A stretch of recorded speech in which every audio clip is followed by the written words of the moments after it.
I don't know. Where is Cash Money? Yeah, like, there's going to be warnings here and all that. And here's a disclaimer. So, if you're offended and all that, don't make me get the 9 iron. I'm going to go back to bed. Maybe that's what he's doing. Maybe he's sleeping. But I don't know. But Mm. here, we're here. We're live. We're here We're, to. we're, oh, we're on? Oh, we're on? Oh, wow. Wow. Oh, wow. I take back everything I said, Cash. No, he doesn't, Cash. You know not to listen to him. But tonight's stream, there's no particular topic we're talking about. It's just sitting back, relaxing, and having a chill stream where we just chit chat about whatever. Hmm. And of course, as you can see, Baron has joined me. Hi. So, You know, it, this is a perfect time to talk about Cash behind his back. So if you want to talk behind his back now, this is the perfect time until he shows up. yeah, Probably yeah. told. Why not? Why not? Hey, Yeah. hey, Cash, you're always talking about how people talk about you when you're not on stream. Well, guess Mhm. what? You're not on stream, so we're talking about you. I know He's this got. isn't pop talk, but we're still gonna talk about you. I mean, come on. Well, he's probably listening to us on his fancy brand new iPhone that came out while he's at the Whole Food Market getting his kale wrapped tofu. And I do want to say hello to those of you who are in the chat. First, we had Brandon Looney Tunes fan 2000, and then we had Jace from 540 Studios. Who is that guy? I don't know, some guy from Norway. Norway. There's no such thing as Norway. I don't believe in Norway. You don't believe in Norway? No, I don't. No. Mm-mm. I don't believe it exists. Just like Cleveland. I don't think Cleveland exists. Well, just Cleveland did exist in 2016. Game 7 It, of the World Series. I'll never forget that. nah, I think it was a glitch in the Matrix. Okay, a glitch. A Yeah, glitch. someone You hear that, guys? Cleveland is a glitch. Then what is Norway? a glitch. Oh, it's another glitch. Yeah, yeah. I do want to say hello to T Gap Steve. I'm surprised he doesn't have a storyboard going here. The last time on Beverly Hills 414. Well, because it's not a regular episode. This is a special. This is a very special episode. Yeah, yeah, it is a special episode because I was thinking, do I want to do a game stream today or do I just want to have a chit chat stream? And I decided, you know what? I'm going to have a chit chat stream. You could have had both. I know I could have had both. As a matter of fact, waiting in the wings, I do have a game that I am going to show off a little bit, get everybody's opinion. Now, I have played the Ooh. full demo, but, everyone else has their own opinion. Mm-hmm. And Mm-hmm. of course, we And, have Jet Sparks. and remember, Mike is a shell, so whatever he says, take with a grain of salt. You'll be. Baron. Baron, this may not be pop talk, but there is a clip I'm gonna play because it's appropriate. How about new? Oh, that one? I was expecting you to do this one. No, no, no. That will be in effect on Sunday. Mm, As mm, far as the hour two open panels, where the rules, the guidelines, whatever you want to call them, will be in full effect. And why will they be in full effect on Sunday and not today? Because Sunday will have already determined what articles we're going to talk about, and we're going to make sure that we keep the line moving. So after we're done talking about one topic and everybody's voiced their opinion on that topic, then we move on to the next, move on to the next, move on to the next. Of course, the first hour will be Baron, Cash, and myself, and huh? then the second hour, or somewhere shortly into the second hour, that's when the link will go out for StreamYards, and you can all join and talk Mm-hmm. about whatever topics we're going to be talking about. I don't know what those topics are going to be. I am looking. I just haven't decided what they're going to be for Sunday. And I know Cash and Baron have been looking at some articles. So, Yeah. it's the articles that we decide. We all talk to each other about it behind the scenes, saying, "Okay, do you want to talk about this?" No, I don't think it's really that important to talk about. So, yeah, He usually shoots down most of our articles. What do you want to talk about this crap for? I don't want to talk about the St. Louis team. What are you doing? Do I look like Whoopa Troopa? Oh no, no, you don't look like a Pokemon. But you know who you do look like a little bit with that avatar? RoboCop. Da, da, da, da, da. Or, no, that's not that. That was Terminator. Never mind.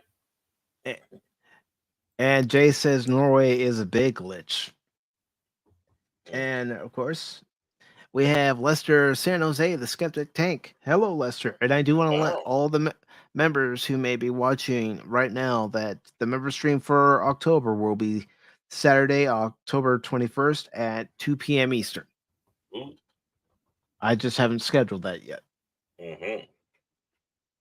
And let's see. T-Gap Steve is saying the glitch. Isn't that the name of that stripper at the cheap club down?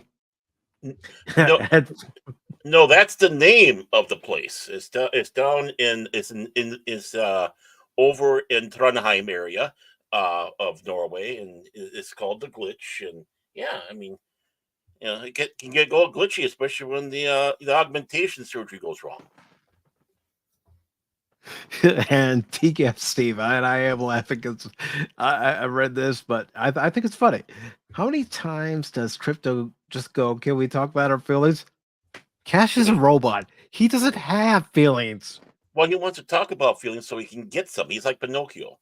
You know, talk about feelings some more because I want to know more about this. And it just how does that feel? And I do want to say hello to my brother from another mother, the Smoking Patriot. Wait a moment, I thought I was. Okay, I'm Okay, coming after you, Smoking I Patriot. can have multiple brothers. Come on. Oh, okay. All right. So I'm going to go ahead, before I read everybody else who is here right now, I'm going to go ahead and post the StreamYard link into the chat. Bum, bum, bum. I do have one thing I do want to make sure that everybody knows, that when you come on here, save any and all self-promotion for your channels, whether it be YouTube, Twitch, Kick, Rumble, until you're getting ready to leave, or until the very end. And if you are getting ready to leave, please let me know either on the stream or in the private chat.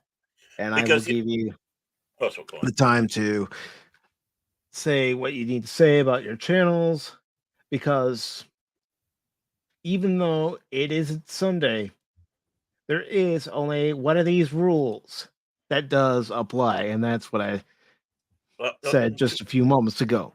Actually, two of them. Number one. Well, yeah, that would help too. That would help too. Okay, so two rules.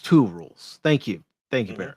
So, you know, exactly, you know, at Fandom Legacy, we believe in that same type of philosophy, especially when I'm on the Primetime Kings of live stream, you know, which is, of course, on Sundays at 5 o'clock, just to let you guys know, the 24/7. Oh, it's not promotion time. I'm sorry. I'm sorry. I'm so sorry. I'll remove I'll remove myself. Folks, Baron, he's just a troublemaker. He likes to cause chaos and then walk away and go, I don't know who did that. It wasn't me. Exactly. Why is your halo flickering? I have no halo. Never did have one. That's right. I said, I ain't giving you no 350, you goddamn Loch Ness monster. Get your own goddamn money. I gave him a... I do want to say hello to Making Gorebox YouTuber Halloween. Welcome. And of course, it's good to see Kathy Skywalker. Says hello there, everyone. And let's see. T-Gap Steve is saying, Crypto, I know now why you cry, but it's something I can never do. I'm a Cub fan. Why do you think I cry? What really? Why do you think I cry? Well, actually, it's more like rage. It's more rage. I never heard you cry. It's more like yelling. But, you know, for Cash, the reason why is because the tear duct reservoir gets overfilled, and that's when he cries. True. Mhm, We've heard it as we've talked to him in Discord. hmm And of course, Bill Gates calls and makes sure everything's going good. He's like, "Have you had your updates? Your Windows installed? Got your window installed in there? You got the new one." Well, that's what happens when Cash falls asleep. That he's Yeah, getting a new update, that's what's a happening. new patch. That's what's happening because I had an update myself today, so I'm glad everything's working. Kathy says, last night at bingo, my second time playing, one of my friends fell over in his chair. He didn't get hurt, and I'm not going to let him forget it. Oh, listen to her. She's going, "Oh, that's it, bingo." Oh. They're not let them think I'm a bingo fiend. It was only my second time in quotes playing. Mm-hmm. Right. And that's why the platinum card at the bingo hall. Her own little special spot and the special dauber. And Kathy says afterwards, I said, well, it's the fall season, among other things. Mm. And But bum. let's welcome Lester San Jose, the Skeptic Tank. How you doing, Lester?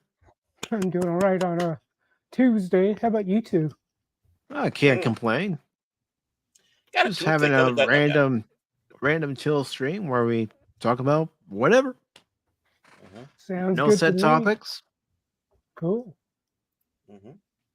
Now, I wasn't sure, Mike or Baron. Mike, you don't do YouTube full time, do you? No, I don't. Okay. I don't know if you told me in any stream what your. Do you mind telling me what your day job is? I work retail. Okay. I'm a male stripper. All right. Hey, if it pays the bills, it's like that one. What is that? That one story? I think it was Culture that I don't know. Might have been a Friday before this past Friday, but a teacher who finally decided to quit her day job, which is teaching, because she was getting too much of a, or I think she was fired because people were finding out about her side job as a female stripper. Yeah, And a couple of students found it. And then, and then it's like, I understand like professions, people do things because they love it, and it's a nice thing to have it where you can do what you could do what you love. But I'm finding, at least for me, a lot of what I do, if you turn it into a job, it's sort of changes things. I don't know if that's a me problem, but I think that's what a lot of people will think. You know what I mean? Because at least when you talk about doing what you love, there aren't any of the pressures one would feel if they had to rely on it as a cash flow, if that makes sense. Yeah, that does make sense. I mean, even Loki has said on his Wednesday shows, some people do treat YouTube as their business because that is how they make their income. Yep. Where you see them posting videos or doing multiple streams a day. And they live off the super chats and, donations from Stream Elements. And, of course, they have Patreon. And some people have sponsors and, other stuff like that. So. Exactly, that's the point. And of course, this 15 minutes of Pop Talk is brought to you by Spatula City, the makers of fine spatulas that Mike gives out for special. Baird. What? It's not Pop Talk. Today's a Pop Talk. That's tomorrow. Oh, that's tomorrow. Oh, okay. I'm sorry. Well, you get a couple extra. You get another tree vitty off of that one. You got another trinity. Right. Well, you got to make sure you pay off old Locky. That's right. I said, I ain't giving you no tree fitty, you goddamn Loch Ness monster. Get your own goddamn money. I gave him a. Exactly. exactly, bro. I loved Chef. Rest his soul. Yeah. I miss Isaac Hayes. I miss South Park. I don't know. I don't know what did it for me, but I stopped watching South Park after which season? I think I flipped channels one day, and I think it was the episode where Mr. Garrison was disguising himself as Trump. I'm trying to remember which one it was. Oh, And then I yeah, when he becomes president and all that at the and then end. I'm Yeah, thinking that's so fun.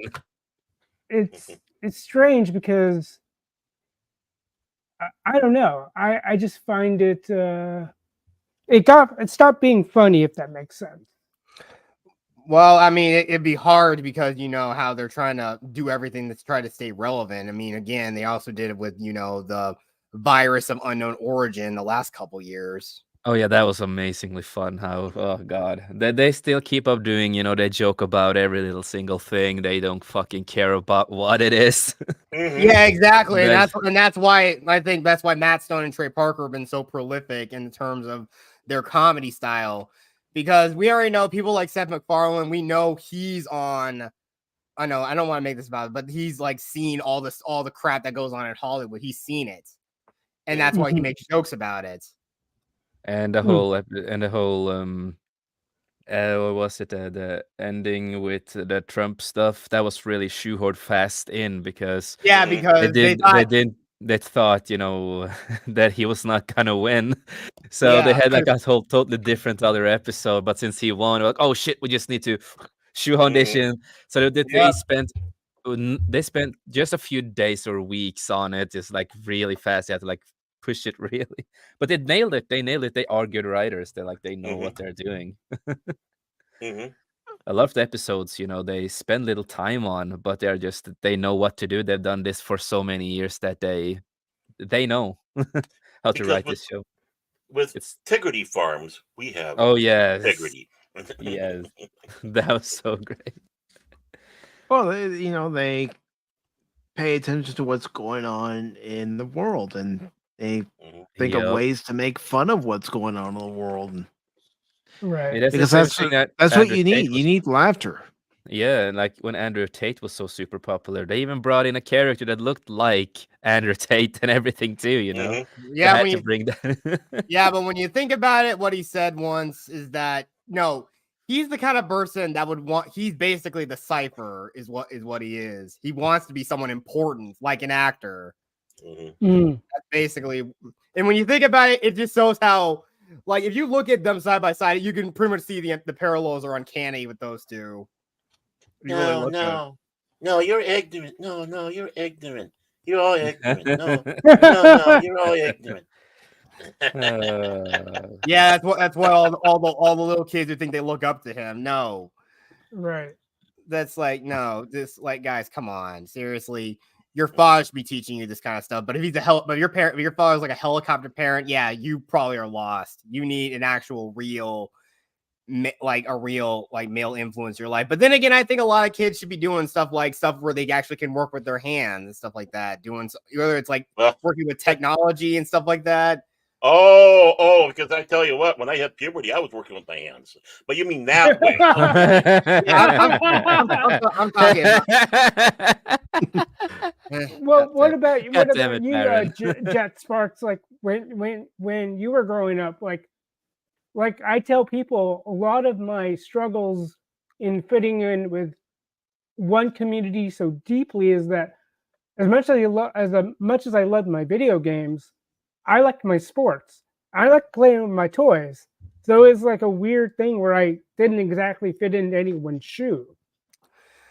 Well, I know one thing. I wasn't the type of person that was like, I wasn't athletically gifted as a kid, obviously. Because again, you grow up in the South, stuff like that, just comfort food. You just weren't the most able-bodied. But now that I've gotten older, I've learned a lot more respect. That because good thing I got it when you get on your own, you finally realize, yeah, you got to like really try to make sure you ensure you live a lot longer. And I hope to live to see my 100th birthday. I'll be lucky with family health history if I even make it to 100. I would. It Yeah, would just be lucky yeah. for me if I did it, because I smoke a lot, man. I smoke and all that, So we will see what happens, dude. I'll be lucky if I make 55 and a half. Yeah, as the saying goes, I'll be lucky if I make it to the next decade. I'm not quite 50 yet. I got 7 years, or a little bit under 7 years, or a little bit over 7 years left to reach 50. But I just try to take it one day at a time. And Yeah, like I always say, life's too short. Make the most of it. yeah, Yeah, that's true. That's exactly true. And that's kind of the whole point though. But like I said though, I'm just not I mean, obviously I'm a nerd through and through, and I mean the only thing I'm more into is just being creative. That's all I'm trying to do.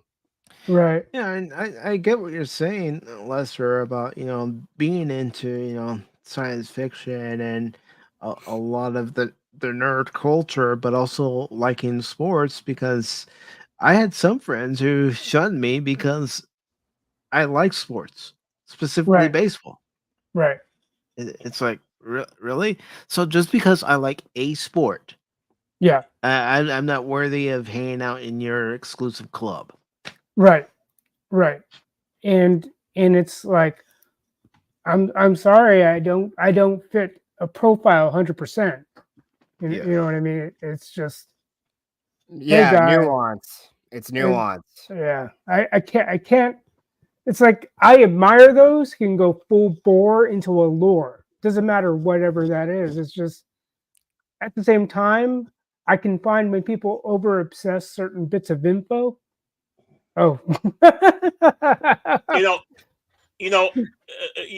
right there, talking about age in 111, reminds me of a joke.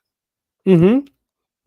Yeah, but it turns out they say the maximum a human being can live now is about like living 150 years. That's about the max we can live. There's no way we could ever live to be at 300 or something, or we could be like vampires. That's impossible.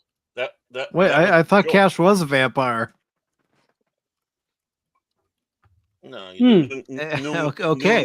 No android. No response from the representative of California. Don't get that twisted, Mike. You're the vampire. Yeah, I thought the power got cut. Of course. Yeah, but there have been like so many people that make cases for like certain people, like certain actors looking like vampires. Or being vampires because they barely look like they aged. Yeah, but a lot of these celebrities also does a lot of plastic surgery, yes, fillers and all that. So yeah, it's never surprising. It's never surprising that a lot of actors looks young. Yeah, some it's more obvious that they went under the knife. I mean, look at Madonna. Just like, oh god, yeah. Oh my, she overdid it. What's wrong with your face, woman? I think the one that kind of creeped me out the most was looking at Renee Zellweger, because I think she went under the knife. Yeah, she did. She did. And I'm like, oh god, because I don't know. I wouldn't say she was the most bodacious. She didn't have a full-on rocking body like what a lot of other dudes look for, but she had a face. She had a nice little face. It wasn't anything like a knockout, but it was cute. But then when she got the plastic, I'm like, who did you consult or not consult? The spackle they put on them. When you see actors and actresses go under the knife and get the cosmetic surgery, and you look at them before and you look at the actor, and a lot of times I find myself saying, I liked how they looked before. Hi guys, I just got a whole bunch of Botox. Can you tell how young and radiant I look? Oh God. Well, I mean, the late Kenny Rogers. I mean, he even admitted it was a mistake doing it, but it's like you shouldn't have gotten the work done to your face, buddy. You looked a lot better, beforehand. So what if you have a couple little wrinkles on there? That's what the beard's for. Yep.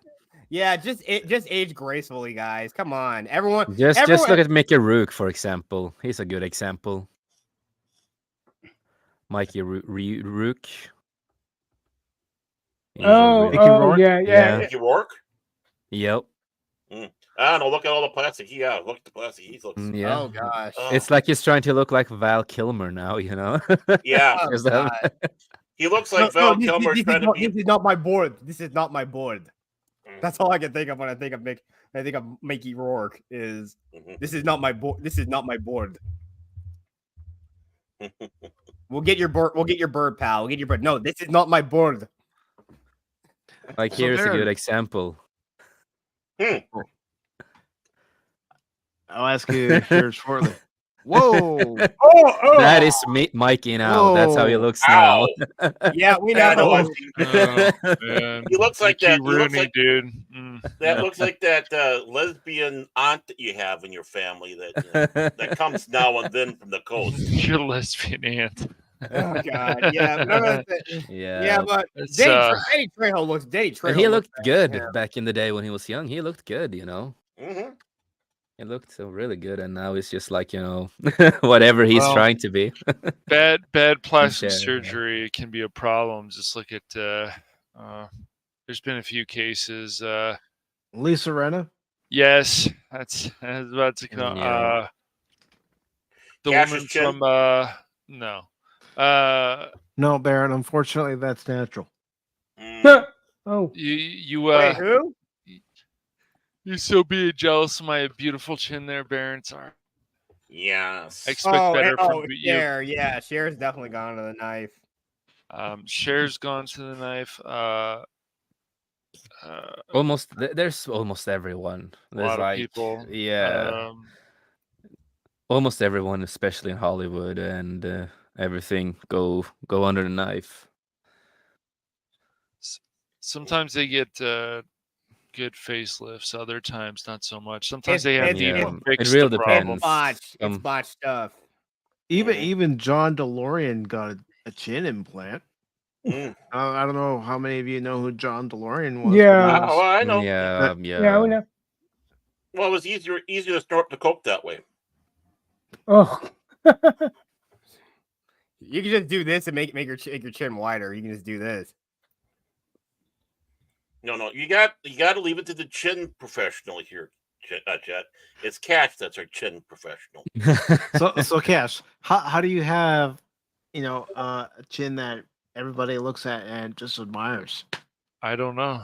Just I have a chin like Ben Affleck, so that's what I've been told before. You're just born that way, bro. Yes. Yep. I thought it was more like Jay Leno. No, it's not like Jalen. That guy has more like a moon chin kind of thing going on. Mm. I want you guys to keep talking, but Okay. I'm gonna showcase the RoboCop Ooh. demo, and you guys. That's it. let me know Denise what you think. Richards. Denise Richards, Baron. She had a horrible botched Oh God. facelift, and then she had to get it fixed. She looks a lot better now, but oof. Well, oh, and let's not man. forget the botched But boob still. jobs too. But that's Oh man, yeah. It's the same thing I said before when I was younger too. Megan Fox used to look a lot better when she was younger. Yeah, I think she did when she No, was. And I'm now gonna- she's all plastic. Now she's She all looks- plastic. she Nothing looks is really in his plastic. face. And, Yeah. and once again, we all know she can't. We also know she can't act. She played Natara. She cannot act. All She she cannot can voice do is, act. When she it comes can- to a game, she cannot She can voice protect. act. She at can all. all she can do is just stand around and look hot. Nothing else. Nothing else. But even Didn't She then, cannot even look Amanda hot, bro. It's all Seyfried was- plastic. All plastic Did it- face, man. Didn't somebody like Candice Bergen also had some plastic surgery? I think Baron. Hmm. I am not too sure. yeah, She might but- have. She might. Wait, is this a video game you're playing? yeah. Yeah, this is that's RoboCop. RoboCop. Rogue City, the demo yeah. for it. Yeah, It actually looks comes really out good. next month. yeah. It's on my Dun, list dun, of dun. getting. Is that a PC version or a console version? It's on Steam. Steam, okay. And it looks. You can good. actually It looks download the fun. demo now and try it out. Yep. I was a little bummed. I was looking for because Data East, or at least a lot of the Data East games, have people making ports to Windows and whatever. I was looking for the RoboCop game, but no dice. Because I remember I know- playing that. Yeah, go Yeah, ahead. I played that on NES.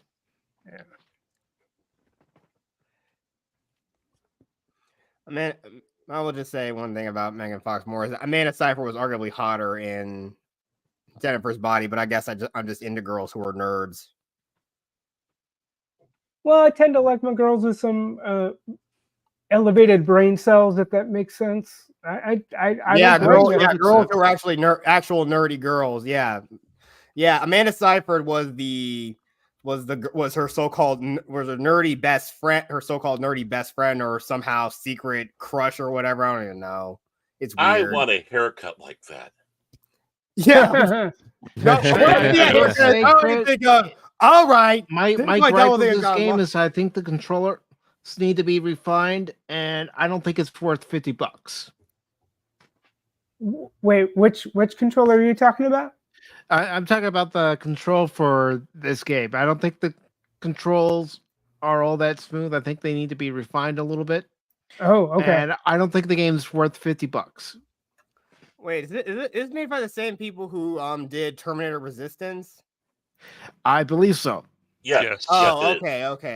Oh, okay. All right, this my double thing has gone on long enough. Nobody messes with the Jew. Oh, hey, look, it's one of the resistance leaders from that game. They reused that character model. I have tried that hairstyle years back in the past.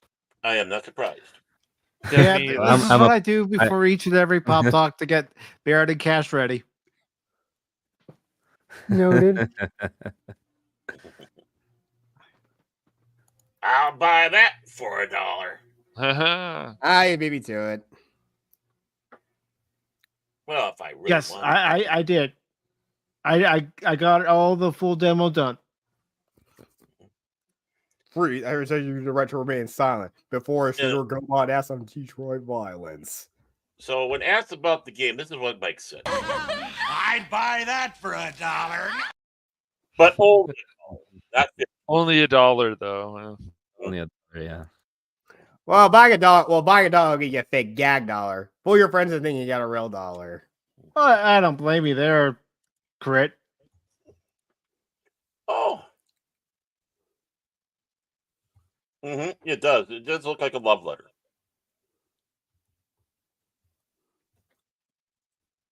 It really does. Just with the graphics and everything they did up, the designs. Your move, creep.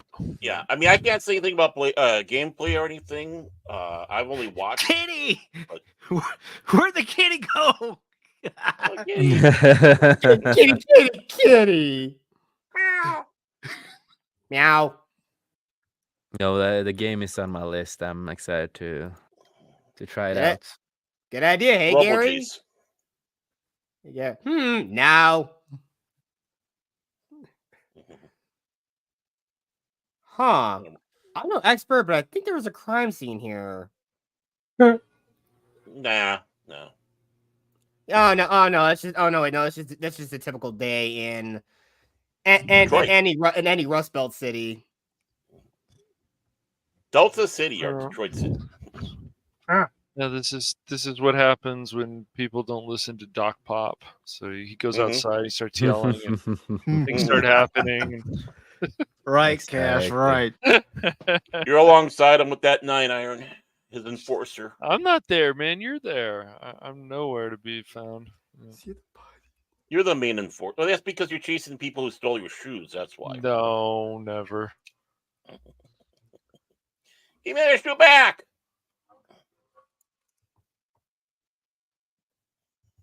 I'm surprised they didn't get her back to voice her own character. I know. Wow. I mean, she's still working. I mean, she's not really prolific, but I mean, she did that. Well, she did 2 of those documentaries about the horror films and the sci-fi films of the '80s. So wait, they got her likeness, but yeah, they couldn't get her voice. That's so bad.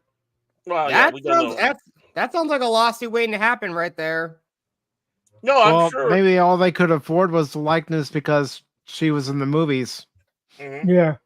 And the likeness might be able to be used as long as it's the likeness from the first movie and probably the second. Yeah, because I think in Terminator like Resistance, the person they got to voice John Connor was, I think, the guy who's done like a whole bunch of Nat Geo documentaries, who narrated a lot of those. I can't do an impression of the guy's voice, but it's just, I don't know, it sounds very analytical, but I recognize his voice. And the tiger. Now, I do like about this game that you do hear the theme. Dead or alive, you're coming with me. But what did you think overall of the RoboCop franchise, guys? Because I think the two first movies were good. Yeah. I did enjoy the remake. I thought it was fun. Hey, Bear, It's could not the you let greatest, Dr. Evil in? Okay, he's coming in. But I do enjoy it. Hello, how's everyone doing today? Hello. Hello. Dr. Evil. Oh, Dr. Evil is here. All right. Yeah. Evil. Thank you for having me on here. Do you have orcas with freaking laser beams? Hey, You know, the thing about orcas, they can be used for weapons with freaking powerful guns. Hey, Dr. Evil, by the way, I love guns. You don't. Dr. Evil don't. Oh, come on. Seriously? I'm trying not to go through this too quick so you guys can hear the theme. I can't hear anything. I can't hear anything. No, there's no sound. It's not. Yeah, all right. Let me fix it for the one who's being picky about everything. Start throwing tomatoes at. Come on, where's the sound? What's going on? All right, fine. There's always a You're picky one. showing His your name is Cash. evilness by not having us listen to the music. We have to use our imagination. That's funny, Baron. He thought we heard the sound. That's funny. All right. No, I mean, I thought you did that on purpose to not have the sound. I did too. That's I really did. Everybody's a critic, especially Baron and Cash. Boy, that escalated quickly. I mean, that really got out of hand fast. Brick killed a guy. Yeah. Being a critic, Mike. If you're a critic, you can be negative. And by being negative, you can be evil. Is Dr. Evil talking about? There you go, guys. The theme. Can you guys hear the music? I can't. I can't hear the music. I think it's for the best because, I think they'll definitely flag you for this. Well, it could be StreamYards too. Yeah. Yeah, that's true. That's true. But there's been a lot of people playing this anyways. I don't think they got hurt by it, or in many ways they didn't really care. But this is It would be a shame if you got flagged.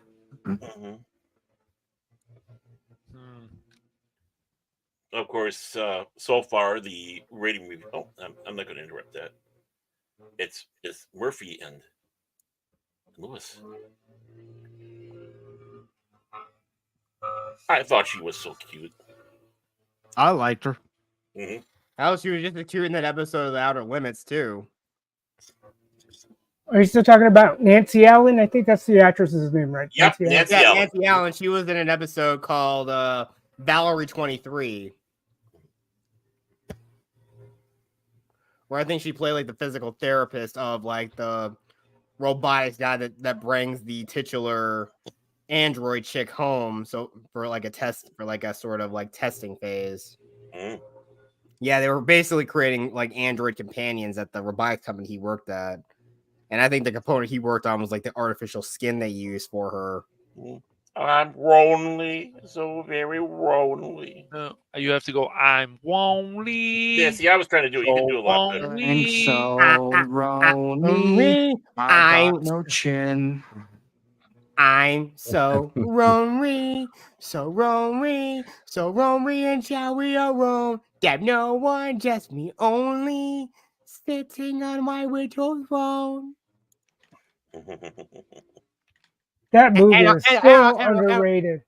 And why my phrase cockroach? I great, but Trey Yeah, but- Parker, Matt Stone won't do any of those films ever again. Oh Unfortunately. no, they said it was such a nightmare to do that movie. They said Yeah, but- technical wise. Oh, Yeah, I did mean, they? it was Yeah. puppets. Well, they I mean, said it was that. Well, hard. puppets. So yeah. Yeah. Making it Yeah. like fully animated would work a little Oh. better. There's a. I mean, slow I'm down there. pretty That's the Yeah, shaders. Like I said, I'm pretty sure, and like I'm pretty sure that Thunderbird show was also was a nightmare. Must have been a nightmare to work on. Back in All the those I know I 60s. could be picking up these other guns, but I'm sticking with the main gun right now. Yeah, The who only- doesn't want the iconic sidearm of RoboCop? Well, the thing is that the SMG works pretty darn good too if you need a backup. I've seen people kick ass with that one. It's almost like your gun. This is the game, YouTube.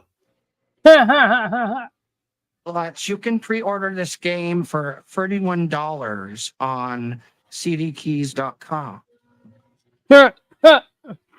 And that is a promotion Sure. from Dr. Evil. Yeah.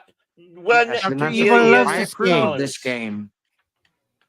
It's so very cool. It evil. should be evil. It's cool.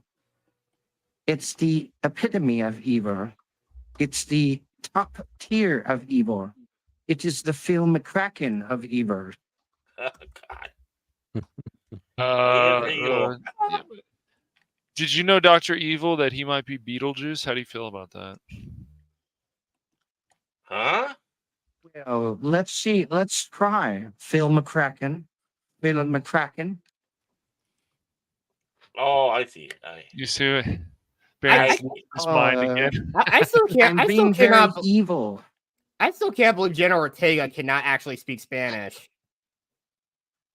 Well, Well, but then again, she's a very Americanized Latin Hispanic girl. Exactly. And she grew up in Hollywood, so it makes sense that she wouldn't know anything about her culture. Heck, she wanted to be an advocate for AIDS because a grandfather she herself said she never knew growing up, but she wants to be advocate because everybody has to advocate for something in Hollywood because because they say so. The computer. You're shooting the computer. Well, Well, did this conversation go from RoboCop? I don't know. Well, you guys mentioned Beetlejuice. You mentioned the new Beetlejuice, I think. That isn't out yet, not for another year. So how is it relevant? That's a good point, Dr. Evil. Yeah. Dr. Evil being evil, as always. That's good. It's what evil geniuses do. Mm-hmm. Yeah, but apparently your son was not good. Was not evil enough for you. Hell, he had to. Freaking Scott is a problem. My evil son is in this VC right now, Mr. Cash Money 007. Cashy in. Cashy. Cash and carry. Dr. Evil, are you hip though? That's the question. Are you hip? Yes, I'm hip.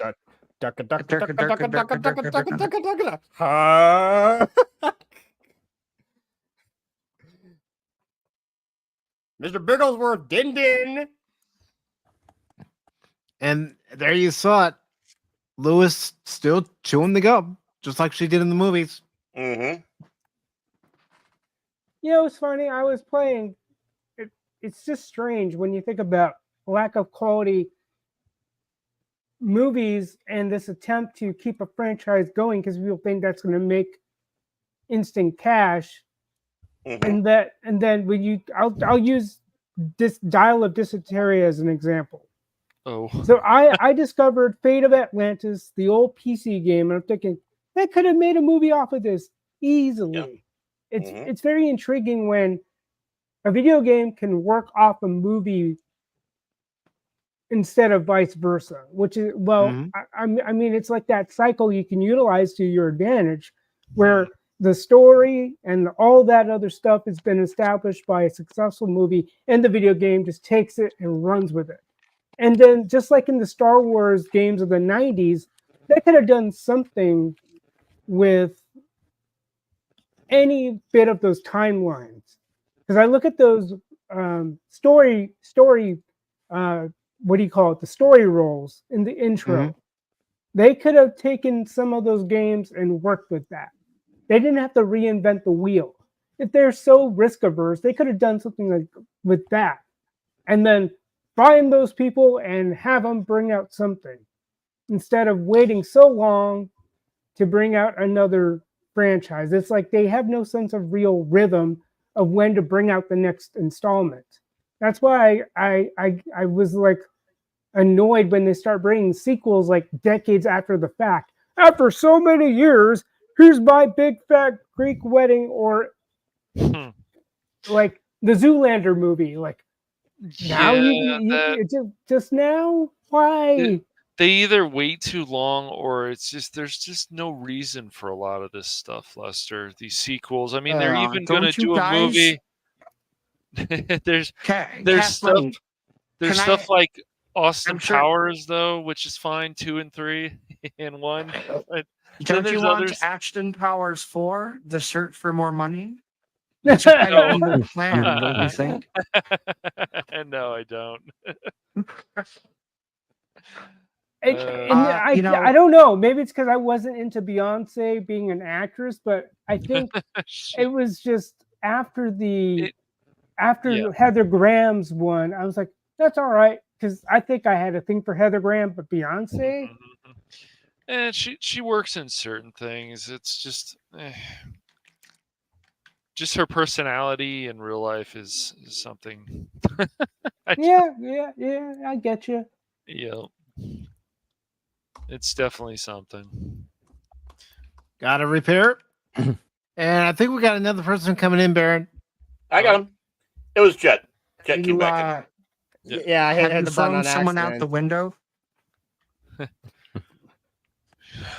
I wish someone would hate me enough to throw me out the window. I welcome it. Let's see it. Be great. Quite an evil plan, don't you think? Yeah. If Austin Powers so powerful, why don't you just kill him when he's on the crapper or something? Oh, waiting to kiss her. Hold on, I'm going to go get someone else. Like Lester, there's going to be a Wonka movie, and it's like, what else do we need to learn about him? Didn't we learn everything? Glitch. Oh boy, there's the glitch. I can answer that for you. It's a demo, though. Learn about the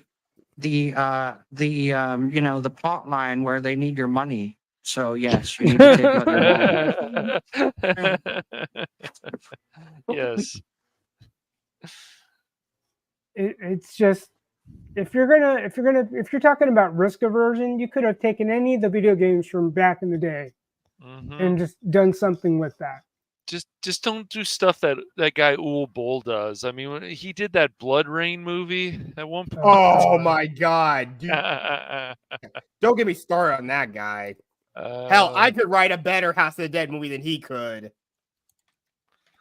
In fact, Sega, you asked me to do it. I will have it. I will have an entire spec script done for you in a week. Okay. Yep. So, what do you guys think so far? I can get behind playing it. It's just the thing is, based on what I see the graphics to be, I just hope I don't have to upgrade my machine to play it. Then that would be like that would be a wasted $50 if that makes sense. It's just what it looks like to me is like that shouldn't require anything more than what my current hardware is. Yeah, it looks like this is running on Unreal Engine 3. As I said, this is a true love letter to the RoboCop franchise, and I give them props for. It's actually kind of polished. There's a bug, yes, but having put like 4 hours into it, I played it twice. It's going to be worth my time, and it's a 30-hour length campaign, I hear.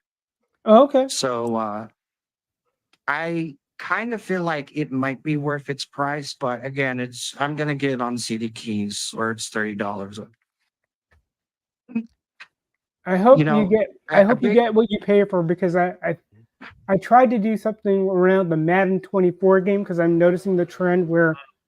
And I'm going to go ahead and stop it right there. Oh, okay. I just wanted to give you guys a small sample. It's all good. No, we appreciate that. I do. thank you. it's good. Good. Thank you for showing us. Even though I played it, so like watching it.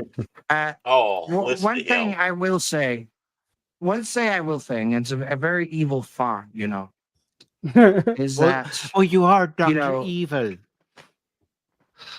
If you pre-order this game, you can get a blue skin. So yeah, think that through. Well, yeah, the blue skin to more how he looked in RoboCop 2 with his armor. But don't you want the skin where he's destroyed? You have to pay another $15 for that. I've got the perfect. I got the perfect clip, Dr. Evil. How about no? Yes. How about yes? You will pay the money. In all seriousness, here's what I will say about RoboCop. I spent a full hour just looking at the environments and walking around as RoboCop. That alone, as a big fan, I grew up with the first two movies. I hate RoboCop 3. Don't even mention that trash. I saw it in the theater, so I can't blame you there. Yeah, this is the real RoboCop 3 for me, and it's kind of sad we get these AAA games that are half-baked and half-assed, to say, and then we get this, which it's kind of rough. I mean, some of the voice acting is rough, and some of the animations, but it is a love letter to RoboCop. It is a RoboCop game, and it is, it is expensive, but there's always ways to get it cheaper or on sale. I think to support those people getting more opportunities, I'm going to buy it. So, yes, I support RoboCop Rogue City. And this is that thought from Dr. Evil, the host of the King of Evil Talk. So, yes. Well, I don't blame you there, brother. I mean, if you think that you're gonna buy this on day one and get your money's worth, go for it. Just because I have a few issues with the demo and it's deterred me from buying it on day one, that's my opinion. But you have your opinion from playing the game, and you do you. Yeah, I will say, I thought there was an optimization error when I played it, and maybe there was for some older systems. Hopefully they can get that fixed. I don't think you need all hardware to actually, the more I think about maybe, but there was actually, the demo was shipped with a shader issue. So that's why it kept stuttering, which was just annoying, but they should have, some people should not rush to ship things. So that's an evil thought. Shipping stuff that's broken. Hey, give me your money. Well, I mean, I didn't have any issue putting it on my system with the shaders or anything. That didn't bother me. It's mainly the controls need to be ironed out a little bit more, and the price of $50. I don't think it's worth $50. That's just my opinion. Well, here's the thing. You know what they say about opinions. Let me just go ahead and play this clip real quick. How many assholes we got on this ship anyhow? Yo! I knew it. I'm surrounded by assholes. I would imagine paying for full price. No, I agree with you on that. I wouldn't imagine paying full price for this. It's not a AAA title. You shouldn't have that price. But it is $30 on CD keys, so I'm gonna go for that. But yeah, that's my opinion.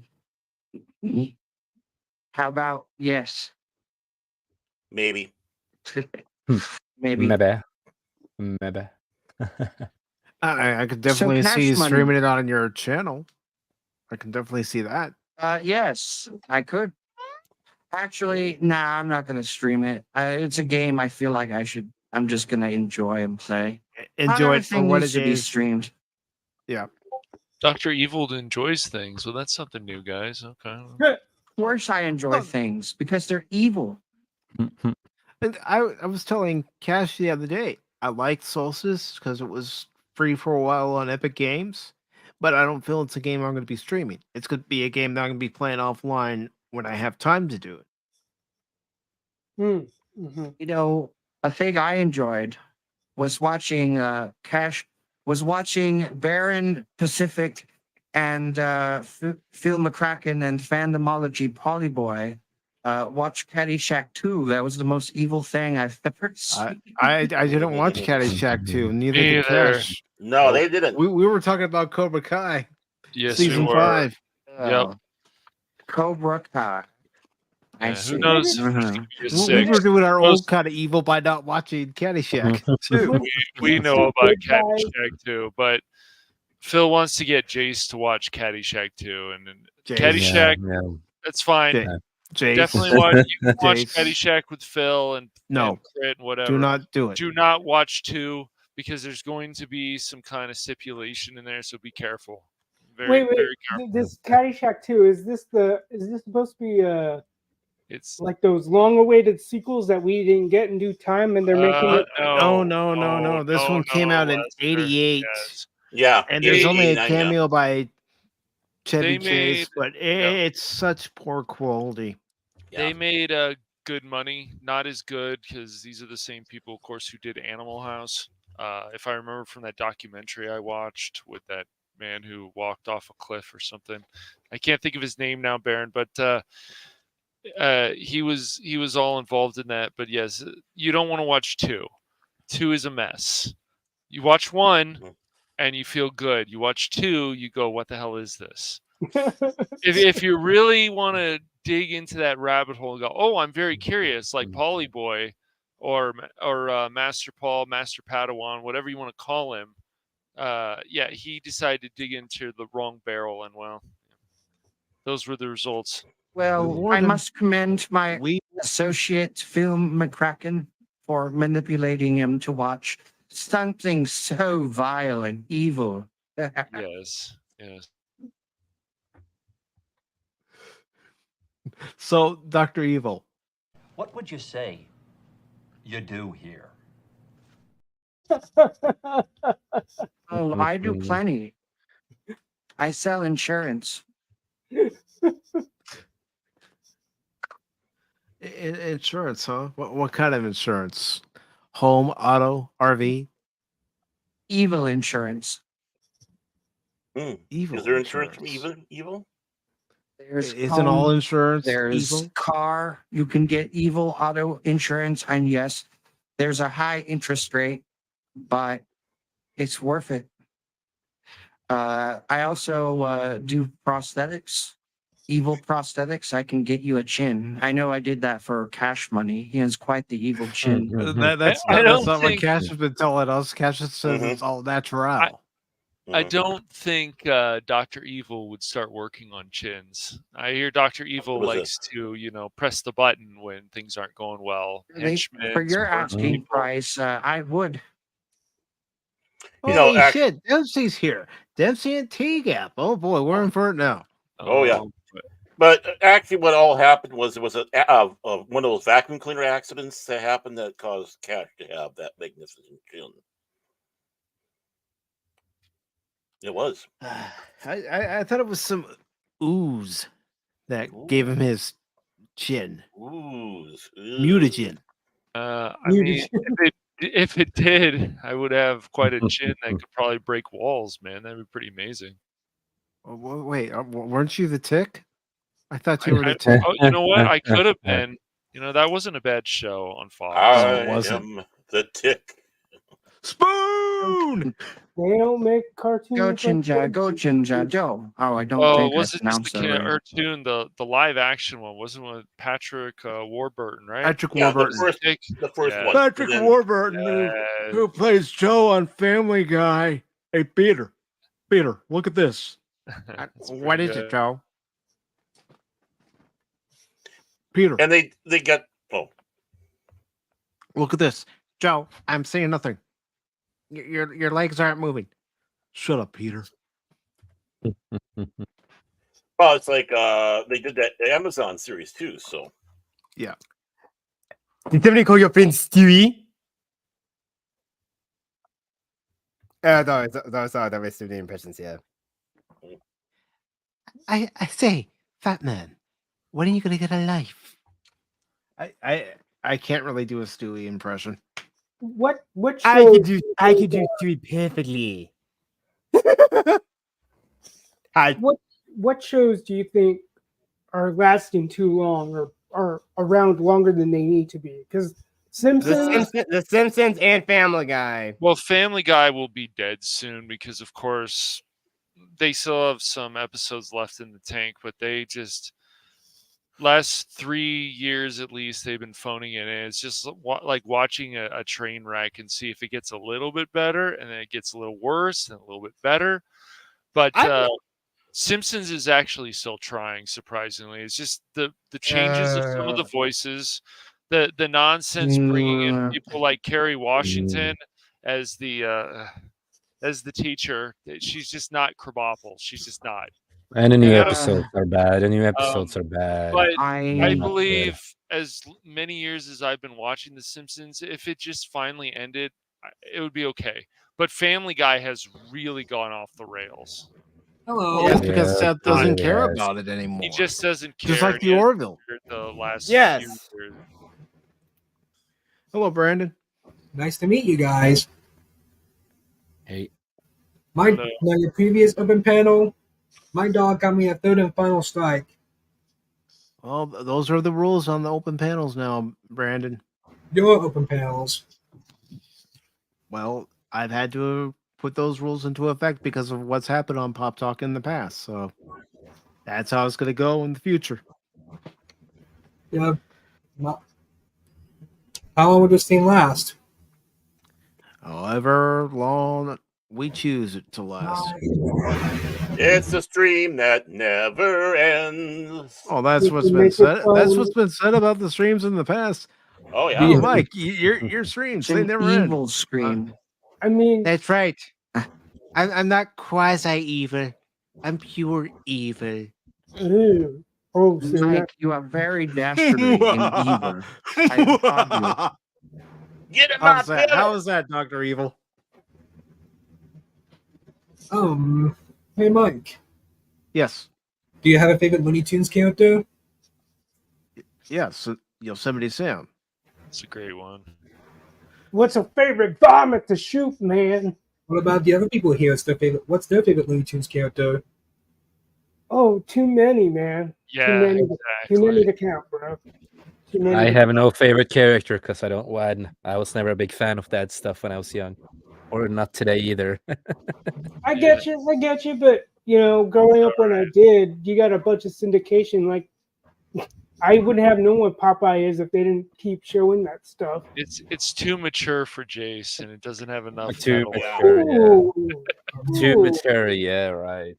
I was never a big fan of, when it comes to like Looney Tunes or other Disney stuff or Nickelodeon or whatever. No, I was really on a lot of it. There was certain stuff that I liked, but a lot of it I didn't. Yeah, Jace was more of a. Can't mention, you know what? The end. I was more, I grew more up loving horror movies and stuff like that. I watched grown-up stuff, 18 plus stuff most of the time. Oh, come on, Jace. You never watched this. Come on. One shall stand, one shall fall. Why throw away your life so recklessly? I've just seen, short episodes here and there. I've never really watched it because I was never into Transformers, and I unfortunately I'm still not today. I wish I was more into it, but I never got into Transformers. I get it. I think it's not for everybody. No. What killed it for me was the live action. When the very first one they released, it was like, and then especially when I found out they were release another, and then another, like. I'm ashamed of it in some ways. I was, because it's like you didn't have to go that far. I did buy a license to watch and quote own the original 1986 movie, but that was it. For me, that was the Transformer movies of all time. Yeah, for me, that's always going to be the #1 Transformers movie. Now, I did go see Rise of the Beast this summer. I thought it was one of the better live action films. I'm not going to praise it to high heaven. Yep. But it was one of the better live action ones. Totally get you on that. Yep. Mike. Mm-hmm. I have the free version, so I can only have 6 people up in panel. Well, I decided to pay for the version that allows me to have a little bit more guest on the panel. And hey, There's our who's resident here? troll. Yeah, Look, Beetlejuice is I see Phil. I see Phil.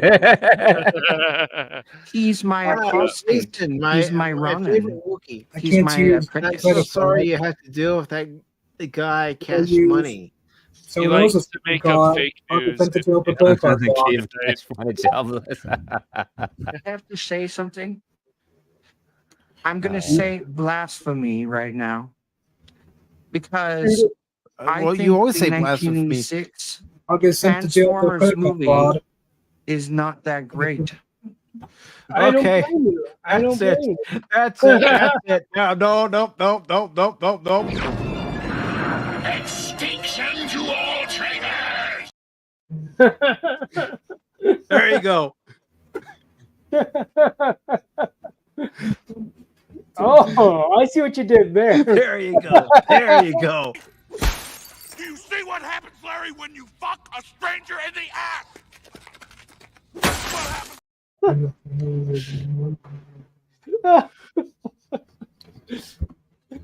And I'm running out of space. I'm slightly running out of space on StreamYard. Well, unfortunately, with this free version, Brandon, you only have 5 slots. If you Which version of StreamYard do you have? Basic, Professional, Premium, or Gold? I have the version that I can afford that allows me to have more than 6 people on it. So, Because Mike, I figured if I'm going to be doing these open panels, I want to make sure that anybody who wants to come on can come on. Anyone who wants to just watch the show in their own privacy of their own home or wherever they're watching it and talk in the chat, they can do that too. I was curious then. I My, know you tested. my. I know you tested Streamlabs. What was your take on it overall? That Talk Studio, I think it's a nice alternative. I still think that they have to work out a few bugs because I don't think it's as well refined as StreamYards is. Not that StreamYards is perfect, but Right. it's at least an alternative. Right. Or you could sign up for restream.io and try that out. I know a few people who do. And You mean Weststream? let's see. MC and T-Gap are saying this can jump and land, have no natural predators unless you count me. And let's see. Dempsey says, so good I may watch that again tonight. I don't blame you. Will you buy it for $1 though, Dempsey? Yes, no. By what? Your move, creep. Dead or alive, you're coming with me. Oh.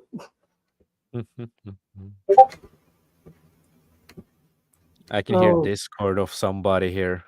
Sorry. I know. I had to check to see. Is it mine? Is it mine? No, it's not mine. Yeah, I checked mine too. I'm like, no, it's not mine. Mine is on streamer mode. Streams? No, I'm sorry, Brandon. Do you do VC Chat Discord? Sometimes I do. Sometimes I don't. It just depends on how much time I have. And you do have a serial video and serial stream pages. Yeah, I do. And I usually share some of the cartoons that. Yeah, I mean, I try to watch as many content creators as I have time to watch. I watch Loki every morning because I have time to watch him in the morning. Even if I'm out in the car, I'm still listening to Loki. I don't watch any because I'm jealous. I'm jealous of them all, and it's like I can't. I can't do it. I just can't. Right. That's and how I it got is when you have a bridge in small Brooklyn PP, that's man. for sale, Baron. You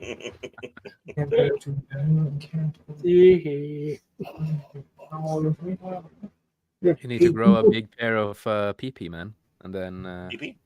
yeah, you need to get a big pee-pee, and then Does your you won't channel be have any jealous anymore. swearing? I'm sorry, Brandon. Is there cussing in this channel? Fuck no. Hell to the fuckity fuck no, dude. Most likely, this is probably NC-17 or Triple X. No, Brandon. No. It says it during every edition of Pop Talk before the show starts. This show or any of the content on this channel is not recommended for those under the age of 18 because of adult language and humor. What the hell am I It doing? is going to stay that way. Why? Because I believe that people should be able to come on here and be able to express themselves. Express yourself. Fuck yeah. Pull my finger out. Express gone. Another user's panel a lot. Mad chat. It's a lot worse than yours. Its rain's a lot worse than yours. Darn. We better start doing better.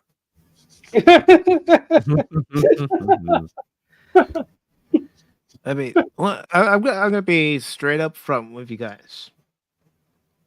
It's great to get subs. It's great to have everybody here.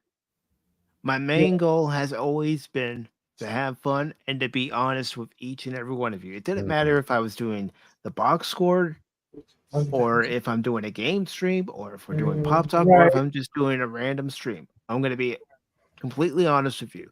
I'm gonna show you the side of me that's silly. I'm going to show you the side of me that's serious. And I'll admit, there have been times I've done a stream where I've been in a bad mood all day because something ticked me off. And I have gone on stream still in a bad mood, but I still try to have fun. It's like, let that slip. Let that slip and slide. Exactly. Just about having fun. Yell at us. And go triple X. No. Hey, hey, Barrett, I wanted to ask about your Kim Jong Un. Is that an early photo? What? I don't know. It's this image I found. You just said a no word. Yes, you did. It's true. Hey, Dr. Evil, this is that channel. And this stream is called a random chat and chill stream. Yeah, because I wasn't sure what I wanted to do. I wasn't sure if I wanted to stream a game or if I just wanted to have a general chat with everybody. And I thought, you know what? Let's have a general chat. Yes, I can actually talk more. I can actually talk a lot more. Well, everybody can talk more. Everybody who's on the panel or who wants to come on the panel can talk. It's just that for Sunday's Pop Talk, and this is how open panels are going, is Sunday's Pop Talk is going to have topics that are already determined. 1, 2. Hold on, Brandon. Hold on. Sunday's Pop Talk is already going to have topics determined. Once we're finished with one topic, we're moving on to another topic. I want to keep the train moving. I want to keep the line moving. I don't want to delve on a topic when we're already discussing another topic. It's like, okay, we're done with that topic. We've expressed what we want to say. My birthday's coming up. Yeah, this month, right? Yep, 23 next in 2 weeks. Nice. It's like, I said to Barrett and Cash last week, I said, how would you guys feel about having a Halloween edition of Pop Talk? Where we talk about our favorite Halloween movies, whether they're comedy, whether they're horror, whatever, slashers. Everybody's got a Halloween movie or Halloween themed movie that they're like, well, that's okay. There are people that don't. Myself included. And there's nothing wrong with that. I'm mainly into cartoons. And that's fine. I mean, heck, Resolute Germ, he does a stream every Saturday where he's watching a cartoon. And that's what he does. A little more family friendlier. Well, I wouldn't say that we're not family friendly. We're PG-13. Oh, we can get a little R-rated sometimes as far as our language, but again, we're here to express ourselves. We are here to have fun. I can be serious outside of YouTube all day long. If you guys see me out in the world, I'm serious. At my job, I'm serious. What days you're usually free? It just depends on the week. I've got a lot of things going on this week and next, so my availability is very limited. Hey, Mike, do you mind telling me like what part of retail you're yesterday I did 53 watching. That's all I'm gonna say is box store. Okay, no, that's cool. That's cool. I'm not gonna run out. I just wanted to pick your brain. Yesterday's thing I did 53 people watching. Have 4-6. Very nice. A user called Society X, and he's a pretty good user. Yeah, I mean, again, it just depends on what people want to watch. If we've had episodes of Pop Talk where we've got 12 people. We've had episodes of Pop Talk where we've gotten 100 people. It just depends on what we're talking about and how the vibe is going.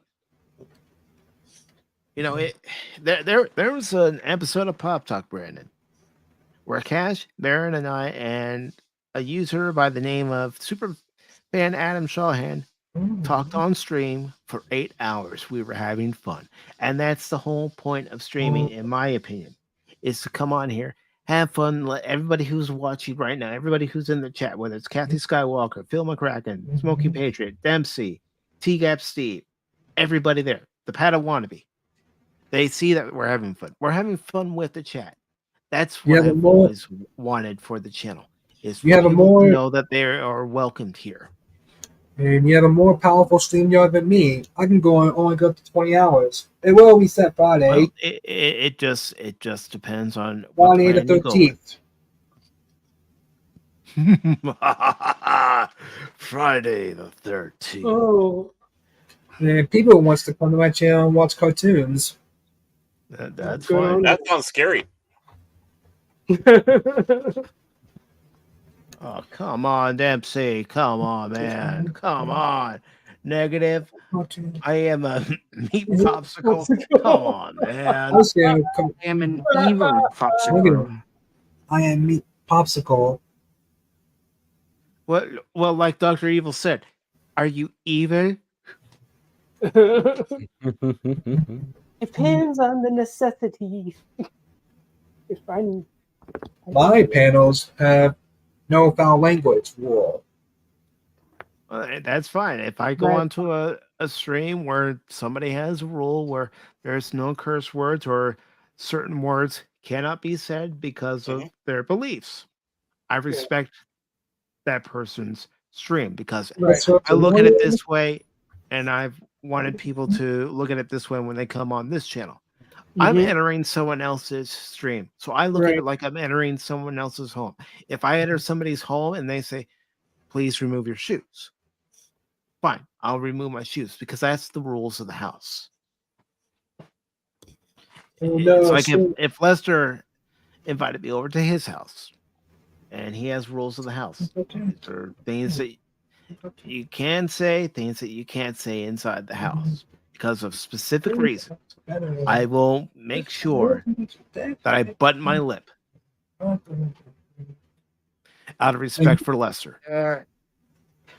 Why if I was on to say cuss word? I'm sorry, Dr. Evil. Any cuss words? Do I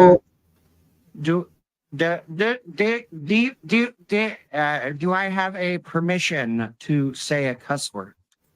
Of course you do. Of course you do. You don't need that. Okay, I'm gonna abuse my power since I'm evil. Okay, so cock and ball torture or CBT is a BDSM. I'm just kidding. He couldn't even get through the whole thing. He couldn't even get through the whole thing. First strike, warning. Right, Orca boy. No, That's not for tonight, Brandon. That's not for tonight. That's for Sunday. It will be heavily enforced on Sunday, just like it was last month. It's for Fortnite. Yeah. Yesterday's stream I did with Society X, it was probably my most popular live stream on StreamYard. Good. All 4 of them yesterday. Good. Brand new users keeps coming to my channel. Well, everybody ends up finding a channel at some point or another. People have found this channel, whether it's because I'm in different chats or I'm on different panels or somebody recommends the channel. Right. I just type in open panel in the search bar. Let's talk about something else than panels. Yeah. Let's move on. Let's shift gears. Okay. Get chunk. What's up, Doc? What's Jet, money? what would you like to talk about? Well, they confirmed today that all the DCEU actors will not return to their roles. So it's over. And I'm actually disappointed by that. Is that evil? Dr. Evil. It's quite evil because James Gunn's a hack, and I applaud his evilness. I don't have any faith in James Gunn, to be No, honest with same here, man. And he's only bringing 3 actors back. John Cena, his foot in his mouth. Amanda Waller actor. I freaking hate Peacemaker. I do. I hated him. That's the only. But Jed, it's got John Cena. John Cena can take a good can just bend over and get a good old kick, get a good old foot up his rear end. Because I mean that's what he was. You like the idiot from China, so why not me? Oh, I saw that video. That made me cringe. Oh my God, I bet. He's a idiot. Yeah, he's an idiot. He easily will cow down to the freaking He's Communist Party. He's I don't know. John Cena of all people is somewhat woke. I don't think Yes, exactly. He is woke. He is woke. All you guys have to do is go to my video here on the channel after WrestleMania 29 when he came out, and I was heckling him. Oh, I can't stand the guy. I really can't. I don't care. And hell, even back then, I know the memes. Now, when I look back at that meme, is like, oh my God! Look who's here! Now, it's a Polly Boy sighting. Well, it's Party Boy. Yeah, He's quite evil. Yes. Hey, Party Boy. If I can ask you guys, Everyone else who happens to be lurking and watching the screen, here you go. Here's the invite link if you want to join the evil. Oh, Fandomology. If you're asking, I have to tell you. But no, if James Gunn would make some. Hold on, Brandon. Hold on. People are trying to speak. I was just curious in terms of wrestlers. What wrestler within the last 20, 30 years, maybe 40, could carry a screen? Because I remember all those movies with Hulk Hogan, and yeah, I can laugh at a lot of them, but John Cena doesn't do it for me. The Rock never did it for me. It's just, I can tell you right now who could carry the screen and take it all the way to the top. And I go on Matchhouse channel a lot. I just went to your channel. You know who I'm talking about? You know he was the madness. Oh yeah, I'm talking about Macho Man. Forget Old Saw is ready. He made that glorious man box office to the top. Well, let's not forget Roddy Piper. Oh yeah. I have come here to chew bubblegum and kick ass, and I'm all out of bubblegum. Yeah. I've got the clip. I'm going to play it just because it's Roddy Piper. I have come here to chew bubblegum and kick ass, and I'm all out of bubblegum. Oh wait, I had no idea I was muted the whole time. Actually, that's the only thing I know of Roddy Piper. Again, I never really watched wrestling. The only time I just remember watching wrestling is anytime my sisters have watched it, or just randomly watching it one day when I was like 5 or 6 years old, I think. There are a couple actors just around the corner. And Dempsey says Macho Man made a rap album legitimately seriously. Be a man, Hulk. Don't be scared. You mean that one, Dempsey? Hmm. I loved wrestling back in the day. I really did. Same here, bro. But Same now, here, man. now I can't even watch it. Yeah. Well, there's people defending the AEW, but to me, that's like just the weak version of what wrestling should be. It's weak. AEW has a lot of problems. Nothing will beat WWE. You know, say what you will, but WWE's kind of rebounding since Vince McMahon is no longer in power. Endeavor's already. They feel like Triple H is the successor, the true successor.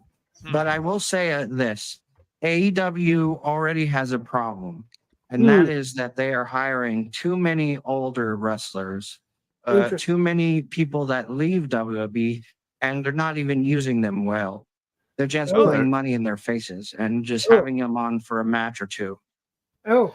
No, they're not. I mean, Adam Copeland just recently debuted in AEW. In case anyone doesn't know who Adam Copeland is, Edge. Yep. And honestly, I can see why he would go to AEW. He's done everything in WWE that he could do possible. He's won singles titles. He's won tag team titles. He's been the face of the company. So I can see why he would want a new opportunity, especially with whatever he's got left in the tank, to go off against different wrestlers and have shows against, guys he hasn't faced before. Of course, everybody wants to see a tag team bout between him, Christian, and of course Jeff and Matt Hardy, because Jeff and Matt Hardy are currently in AEW. Mike? Yes, Brandon. 8 people in the panel right now. The highest you can go is 10.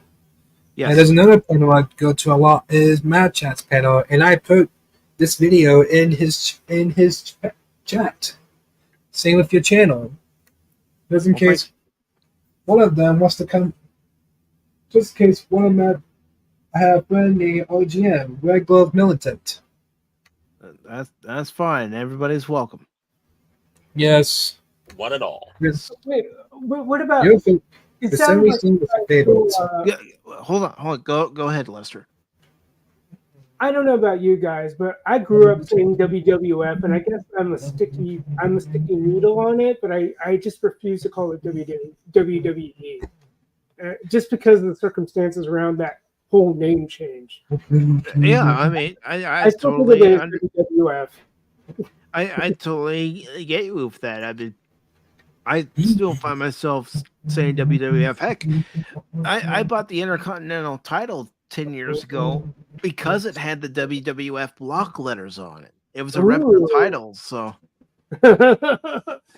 And I don't know, maybe it was just because I thought I was I was getting older than wrestling, and then I found some people in high school still following it. Maybe just, I don't know what my disposition was at the time, but it kind of lost its luster. I don't know, when I started learning about the new guys, because I still remember Shawn Michaels. He was still that bridge guy between the 80s and then as you got into the 90s.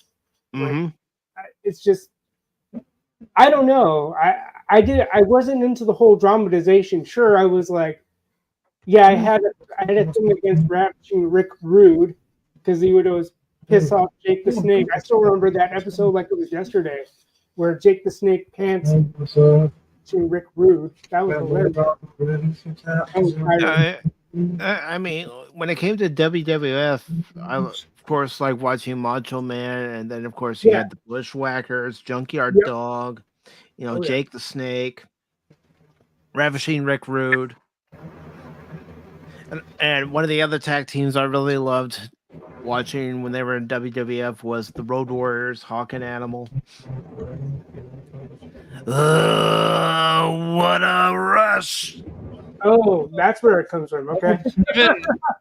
Even like the early 2000s, I would say Raw was pretty intense from what I remember. It would still had that same flair and trash talking and yeah. Okay.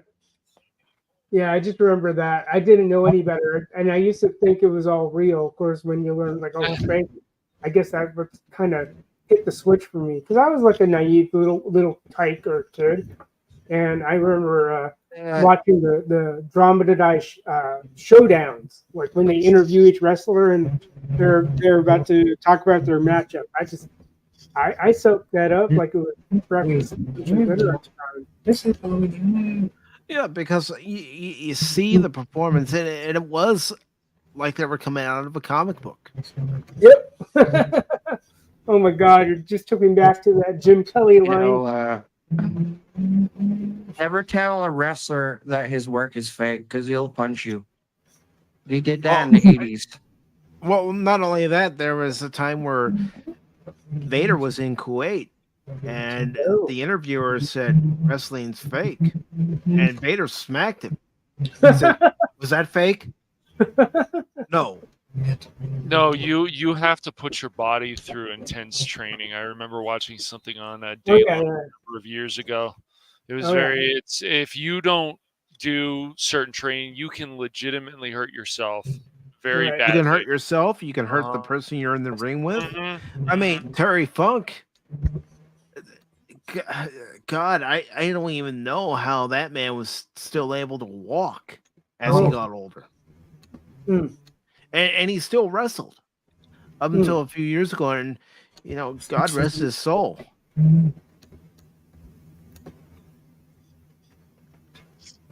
I mean, Ric Flair's even still wrestling here and there. Yeah.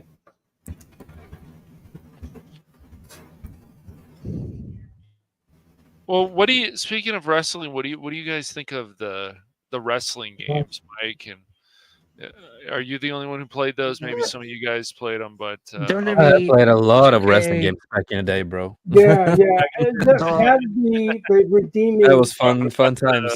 Yeah. The recent ones where they're going right now, you guys think they're still fun, or? Well, a lot of the games are the same. One in a while. I haven't played one in a while, but what I think that if I were to think about it, if I had my blinders on it, I would say it would still be solidly entertaining. I don't see why it wouldn't.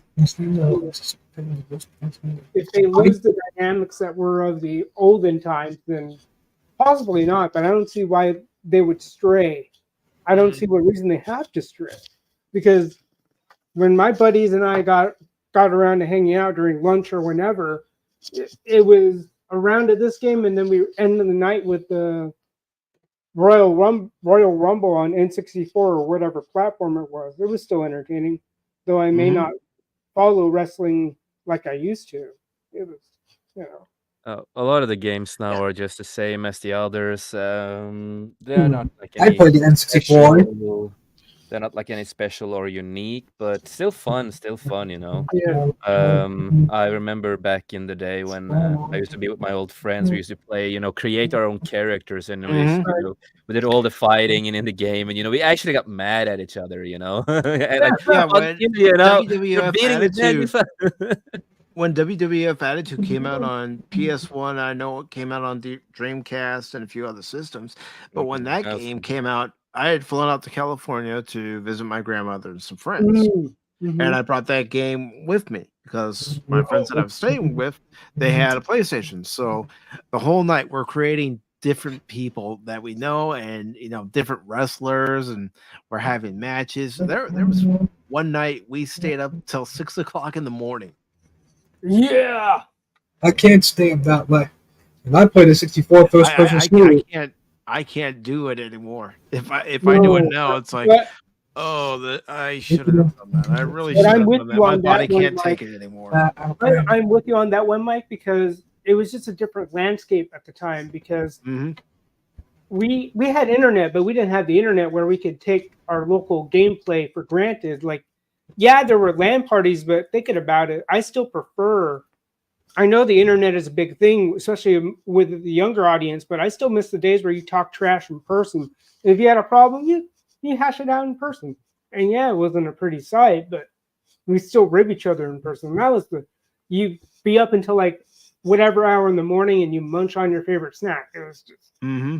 it's just a different dynamic. And nowadays, when I used to think like online gaming was the thing, I had my fun with that in early 2000s. But if you were to ask me, I'd say, no, if we're going to do anything in multiplayer, one of you better have a console or I'll buy it if I could afford it at some point, and we'll just duke it out in person. Yeah. Do it like how we used to do it. Just sit on the couch and have a controller ready. Depending on the system, you can have more than one controller and just duke it out. Right, exactly. And trash talk in person, that was always fun. Whether it was in sports or in electronic games.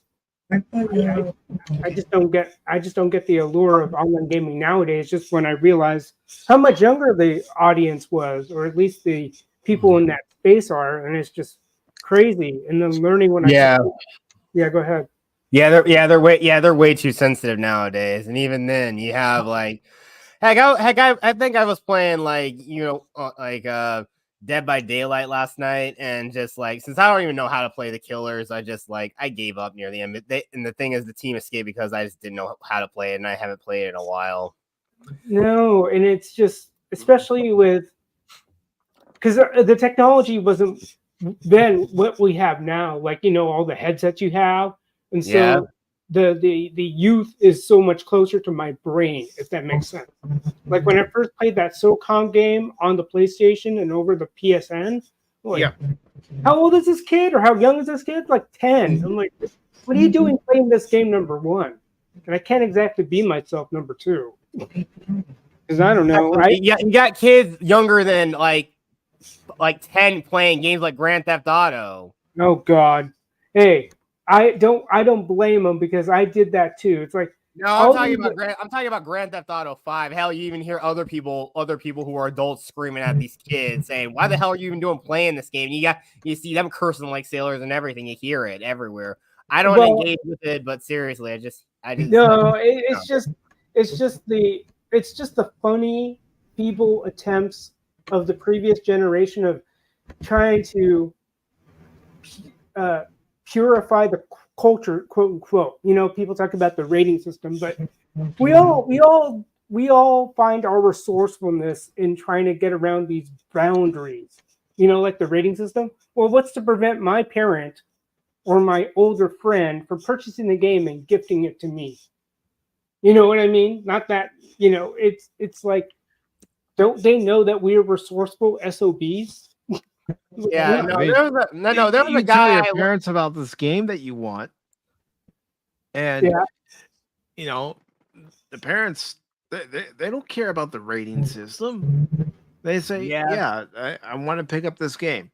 They don't say it's for their kid. They just say they want to pick up the game. Even if a parent does say it's for their kid, they're not going to mention how old their kid is. No. Yeah, that's true. That is true. I mean, I'm never gonna say that I wasn't like 9 now. I'm more than before. And Jason, he has to go here, so. Okay. Yeah, I see it. So, Jace. All right, dude. What do you have coming up on 540 Studio? Well, I don't know if it's gonna be. I don't know if it's gonna be a stream tonight, because I'm making everything ready for Thursday when Mike Barron is coming on our channel. So I'm making everything ready for that. So that's gonna be a fun stream. Very cool, very cool. And I am noise grabbing here, your so. link right now, so just bear with me a second here. And yep. But no, so that's what's coming up next. I'm working on some videos, and just a lot of things I'm working on. So we will see if any stream will happen tonight or not. But if not, I will see everyone, again on Thursday. All right. And also, maybe Friday and Sunday, because I have a new show that I'm doing. Right on. But other than that, as I always say, life's too short. Make the most of it. And we in this panel, we are grateful for every single support out there. We would not been here today if it wasn't for any of you guys out there. So thank you for the support and love. We love you and we appreciate it. And we are a big family. And I will see all of you next time. So goodbye, All right. everybody. Have a catch you later. All right, Catch All right, bro. Thank you for hopping Later, on, dude. brother. Appreciate it, man. Thanks, brother. Have a good one. Well, that user's gone. The more people that know. Yes. Yes. Oh. Yes. Hey, Master Polly Cole. Boy How has are you, graced good us sir? with How are his you? presence. I How's it was going? Phantomology, then I was the Star Wars guys, then I was the other guys, then I was these guys. Then I became These guys, those guys, Phantomology those again. guys. So, do you play in a car? Because, Paul, I could easily help you backseat games. So, Well, if it helps me get through Dark Souls 3 with as much of my sanity intact, I will accept that. Take your What about the Dark Souls 3 makes I you wasn't go being insane? Is it serious. the game itself, or what? The Like- fact that it's the hardest game that I've ever played. Okay. Hey, Mike. I try. I try to play Bloodborne. You know how badly that messed up for me. Heck, Oh, I'm sure. I think I could just repost the link for that stream, some at any time to see how just terrible I was at that game, so you can get a glimpse of that. And just 2 days later, I did a full live Let's Play of Until Dawn, my first time ever playing the game. How'd that go? Yeah, well, the character who I actually grew to really like in Until Dawn, Ashley, I got her killed, but I'm pretty sure a lot of people got her killed on their very first playthrough. They all got her killed. Mostly it was because of the trapdoor thing. That's what got her killed. Yeah, only you should've seen me and 3 Chaos people survived. played State of Decay 2 last night. I got 2 of my characters killed. Yeah, in my blind playthrough, I got Ashley, Chris, Jessica, and Emily all dead. I mean, I got Em and Mike killed from the lodge going on fire because I hit the switch instantly. So only Chris, Sam, and Matt survived. Hey, Raquel. Hey, Hey, Mike. Mike. Oh, go ahead, Brandon. Yes. Does he have a favorite Looney Tunes character? Do It I says have- right there, I'm the Looney Tunes man after all. Yep. And You're why asking- why have you came to my channel for a stream? My birthday. Are you talking to me, Brandon? I was talking to Mike. Oh, okay. I'm busy, Brandon. I have things outside of YouTube that I have to take care of first that take priority. What about one of the other people? Even over YouTube. What Which is about one of the other- reasons I took last week off. Because I wanted to get those priorities taken care of. Thanks for reminding me of that, Mike. Because even though as I get into this, I have to remember I have life things to take care of. Thanks for the reminder. Hey, Mike, I want to offer you some very exclusive content, and I'm going to do something I have never done before Oh boy! on Well, this watch out, stream Mike. Watch on out, YouTube. Mike. Put your wall up. Would you Mike. guys? All right. Would you guys like to see Wait, me do ho- a? ho- Would you guys like to see me do Hold a on, shot? Hold on. I've got Of course. I've got to alert all decks. I've got to alert all decks. Exactly. Red alert. All Where's the hands. Red alert. Red alert. Red alert. All hands. There we go. As I said, I'd like to see me.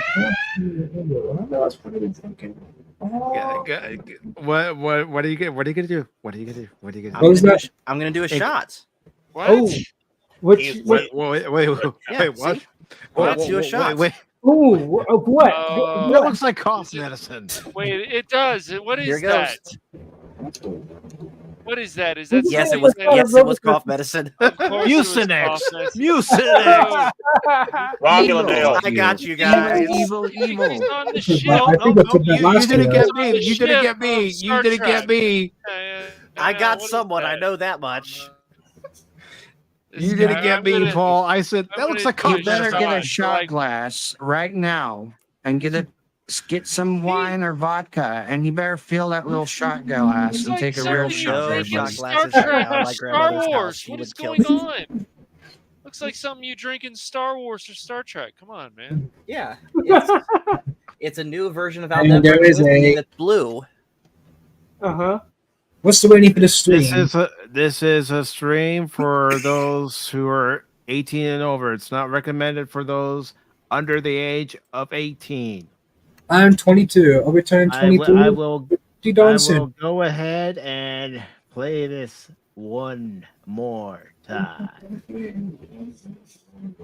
Warning, due to adult language and humor, the following content may not be suitable for any viewers under the age of 18. Viewer discretion is strongly advised. The views and opinions expressed during the following live stream or video content are those of the individual and may not be those of others. See, I was trying to keep up with it. Wow, you did that pretty good. Hello. Well, good thing I'm not 18, Hey, but Raquel. people seem to think I'm like that age because it's out of my voice. You But just I'm turned really 19, Raquel? not. That's I'm really amazing. in Good my job. I'm really in my 30s. No, you just turned 19, Raquel? That's amazing. Good job. I wish. How you been, Raquel?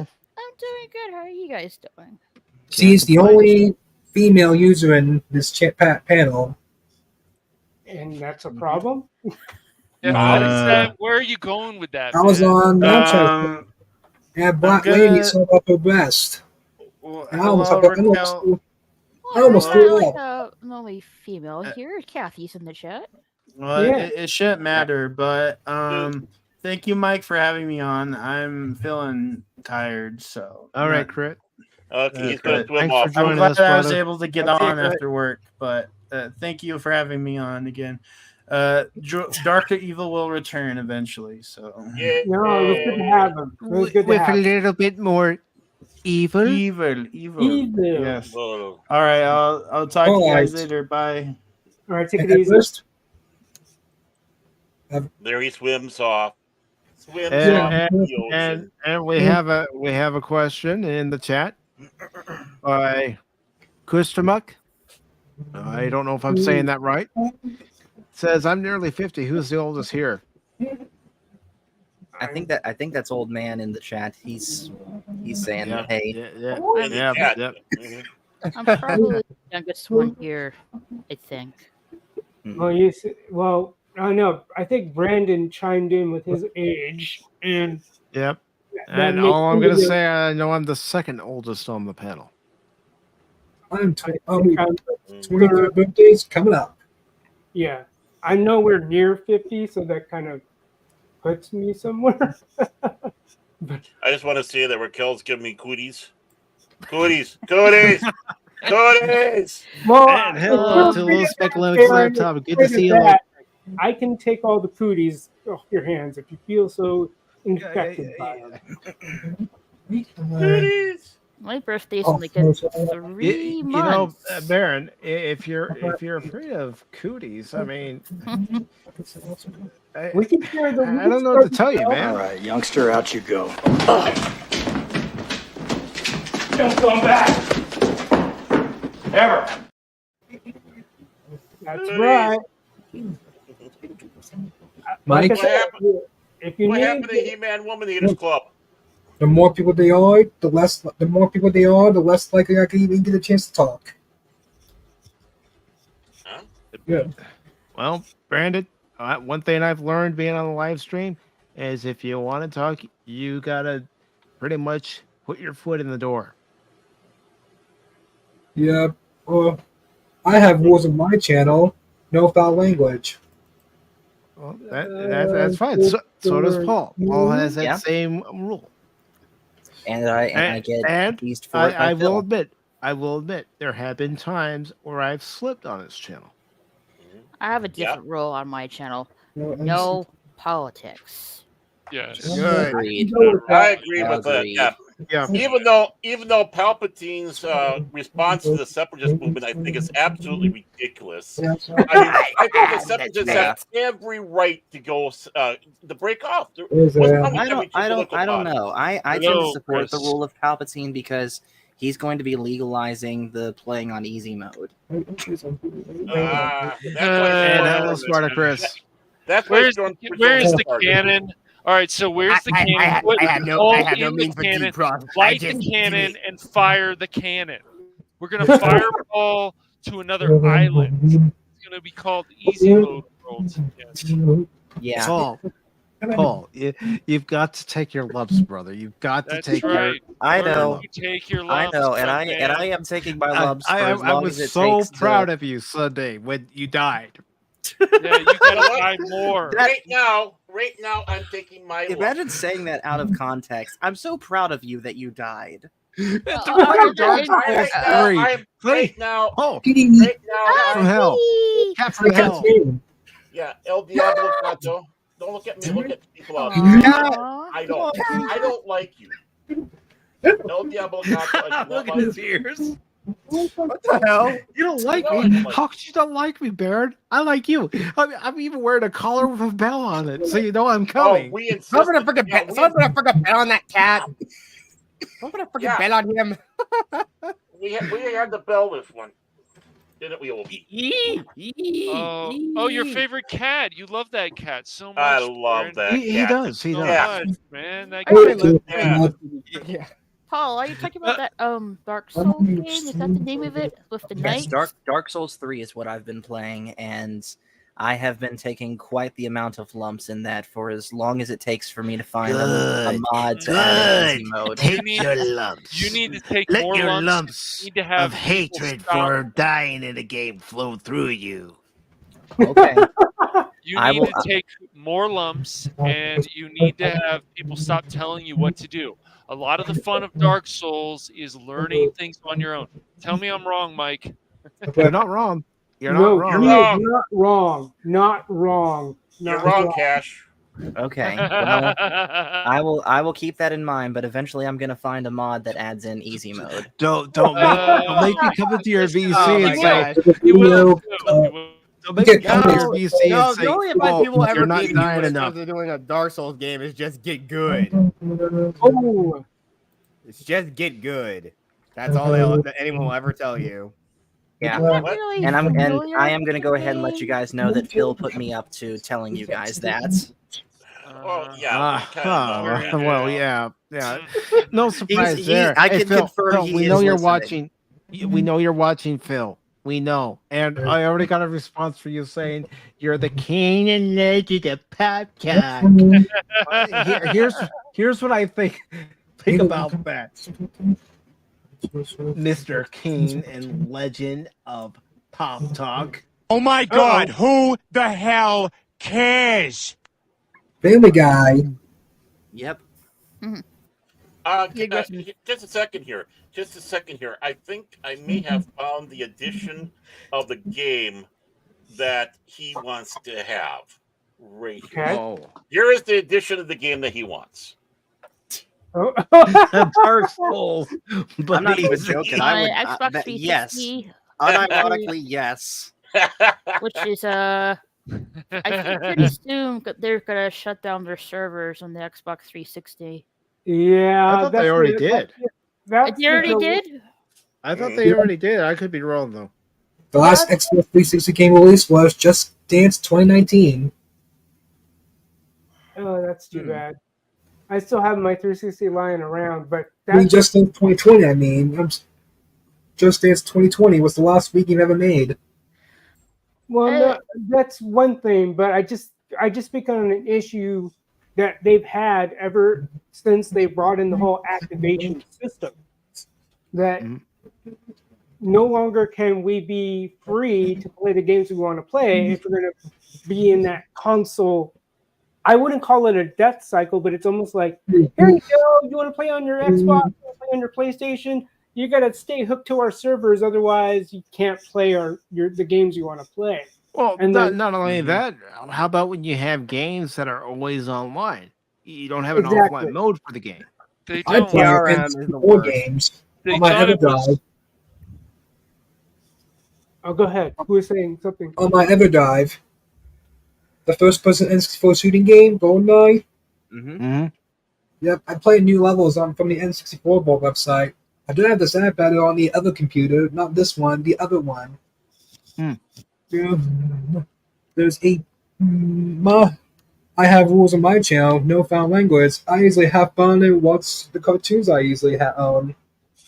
Well, like I said earlier, Brandon, that's fine for people to have rules set for their channel. Every channel's different. But Mike, you were on a point about something, but because that's the biggest thing I've noticed. Because these servers, they will dictate whether you can play a game or not. Because someone was telling me in another stream about licenses. Because as I learned in Xbox support, you have two licenses. You have the profile license and you have the console license, and it's just like, oh. Because games are now hooked to the internet, it's almost like one day you may not be able to play the game at all. That's why I appreciate third-party sites like GOG, because however they do it, they provide a game that's free of DRM. If that you can download an old game that you could play on Windows 3.1. Exactly. Windows 3.1 came out in April of 1992. Mm-hmm. But that's the thing. Like, that's why I've been going to a lot of these older games where I don't have to worry about that activation dingus. I just have to make sure I have my copy of the game. Yeah, I mean, I have a physical copy of Star Trek Bridge Commander. Oh. And I tried to install that on my Windows 10 computer that I had. Uh-oh, and what at one happened? point it worked. Oh, God. So I stopped playing it for a while. I uninstalled the game, and then I tried to reinstall it. Well, they had an update, and the game no longer would be read on the disk drive that I had. Oh, And yeah. it wasn't the disk drive. It just wouldn't install the game because they took out a line of coding that wouldn't allow it to happen. Oh, yuck. This computer does not have a disk drive. Yeah, well, that's too bad. It's kind of the weird thing that people talk about, like digital rights management for consoles, but PC gamers have been dealing with it for over a decade. Way too long. Even a few months ago, Activision was saying they lost the files for the Transformers War for Cybertron games. Oh, God. And Hasbro wanted to remaster them. So there's this back and forth where Activision saying they still have the files, Hasbro saying no, you don't. What? Same thing applies to I think they lost the master files for the original House of the Dead. I know you can still probably play an emulated version with the Sega Model 2 emulator. That's the thing. Like, I wouldn't want. That's my last resort. Like, I was trying to play Mortal Kombat 1, 2, and 3. That was somehow adapted for the PC, but find a copy of MAME and then do it like I did. Find a copy of MAME and then do it like I did old school. If I wanted a good arcade port, I would get one of those things and just play it like it is. As much as I learned my lesson not to, like, I did get a couple of letters from my ISP back in the day. You know, those letters that kind of threaten you. Mm-hmm. So I try to be legit. I want to be legit, but now it's like they want to prevent the crime, but then the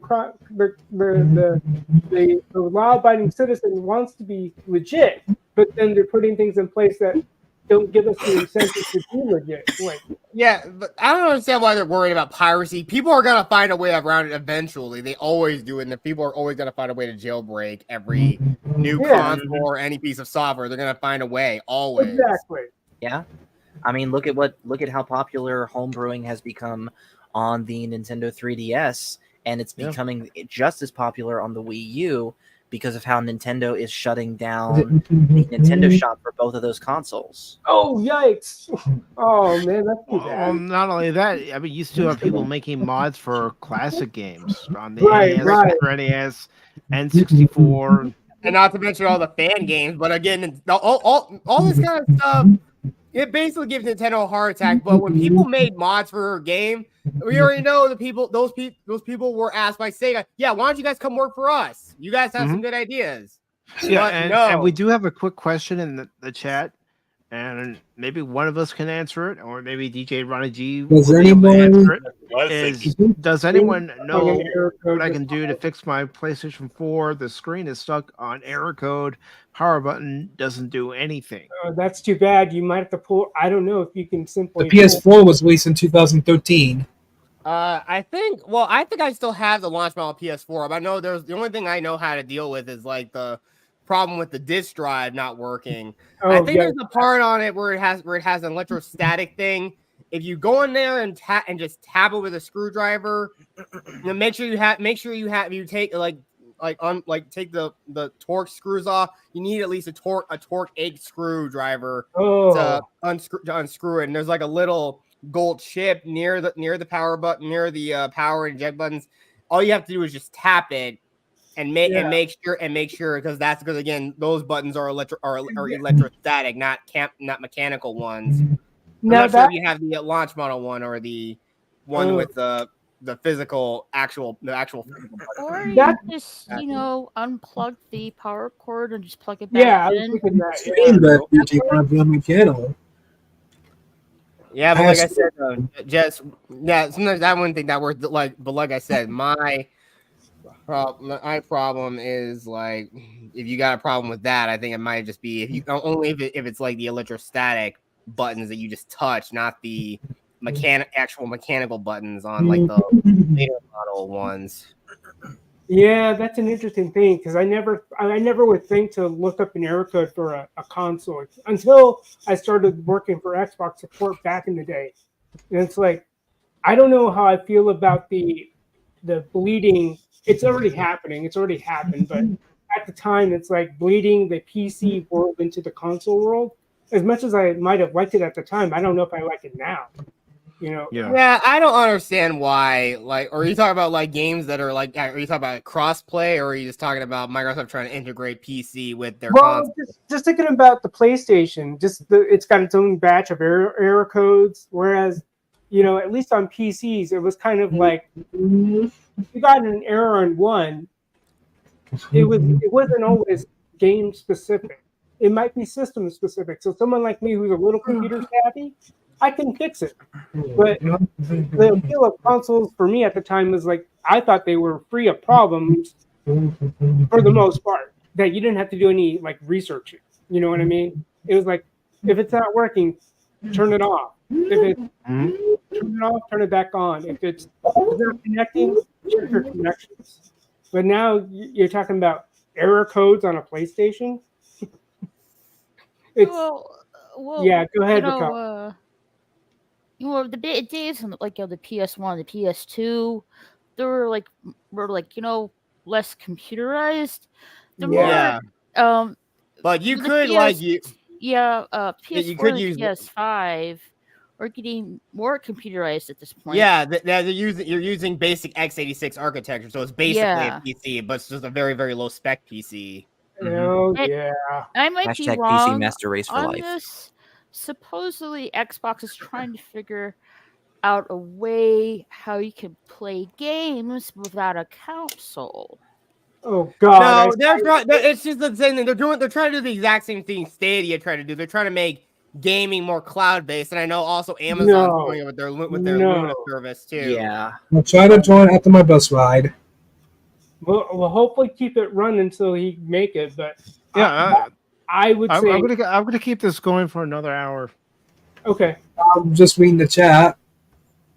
I just go, no, nothing on the cloud. I mean, I've done enough networking troubleshooting to understand nothing reliant solely on internet connection, because it's always going to come down to the slowest person on the other end of the connection. You know what your connection is, but you don't know whose other end is, whether that's really good or not. Exactly. Yeah. I'm not gonna and you know what? If the internet goes out, if you have an old console like an NES or Super NES, Genesis, any of the consoles that came out before the internet was even a thing, well, you can still play those games, no problem. Right. What about the 64? Oh yeah.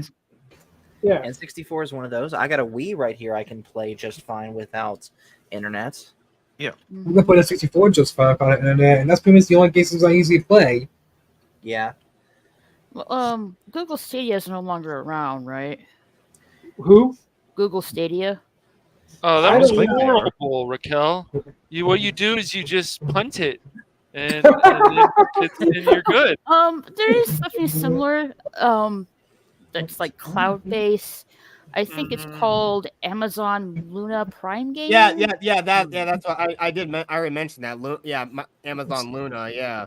And of course, there was the on live service. I'm not sure if that's still up or anything, but yeah, that was like a trial run for like trying to do. And of course, we had that that obviously failed immediately because look, even right now, we are still like the U.S. and a lot of Western countries are still behind in terms of bandwidth compared to like countries like Japan and Korea. We are still like way behind them.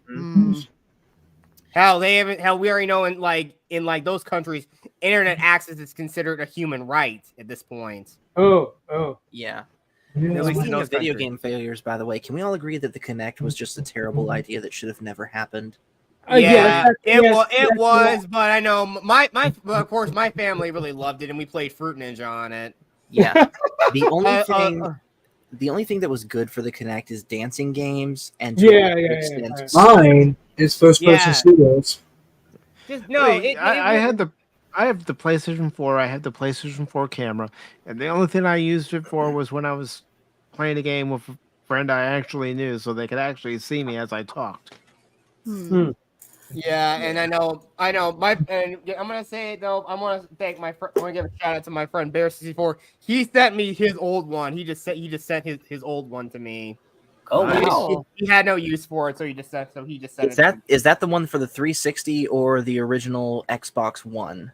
No, that's the PS4 camera. Oh, okay, I gotcha. Yeah, but like I said though, I wouldn't need that for streaming. I mean, only just to show my face. But I got this streaming mic, and of course, I use these headphones for when I stream. I don't have the camera on when I'm playing video games. Yeah, there's no real point. And plus, the lighting in my room is like garbage. Yeah, at least your Dead Sparks are able to hide the fact that you're in. I can't hide the fact that I'm in a bedroom right now. Guess what? Best ride. It don't have ladder. I didn't even read yet. I mean, I stream from a bedroom too, but that's why I have a green screen. No, I don't particularly go on camera that much anymore. But if it's green screen, I still keep the green screen up just in case I decide I'm going to go on camera at some point, even if it's briefly. And yeah. I wish I had room for a green screen. That way I can hide out these blasted pillows that Phil always mentions. Yeah. What about are they up to military standard? I hope so. Yes. If not, he's gonna pop in and he'll be like, "Are they up to military standard?" We already know Phil's listening. He's gonna say it. You know the supposed Kane and Legend of Pop Talk is always around, always listening. He is. The king of Legend of Bots for sure, but yeah. And I think on that note, I'm gonna go ahead and head out for the night. All right, Paul. Good to see you. Nice. I don't believe I've met you, Skeptic Tank, before, so it was good to meet you. And Here, of course, I'm gonna put your link into the chat, Paul. This way, anyone who isn't subscribed to Fandomology can subscribe. Okay. We will be going live at the top of the hour with some more Mario Kart with my friends at Team Danky Push. And it's going to be just as I play wild Mario Kart with my mom. And before I go, I do want to leave a little bow and pay respects to the true king of Pop Talk, my best friend Phil McCracken. Oh, don't. That's is out you go, youngster. Out you That's go. it. That's right. That's how. Paul. Boo. Boo. Paul. Boo. Man, dude, what do you And want? for life. For him too? Dude, are you gonna become his dog or something? Come on. By the way, Paul, Yeah, well, that's just like your opinion, man. I use that as a response on Instagram once. Just like I'll do Instagram. I'm telling you, dude, Phil can get Paul to do all kinds of things, dude. Yeah, So, unfortunately. I worry about this. Again, I mean, I'm surprised Paul's never wanted to come on my channel. Like, I would gladly accept if he came on talking, if he once ever came on talking pinheads on my channel. But I know, you never know. Well, I know. Like I said, I've been partially on hiatus, and I know even then, like we're already well into October. I still wanted to plan to do some stuff for October, but I kind of really got tired of using Dr. Vandenberg. But now I think I'm gonna use. Let me change the avatar. Basically, I use that. I'm basically wanting to create a character around this, and heck, this is an actual like antagonist in a story in a horror story I'm writing, or he's gonna be the main antagonist of this horror anthology. He's gonna be the lead up to everything. I will take your soul and everything that you hold dear. I am an evil version of Optimus Prime. No. Basically, it's just like that. It's basically a dark. This enemy is a dark cosmic entity that is literally the embodiment of everything that is evil in the universe. Literally anything like all those old ones like Cthulhu or any other Lovecraftian horror was created. This character would pretty much make all those characters crap their pants, metaphorically speaking. So yeah. And even if you do, it's like its consciousness was basically scattered across space and time, and it's trying to constantly recoalesce itself so it can basically spread its dark influence across the universe again. But every time it gets destroyed, it can coalesce enough to create a physical form for itself. But it's basically something that could be literally the size of a planet or even a galaxy. I was going to say, based on what it looks like to me, it looks like the way they should have done Thrawn in that Snorka series. Just saying. Because according to some folks, he wasn't supposed to have pupils, just the red eyes. Because again, that's how Chiss are. But okay, I think Stretching is saying that he's the size of a galaxy. I mean, basically, there are basically three planes of reality. Our physical universe, basically what we would assume would be heaven, and of course what we would assume to be hell. I just consider that watching a Cub game. It could be heaven and hell at the same time. That is true. Has anyone seen the thin version of the PS5 today? Oh yeah, I saw that. And it has like the thing you can buy the disk drive as an add-on for like $80. Up the price. Like, what are they doing? That's Iceman. To be honest, I don't really see that much of a difference. To be honest. Yeah, but PlayStation's been screwing up left and right. I mean, they're upping the price of PlayStation Plus, which again I hate. Even the lowest tier is like way too far outside my price range. Well, maybe, yeah. It's like $80 for like the Essential for like PS Plus Essential, which again I don't care about that vast game library. I don't really care about it because some of those PS4 games I already bought now. I already bought, and I can. There is something I do want to get. It comes out next next month. Those PlayStation earbuds. Oh yeah, and that PlayStation, like, what was that thing called? The thing that's basically like the switch you could attach the. I'm not sure about the name of it. I'm not really interested in that. I'm more interested. Yeah, I saw an advertisement in a store I went into today.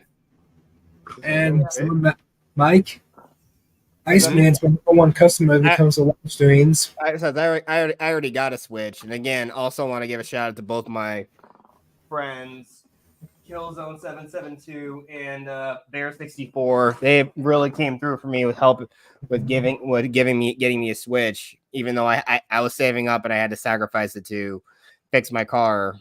It's called PlayStation Portal, I think. Oh yeah, that's what it was. PlayStation Portal. Okay.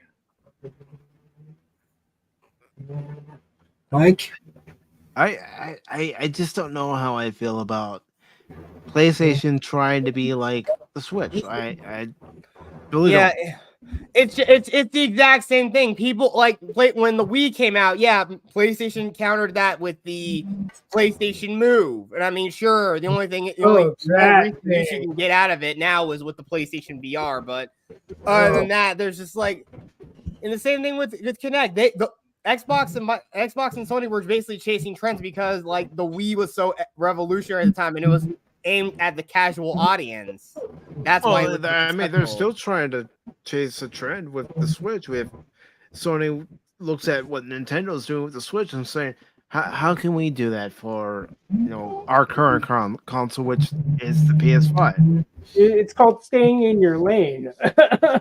yeah, exactly. I mean, look. Fair enough. Most people buy a Nintendo console to play Nintendo's games, and I'm happy that you can actually play older, like Game Boy games. You get that expansion pack, you can play N64 games, and I mean, heck, most times, I'm mostly just been finding myself just playing Tetris on my Switch. Because at least for me, I got my Switch because I thought it was the most reasonably priced console, and I got a specific version of it, which I think doesn't have the TV hookups, but I don't care. My standards have been adapted. Like I'm all for updated graphics, but it has to fit the scheme and the story of the game. Like yeah, exactly. I mean, sure. Like graphics don't come first for me anymore. They don't really. I mean, I understand that. Yeah. But I mean, instead of like putting like games like Mortal Kombat 1, which is the most graphically inferior version of a new game, you could just re-release the older Mortal Kombat games, like say put Deadly Alliance, Deception, and Armageddon on the Switch. Just do that. Just port those games over. Right. I mean, again, you could just port. I mean, a lot of 7th Gen games are getting a lot of love on the Switch. Like. I think the most upgraded Street Fighter game I bought was Street Fighter 4. I thought that was a fine compromise, but when I saw the stuff for Street Fighter 6 ago and then Street Fighter 5 before that, I'm like, I don't need these updated graphics, not for that kind of fighting game. You know what I mean? Well, they're even releasing a remastered version of the original 3 Tomb Raider games. Yeah, but also, I mean, Blaze, and also the same thing with Blaze Blue. I mean, I've never played the game, but I mean, just like the art style, it wouldn't be graphically as impressive. I mean, sure, you could probably play any of those games on like newer gen consoles, which again, they don't need to be graphically impressive because it's just like a lot of frames. Didn't they remaster the first Red Dead Redemption game? I think so. Yeah, they did. Wait. Red Dead Redemption is one of the most high-selling M-rated games. What was that? And each of you has a little text field at the bottom of each channel. Mine says the Looney Tunes man. Yep. And you do have a favorite Looney Tunes character?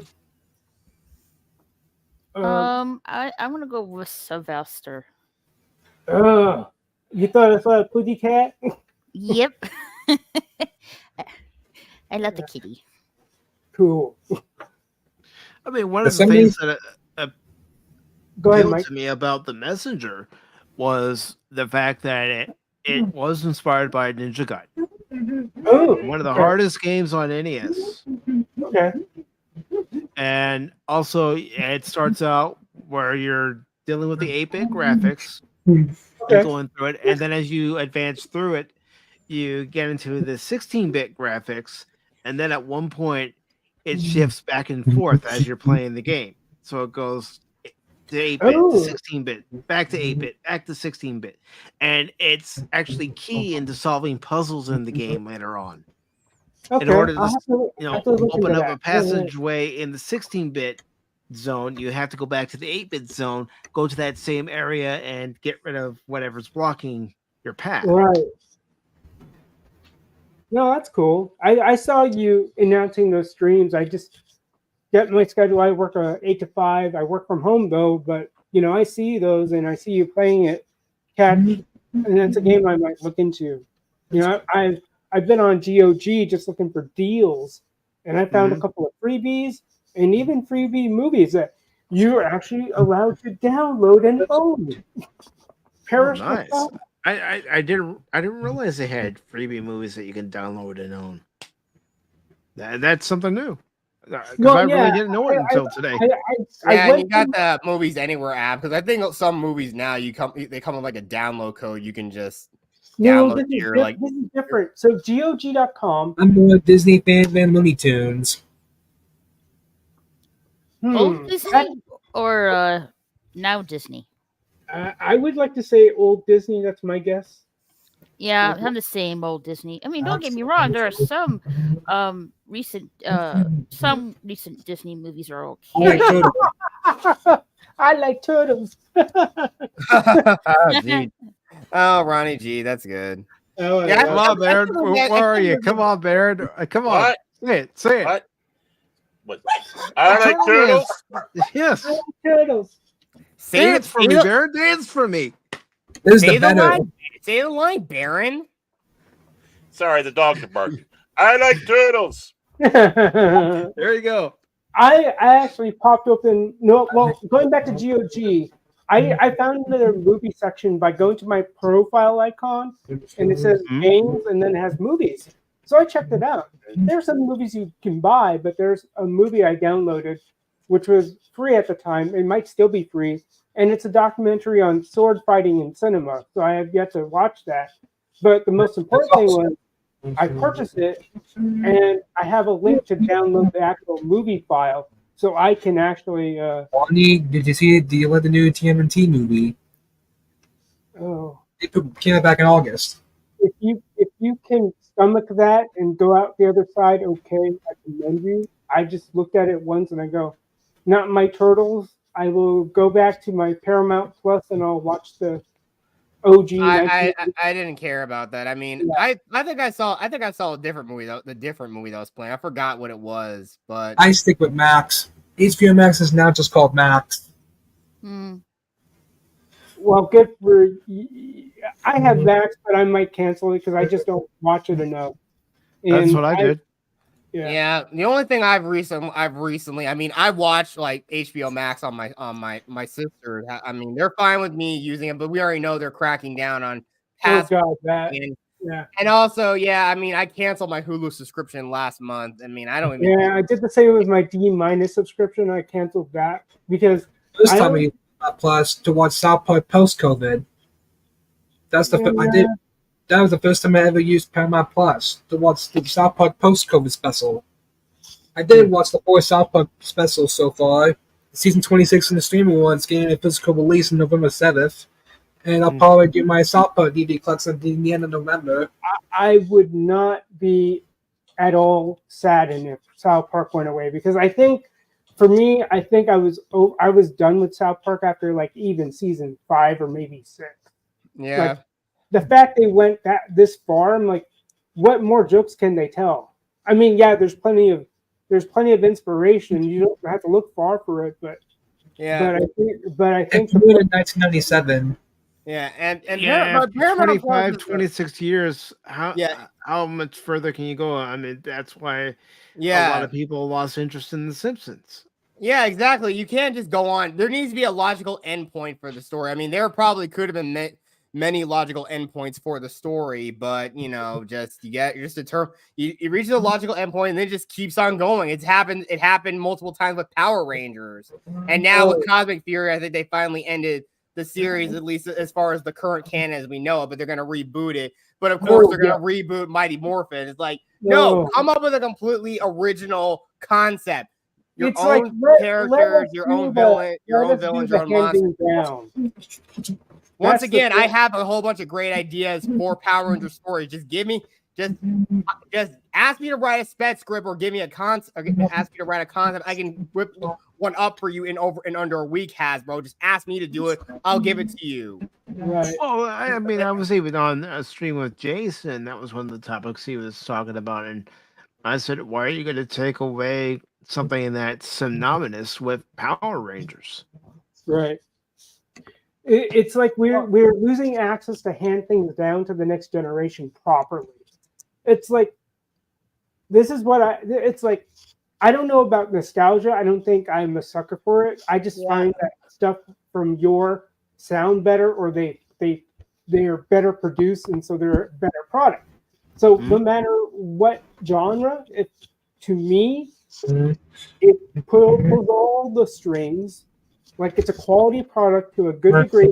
I'm going to share that to the next generation. And I'm hopeful that my niece is still on her Frozen phase, because that means she has a litmus test for even her 6-year-old self. That she has a criteria of what is her content, what is her movie. Because she hasn't moved off of Frozen. She likes Encanto, but she will not likely. I don't think my brother will subject her to the other stuff. Yeah, exactly. But I think Baron, Cash, and I can say this too. When it comes to Star Trek, we prefer Star Trek before J.J. Abrams and Alex Kurtzman. As to what we're getting now. Right. Yeah, but I also say that. But I mean, with Power Rangers, I mean, there are other great seasons of the show other than like Mighty Morphin. I mean, if you're gonna get into Power Rangers, I would personally recommend you watch either RPM, Time Force, Wild Force, SPD, Dino Thunder, and even Jungle Fury. I mean, it's just like you don't really need to watch the original. I mean, sure, it's the one that started. Mighty Morphin's the one that started it all, but I mean, come on, you could just go with any of those seasons. I mean, most of them are those seasons are mostly standalone. I know there's only small bits of connections with the wider universe. Right. And then you see it more closely with all the crossover episodes with the previous season's team. With like some are good, some team ups were better off being 2-parters. Some were just one episode, but they really worked. So I have a question for Raquel. She's still there. Yeah, I'm here. Okay. So I see the avatar, and it looks like it's a Dragon Ball character. Am I right? Yes, you're correct. This is Kefla from Dragon Ball Super. See, I appreciated the beginnings of Dragon Ball Super, but I don't know why I lost interest, but I wasn't into GT. Once it's like after the Boo saga, I was like, oh, GT looks weird. I don't know if I can get into that. And then when I learned that Super was supposed to be the super corrective thing that Toriyama said, nope, disregard the GT, disregard that.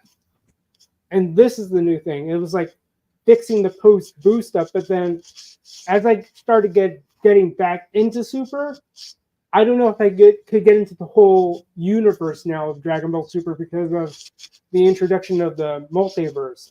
Are you still a fan of the Super as a whole, or is there a stopping point for you with that as well? I'm still a fan of it, really. Haven't really read the manga, really. I like to get into that sometime soon. But I have watched the recent movie, which is Dragon Ball Superhero movie. I pretty enjoyed that. I did. I watched that one too because I think it didn't have the multiverse funniness that I didn't care for. It was just a straight up. For me, it was a straight up like, here's the story. Cell's returned, and they need to deal with him. And not that I'm a simpleton. I don't like to think myself as one, but it's just it kind of kept it. They kept it simple, and that's why I appreciated it as a movie. So, is that your favorite character in the whole series? Yeah, one of them. Okay. What's the other one? Well, my others are like Vegeta, Goku, and Piccolo. Okay, right on. Dragon Ball Z is my favorite anime. All the sagas, or just one of the sagas? I'm just asking. Match my friend RGM, Red Glove Militant, see if he will come to your Pop Talk panel Sunday. Iceman was there, and he's my #1 customer if it comes to live streams. I did a stream with DJ Wanna G back in August, but my dog was barking for the entire. My dog wouldn't even let me talk. His name is Sparky. I am the Looney Tunes man. You know Just watch Sentai, DJ? So, Maybe. Oh, the original series that inspired Power Rangers. Yeah. Okay. Yeah. I mean, you can find all the Super Sentai episodes, or at least I know, like Shout Factory has some of those Super Sentai series on Tubi. Ooh, I think everything from I think they have everyone from Zoo Ranger up to no, I think they even got Jetman. I think they have a few pre-Zoo Ranger Sentai seasons like Jetman, but I know they have. I think they even have some of the from Jew Ranger all the way up to at least Abba Ranger. I think. Oh yeah, and I think Deca Ranger's on there too. I'm not sure how many Sentai series are on Tubi, but there are a lot of like Super Sentai. Even like one of them called Gridman, which inspired Super Samurai Cyber Squad. Yeah. Cool. Yeah, so all those shows are on there. Yeah. So Jet Sparks, were you aware of other properties and franchises when the Rangers were in their heyday, like Mighty Morphin? Yes, I was. I definitely watched a lot of I watched a lot of cartoons, and again, another great show that I watched, like that was that sadly also had 2 great seasons, but sadly I wish they could do more with it. Was SWAT Cats: The Radical Squadron? And you're talking about in terms of anime that was first exposed to. I was actually first exposed to Sailor Moon. I mean, I just remember vaguely watching that show as a kid. Yeah, so when I was growing up, this was 94, 95. I was 13, 14. And so I wanted to get into Dragon Ball because it was funny. It came out of a fighting game topic. Like it was Street Fighter 2, Mortal Kombat. And then because of the people I was around, we had people who were Navy kids. I wasn't your typical Navy kid because I didn't move around, but I knew people who did. And someone said Dragon Ball Z, and I go, "What's that? What's that?" And I looked a little bit into it, and it was like when import was really a super duper exclusive thing. Like if you had an import game, you were in the in crowd. You were like the coolest kid on the block. But Dragon Ball was going around. This was like anime was trying to get its inroads into the American audience back in the mid 90s. And so it was Dragon Ball, and then my sisters were latching on to Sailor Moon. It was like they did a double take, a simultaneous insert of both properties at the time. So it's interesting. So were you watching the American adaptation of Sailor Moon? Yes, I mean, again, I was only like a 5-year-old kid. I remember seeing the show on Toonami back in the day, just like how a lot of kids, a lot of kids. I'm talking about like in the the late 90s, early 2000s. Okay, yeah. I wasn't alive until 2000. See, my first anime show I watched was Ronin Warriors. Oh my god, I remember that. It was like it was something that I live in a bubble. Whether I think there were some choices I made in terms of that. Another show I did watch was Yu-Gi-Oh, of course, and I remember watching the Sonic X anime cartoon. Yeah. That's a good one too. There's like Yu Yu Hakusho, The Big O, Rurouni Kenshin, Gundam Wing, G Gundam. And I only watched. I think I remember the only Gundam show I remember watching vaguely was that one that was CGI and it was like that mini Gundam. Yeah. And a Cowboy Bebop. I don't want to forget that. Yeah, I only recently watched Cowboy Bebop in the last year. Such a great show. But I know, like I said, on Hulu. I'm not sure. It's probably on Tubi as well. But I mean, I remember I think the original. I think the American dub is so well done. I mean, hell. Steve Blum is the voice of Spike Spiegel. Oh, okay. Yeah. He is. He also does sometimes Wolverine.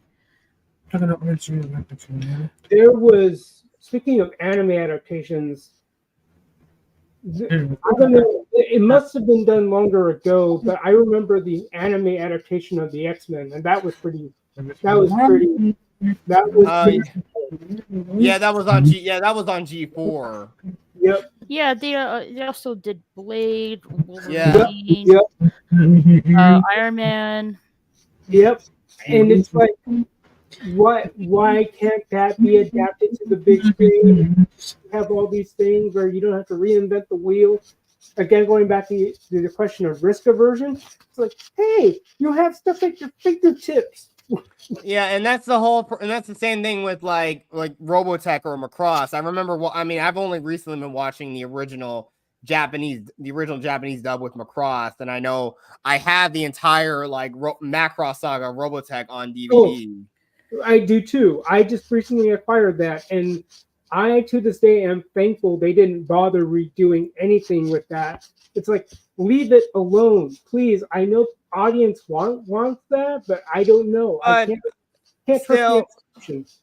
But still, I know they also made the animated Robotech Shadow Chronicles, and I honestly would have liked to see a continuation of that story. Yes, but I don't want it to go to live action because I know that's been teased by various conventions. Yeah, I know. It's something that just cannot be done. I mean, the whole core of that story is love and idols and stuff like that. And I mean, the American audience wouldn't really understand. No, they would not. Because I mean, Min-Mei is at the core of the story, that romance between her and Hikaru Hichijo, or as he's known in Robotech, Rick Hunter. I'm not really familiar with Macross, but I did watch a movie called Macross. I think it's Macross. Do you remember? Yeah. Do you remember Love? Yes, it's a truncated version of the Macross anime. Yeah, the dubbing part's a little bit iffy, but but I enjoyed it nonetheless. It is an interesting thing when you look at the American adaptation. Like, I'm just glad they didn't tweak it too much when it came to Robotech making the Macross saga as part of especially when it's the first part of the canon, which and again for the next two sagas for Robotech, they took Southern Cross and Genesis Climber Mospeada, which are two unrelated anime. Yeah, and I'm personally torn about that because after watching, I didn't watch what was adapted to become the Robotech Master. By OGSM. I have a question. Let everybody speak, Brandon. Let everybody speak. Okay. I'm with DJ Ronnie G. I did start watching the original Japanese, and again, going back to the tweaking, it wasn't too far off from the Japanese, so thankful for that. The only thing they took away from the Japanese is some of the nude scenes that the Japanese audiences were used to. And that's the whole problem, because oh my god, even then, it just shows how much our Western sensibilities clash with Eastern sensibilities. Heck, even in a French show like Code Lyoko, there was some slightly risque stuff in that show, even. Yeah, especially when, going back to Sailor Moon, like when you start introducing the new characters at the time. It was, like Neptune and Uranus. Yeah, they were cousins in the D dub, but in the original Japanese, they were lovers. That was so weird. They decided to say there were cousins in the dub. Doesn't it make it a lot worse? Well, that's the other thing. I said I was an explorer in a thought piece. Is in the American Macross, Lin Min-Mei and Lin Kyle were cousins. Yes, even in Robotech, they were cousins, and of course, even though it was not common, but Japan wasn't opposed to first cousin marriage. Oh, okay. And yet it escaped American dubs, because I really wondered. I was going to look into it about American marriage laws in the 80s or states, and how far you can go with that, because and that's the thing that changed. In Macross, his name was Lin Kai-Foon, not Lin, and they changed it to Lin Kyle in Robotech. Yeah. But it's funny because what I have in the English dub, the dialogue was such that Kyle was going to marry Lin May, even though it's throughout the entire American adaptation, they were cousins. So I'm like, okay, what marriage laws were permitted then? Like, and they are still technically cousins in the original Japanese. Yeah. So and that's another egregious thing they said about the dub for Sailor Moon. Yeah, those pop stars that when they're just going around as normal school students, they become male, but when they're in their power form, they're female. Oh God. And real quick, guys, Brandon had a question for all of us. Yes. And that question is, what was the first video game console that you played? The first game console I ever played was the GameCube, because I was born in 2000, and the GameCube came out in November 2001. Yeah, the first time I played it was around April of 2007, when I was only 6 years old. Let's see. For me, it was the SNES. Ooh. For me, it was the Nintendo 64 was my first console. Mine was the Atari, and I'm sure mine was Barry Atari too. Atari 2600, brother. 2600 was my first console. Now, Pitfall. Oh yes. Oh, Still up today. My only taste of playing Atari games was that Jack Specific plug and play Atari controller. That was my only taste of playing the Atari. I played Gorf like it was soup. And then I got that Napco one, the Namco plug and play one with Mappy. Oh yeah. Okay. The first console I actually owned was the NES, but after the Atari 2600, the second console I played for the first time was Sega Master System. Oh my God! There are so many things that could bring us to a whole interesting discussion about Sega in itself, because for whatever reason they could never get their hardware straight. Like after the Genesis, like everything since then failed. Mm-hmm. I mean, Saturn failed, Dreamcast failed. But it was a good console. It had a lot of good games. Heck, it introduced me to one of my favorite fighting games, Soul Calibur. The good news about Dreamcast is Sega's finally going to make a Dreamcast Mini, and we'll see how many games come with that. But that could be really cool. Oh my God, I'd be all over that, because Same here. it is intriguing because you can still buy one. OGM. It's finally happening. So because I know I go to the Retro Gaming Expo, and one in my area is happening this weekend. I'm just so tempted to just pick up a Sega Dreamcast, because it had some games on there, and the controller was a little bit funky, but it took a little getting used to, but once you got used to it, you got used to it. Yeah. It was weird with the whole, the VMU thing. You popped in the top, and of course the cord came out from the bottom. Right. Yep. But it's just here. I went over to a friend's house, and he had a Dreamcast. So the first time I played it, I'm holding the controller like you normally would on any other console. He's all, no, right. You can't do it that way with this one. And then, I see why. Yep. I just find it a little sad and liberating altogether that at least Sega's kicking around developing good games. I just wish they had more sense to release their classics onto the other platforms, because they used to make certain titles platform exclusive, if not entirely exclusive, before they just gave up their hardware line, Yeah. I can't believe they made a third Ready to Rumble boxing game called Ready to Rumble Revolution. I had no idea. I just found that out. Really? I watched the whole boxing match on Electro Jet's panel. I mean, one of the fun experiences I had was actually playing Streets of Rage 4 with Cash, and we're going through it. And we're playing on hard. We're not playing on easy. We're playing on hard. That's just how we do it. That's how we roll. If it's Bro Force, it's hard. If it's River City Girls, it's hard. Hard difficulty, yes. We will push ourselves. Never. See, Baird, he likes to be in the chat and he likes to heckle us. Yes. Yeah, that's fine. But he needs to I get don't do that too. Uh-huh. Although last time Cash and I played River City Girls 2, you were in the chat, and boy, you were rare that day. You definitely were rare that day. You were just firing on all cylinders. It's like You okay, Baron? No. You need some volume. You all right, man? I don't know what was in me.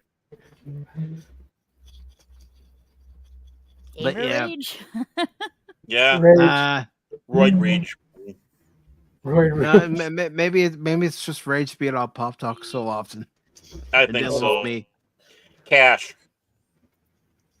It's all the stuff. All the crap I put up in Cash. No, all the crap. Baron too. So it's too much.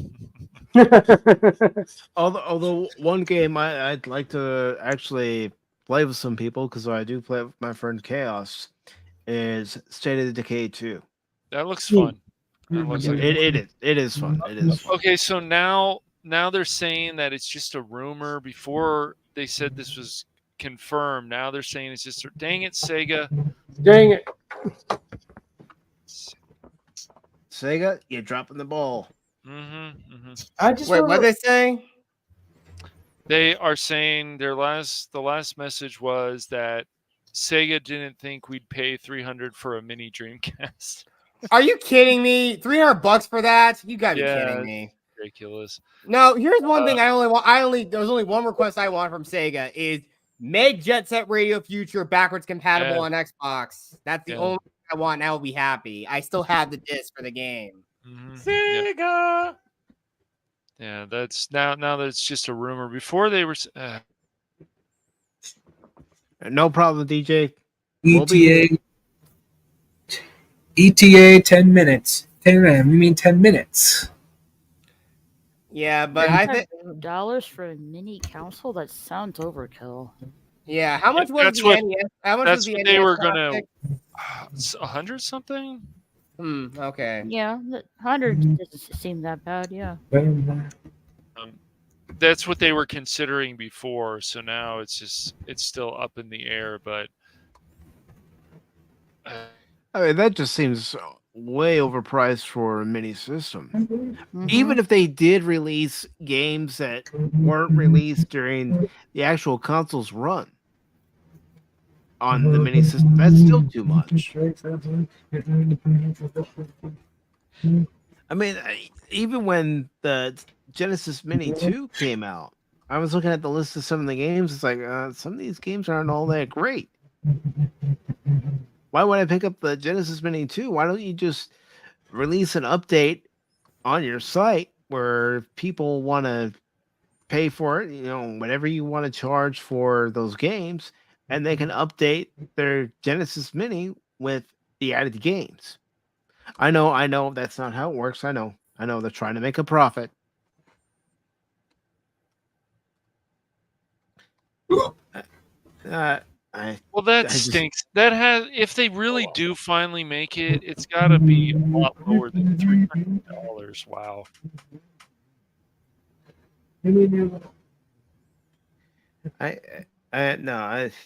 The best other option is emulation. So, and the emulation is solid. So, or if somebody actually still has a functioning Dreamcast with games. Right. That's the only other option. I still have my Dreamcast. So. Oh, rock on. It's an underrated system. It really is. It is. It came out in September 9th, 1999. $9.99. Nearly a year before my birth.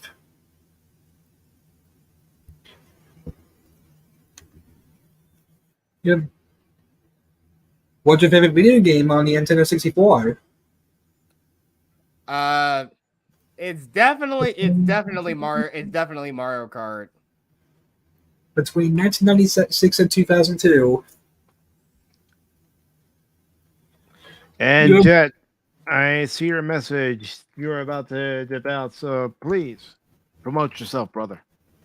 Yeah, like I said, my name, you know me as JetSparks373. I am on YouTube, Twitch. I'm also on Instagram. And again, you want to find me, all my social links, it is right there with that link tree. You can always follow me there. And again, I'm going to try to do a lot more stuff with like for October. It's going to be more random stuff. But like I said, Dr. Vandenberg is retired as a character. I'm gonna start up using if I sound like I'm having a bit of a gravelly voice, I'm trying to use this character I simply dub the Dark One. So yeah, you'll see me. I'll try to do what I can. But come next week there with my family for a bit. So but I'll be back like around like I'll be back around Sunday or Monday, and I'll try to at least do a lot of like Spooktober stuff on Sunday, on at least Sundays, and maybe on the week and like maybe Saturday. No, Sunday sounds a little more appropriate, and maybe on Thursday nights. But other than that, and even though I put your Linktree link in there, I'm also putting your Twitch link in there too, because I know that's where you stream some of your games as well. Yes, like I said, yeah, my link, also Twitch is in my link tree as well, so you can find me at all those places that are in that link tree. So thank you for having me on, Pacific. Good seeing you, Raquel, Baron, Cash, and Lester. It's nice to meet you. And sorry I couldn't be here when you got in here, DJ Ronnie G, but you rule, man. So thank you all for having me on, and peace out. And may God, the Force, and the power protect you always. Have a good one. Live long and prosper. Julan true.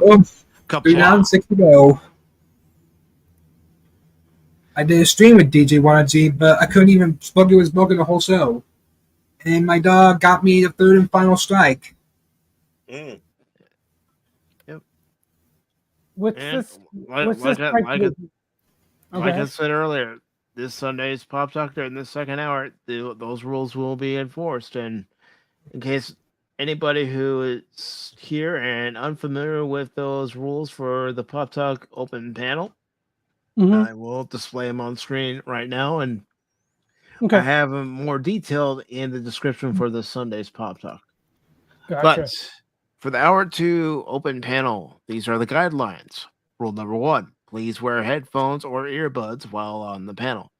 The reason for that is we don't want to hear feedback. We don't want to hear someone else's voice as they're talking. I don't want to hear my voice as I'm talking and then I hear myself. That throws me off. Throws us off too. Yeah. And number 2, please mute any background noise that can be heard during the stream. This means music, TV, any loud noises. It's like when Baron has his dogs barking. What does he do? He mutes himself. Did. Like it did that to me. Well, your dog was barking, Baron, and you didn't mute yourself, so I showed off my. I'm very strict about these guidelines. Also, if you have to get a bite to eat, I understand. We all get hungry at some point, especially during a long stream. You got to eat. Please mute yourself. Nobody wants to hear you chewing and chomping on your food. What? What's going on? Perfect, guys. Perfect. You thought they rehearsed it.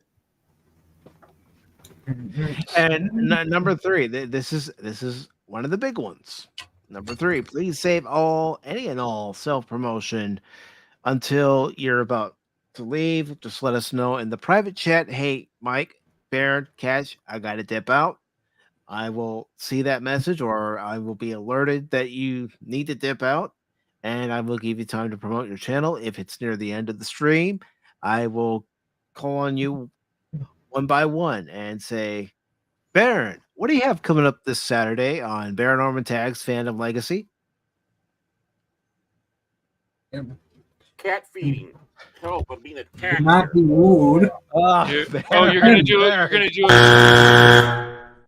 it. You're gonna be doing a stream about cats attacking you, Baron. That's amazing. Well, it's feeding time, and both of them decide to attack my cat. There it was. I threw Baron the pitch. What does he do? He's standing there up at the plate. And he just looks at it. Right. It's pretty. It wasn't that. It was being attacked by cats. Baron. What?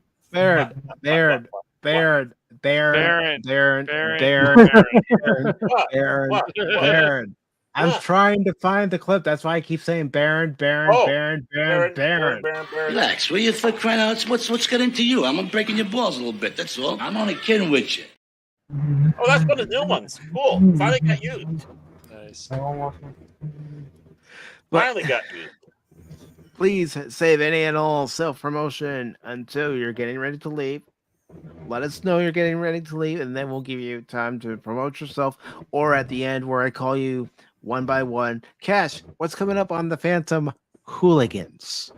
You want to know how hard it is to say hooligans and not say the other thing, especially if it being October? Cash? Yeah, well, we might change it for October. Maybe. We'll see. Huh? Phantom Hooligans? The Bulligans? Phantom Hooligans.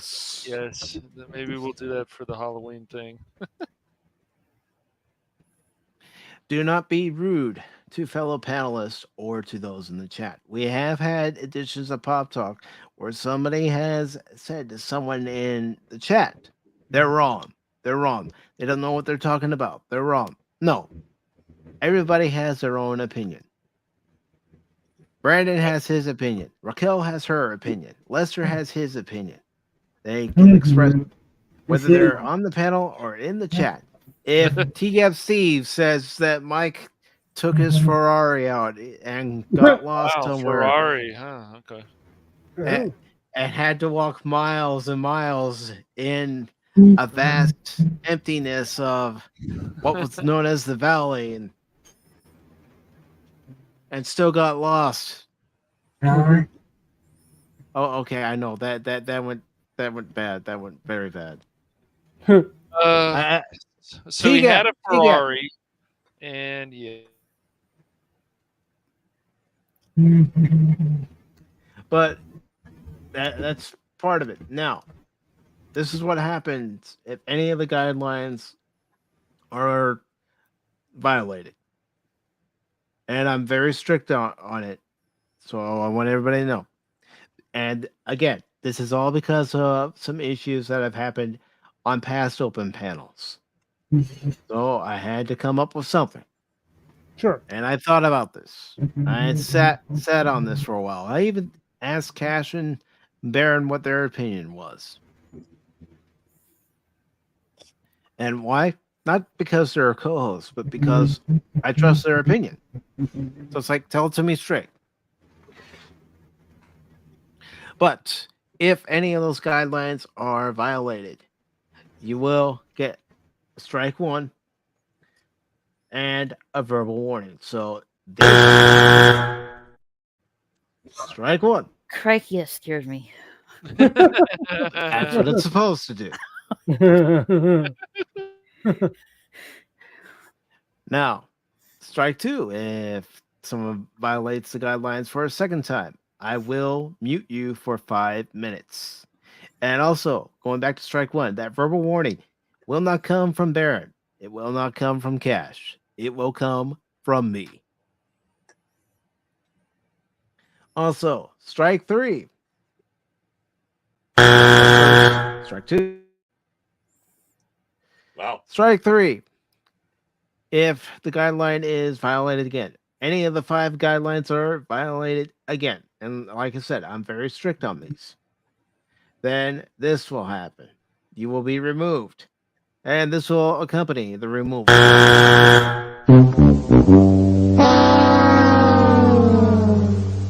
You're gone! Main thing is because of what's happened in the past, but also number two, the topics that we're talking about are predetermined, and I want to keep everything moving, everything flowing. I don't want to be talking about one article for a whole 8 hours and we haven't even talked about any of the other articles. No, I don't want to do that. And Wow. it's not like I didn't say anything about these guidelines before I implemented them last month. I mentioned them and uploaded the same pictures you saw on screen just now on Twitter. I also let everybody know in the community page what's going down. And that's how it's going to be. Hey, Mike. Yes. Each post user has a different rule. Like for me, no cussing allowed. Well, you know, if Raquel tells me when I go on her channel, Mike, I don't want you to cuss. I've heard you cuss on your channel. I don't want that. Fine. I'm okay with that. That's her channel. If Baron says, Mike, tone it down, I'll tone it down. I can keep the serious side if you want me to come on your panel and be the serious Mike. There, believe it or not, there is a serious side. Baron and Cash have heard it in Discord. Yes. Yeah. So wait, Blazer Hawk Darren. So you're saying you want me to give you a strike soon? Is that what you're saying? You need one.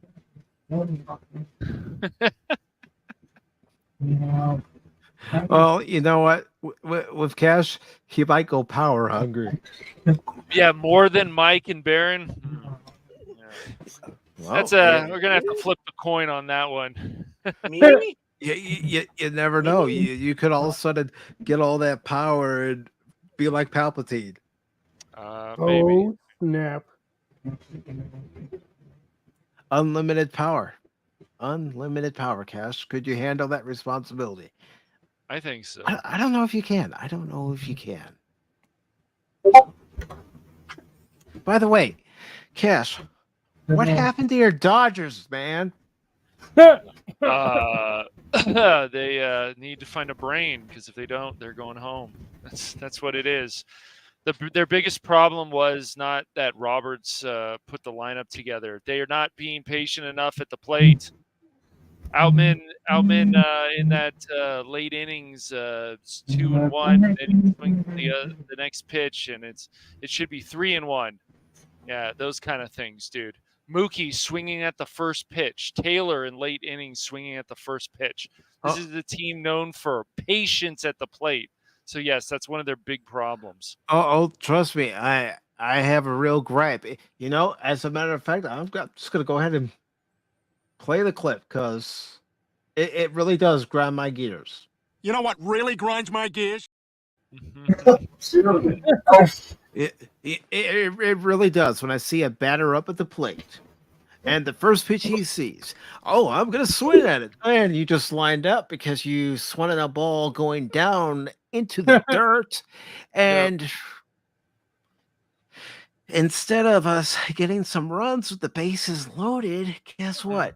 You're the first out, or even worse, they round into a double play, or rarely a triple play. And the funny thing is, if they find a brain, they have a chance to win tomorrow, but then they have to win the next game. They can do this, Mike. They have to win the next. They have to win the next 3 games. Right. They have to, but they have to find patience at the plate. And one thing would also be better not to give up cheap runs in the first inning. Not that I'm saying the D-bags, as I like to always call them, after what happened with that Poole situation a few years ago, but they are a very good team, so they have to find a brain. Yeah, they are, but I mean the Diamondbacks. I mean, yeah, maybe I'm still angry because the Cubs only won 1 out of the 6 games that they played, and that's what cost the Cubs from even having a wild card spot. That only winning 1 of the games when they faced Diamondbacks at Wrigley in that 3-game series, and then when they go to Arizona, They get Yep. swept. But even Yep. before going to Arizona, and I'm just venting, folks. I need to vent. I need to vent. Even before getting to Arizona, they lost 2 out of 3 to the Rockies. And then Right. they play the Rockies at home after that road series. And Yep. they sweep the Rockies. But before that, and I'm bringing this up because if they had won any of these series, they would have been in the playoffs. If Yep. they hadn't lost 2 out of 3 to the Pirates, Right. they might have still been holding one of the National League wildcard spots. I mean, David Ross making dumb decisions when it came to who he brings in out of the bullpen. I mean, Kukis. What the heck, Ross? The guy's not a 7th inning guy. He's not a mid-inning reliever. Oh, who got him going on baseball? I asked Cash what happened to his Dodgers. That's why. That's why. You know, that's when I had BRB, and you're still going at it. Mike just needs to vent about his Cubs. I just need know. to vent. But hey, at least his Cubs aren't the A's. It was exciting. It was exciting, Barry, because back in May, I said to you, I think they're done. Back in May. Because I've seen Cub teams like I saw early on in the season, dude, jack squat. Just like the team was doing. And then they start, finding their mojo. Whoever comes up from AAA Iowa or AA Tennessee, they start contributing and helping the team. We release a few guys who were some headaches on the team, and the team starts playing better. We get Jamer Candelario in a trade with the Nationals. He comes back home to the Cubs. He was a Cubs prospect. He made his major league debut with the Cubs in 2016. We get him back. He starts helping. What didn't help was him getting injured and also Adbert Alzolay getting injured. You can't win a ball game if your closer's not there to close games. You just can't. No, you can't. But being a lifelong fan of Duke basketball, some problems that they've run into, but usually when they need to get the job done in the championship, they did. Being a fan of the Bruins, being a fan of the UCLA Bruins, being a fan of the Lakers, where if LeBron finally leaves the team, I might actually care more about him. Yeah, exactly. Yeah, let China James. Did you hear that, YouTube? Yeah, shut up. Other people say. Anyways, no, but it can be a mess. But the Dodgers, it would be horrible, Mike, if they got bounced in the first round after winning 100 games.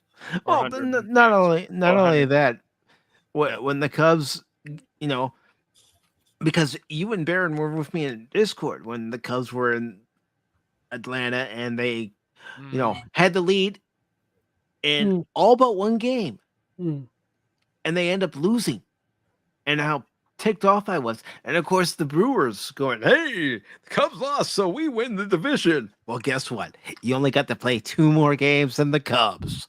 You ain't no better. It's everything. I mean, being even a lifelong Cowboys fan, it's amazing how delusional there's a lot of the fans out there, but they have to prove themselves. And if Dak is not the guy to be quarterback, even though they gave him a long contract, well, then they need to do something else. But this is the lumps you take when you're a lifelong fan. It doesn't matter how good these teams are. I mean, I remember when Duke lost to UConn in '99. That hurt.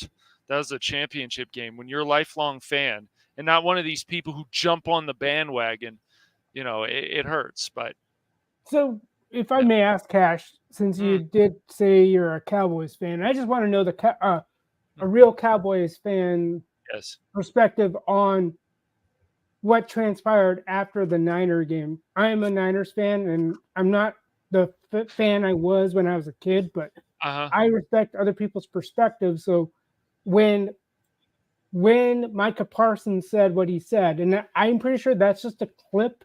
I hope it's just a clip of more things he might have said in context. But what did you think of him like going on his podcast and saying pretty much he wouldn't own up to his lack of performance, if you will, during that Sunday night? I actually hadn't heard that. Did he say that? That's not good. 6 people, the less people, the more chance to talk. The biggest problem, though, is somebody like Dak Prescott who will panic sometimes. And I'm not taking anything away from the Niners. They're a really good team.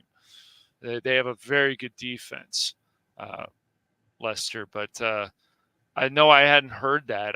It's disappointing. It's just like, my brother being a lifelong Broncos fan, getting someone like Sean Payton. Oh, where, I feel sorry for him. Right. He was involved with the targeting and stuff, and he's just somewhat of a jackass, went after that coach. And it's like, why do we have these people? It's the same with the Astros. The Dodgers, whatever people want to believe, and even Giants fans who are like, oh, it went to a Game 7. It didn't need to go to a Game 7, but the Astros cheated that year. And there was a documentary that came out on that recently, and all those guys do is just blame everybody else, Lester. All they do is blame everybody else, and unfortunately, it happened. And the commissioner, it's a piece of plastic. Yeah, Alex Cora too, who's a former Dodger. This stuff is disgusting. So, what do you think of Jerry Jones? Because he can be an ass. That's what I think. Right, and the thing is, so can you? Yes, so can you, Baron. No, I always am. Oh, okay. I'm just curious because he is probably the only owner I know that's in the limelight. Now, granted, he's also the general manager, unless I'm wrong, but that's been the. I think so. Yeah. Oh, yeah, but he's in the media, and some people allege, and I don't know, maybe the people who are alleging it are right. Mm-hmm. Maybe from your vantage point, you might think, he should step down as GM, maybe because he's probably not letting the coach do their job. Because ever since he let go of Jimmy Johnson, he had, outside of the 1 year with Barry Switzer, he hasn't had the success he had with Jimmy Johnson. If that Yeah, that is true. I mean, that's the problem. It doesn't matter if it's baseball, football, basketball, hockey. When you have an owner that interferes with the progress of the team, helping the team acquire players and draft players that will help the team bring home a championship. Right. Well, then that owner has no business owning the team, but they do it because they can say, hey, guess what? I own an NFL franchise, or I own a hockey franchise, or I own a baseball franchise. Right. Yeah. And the other thing is people like Dak Prescott, and he's not the only quarterback, but it's like he's been in the league 8 years, Lester. He's either, are you going to get better? Or are you going to start finding what to throw the ball when you need to throw? The one thing about the Cowboys also, even if the Niners. Yeah, go ahead. I was laughing at that one. Is that, you've got to do the fundamentals in football. Run the ball, throw the ball, run the ball. It doesn't matter if the other team has a really good defense or not.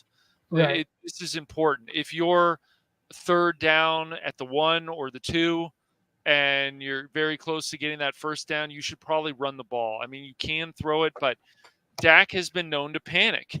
And it's happened in the playoffs. It happened last year against the Niners. So, is he going to find it or not? Because right now in that division, the Eagles are definitely the best team. So, right, as I said, man, I'm a realistic fan. I don't go and live in delusional world. Yeah, it's just funny because it's like when do you decide to cut your losses? And I wonder when sports dynamics in terms of team building, team restructuring, and I apologize in advance if Raquel is probably, maybe she's minding her own business or she's off doing her own thing. I don't know what her disposition towards sports are, but she's like, it's fine. This one. There isn't, it's our version of nerding out in a sense. I totally understand it. That's okay.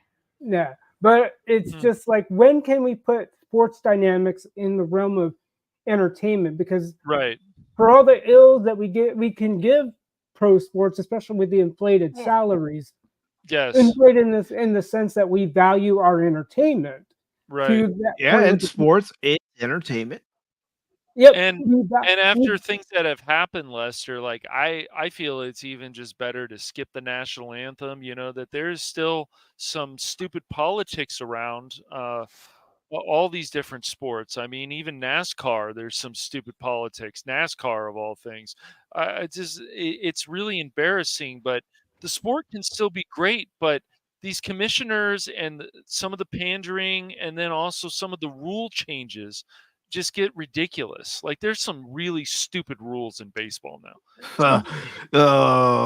Okay, we're getting started on something that is really gonna set me off.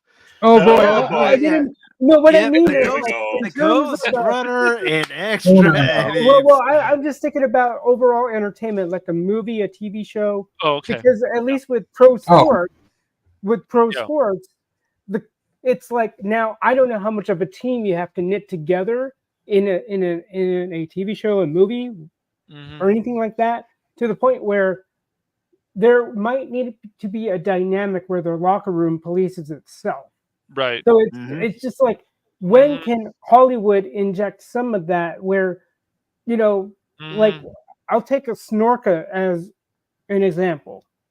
You look at Balin Skull, that character played by one guy, Ray Stevenson, where he can overcome bad, I don't know if it's bad directing, but a lot of people say bad scripting.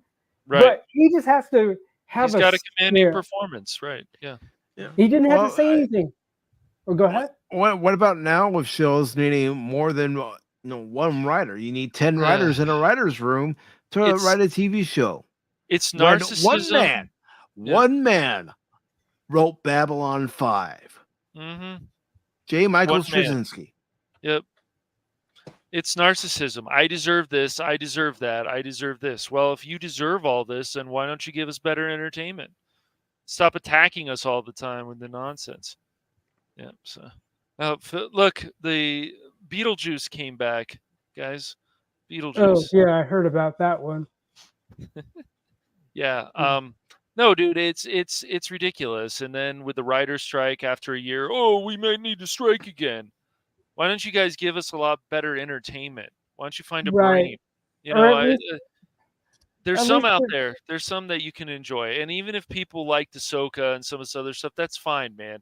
But the funny thing is, and I've had conversations with some people, they will never give One Piece a chance, live action. Right. They will never give stuff like Babylon 5 a chance. They just won't. It's been interesting for me because I may have my MacGuffins about the internet as a whole, but like me and my bubble throughout my living, there are things I parked to the side. Like I knew about Farscape when I was growing up, but I didn't get into it for whatever reason.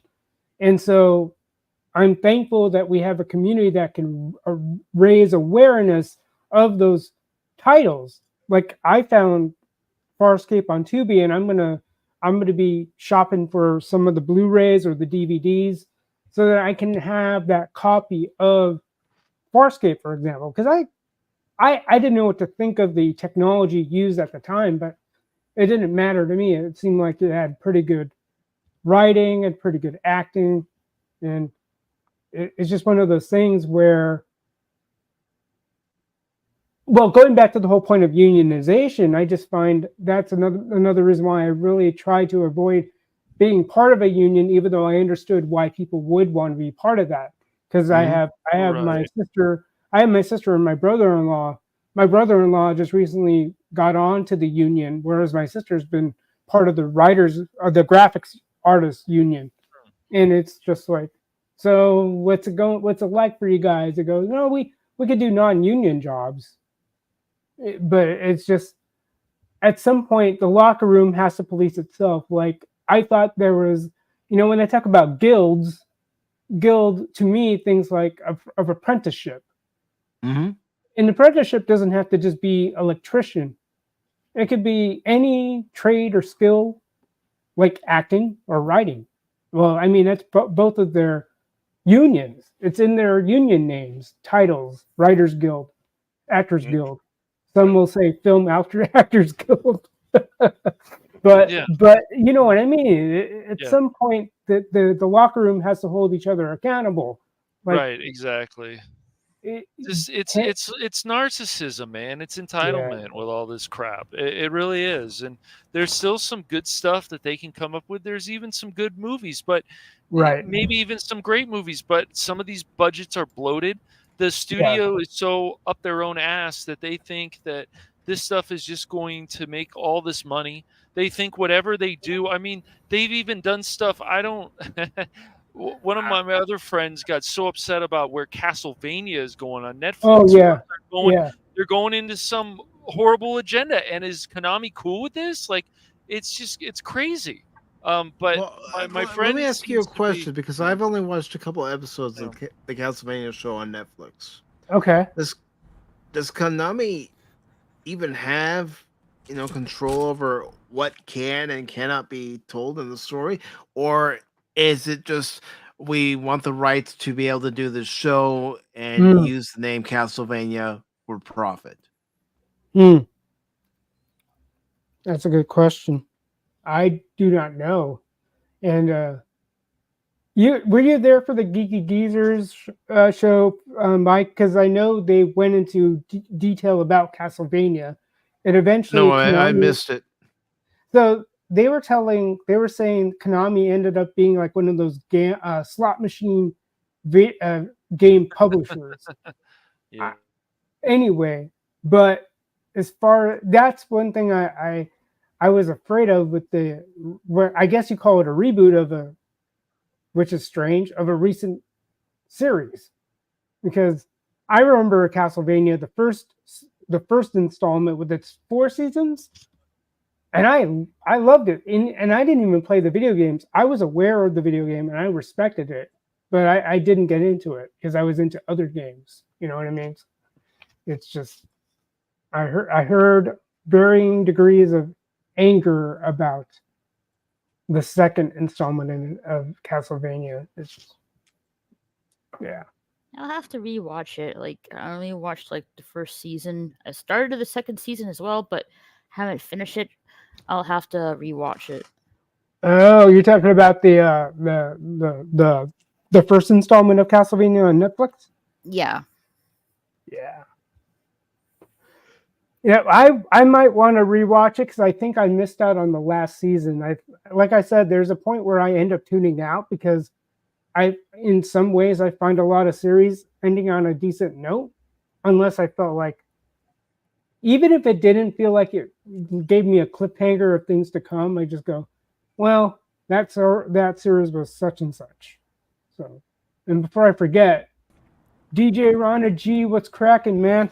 Hey, what's up, Mr. Lester of the Skeptic Tank? Good to see you, Raquel. Cash Money of Cash Currency Productions. I got some real hard cash right over here. Actually, I showed some of my pirate booty yesterday while talking about Columbus because, yesterday night I did a Columbus stream, so I showed pictures of a pirate. I showed some Spanish galleons, and then, I don't know, went rambling and ranting about Indigenous Peoples Day and why I feel that why I will continue to call it Columbus Day as an Italian American and as a person who, reveres history. And for better or for worse, the Western world changed forever after that first expedition. But anyway, not to change topic, how are you guys doing today? I'm doing good. Can't complain, brother. Good to see you, brother. Do you have anything on Spanish leaders? Spanish leaders? You got them on galleons, so I mean, he got me there. Not much on Spanish leaders, although they pay by the liter when they're buying gas. That's true. They do. Well, I can understand why your girlfriend's dancing behind you. Of course, you're gonna be thrown off a little bit. Yeah, it's my chica right there, and she's dancing in front of. That is from Star Trek. No, I'm kidding. I don't know where this is from, but it's in a lot of memes. And okay. It's like a recurring meme. People do it for whatever reason. Like they'll end a video about some like political BS, and they'll just have this girl dancing for some reason. And I was like, it's kind of cute. And I found a version of this in front of a green screen, so it was really easy to adapt and pop into here. So that's where it's at. Cool. But, I totally forgot about this, but Graham McTavish, the one who played Dwalin in The Hobbit, he voices Dracula in Netflix Castlevania. Totally forgot about that. Oh.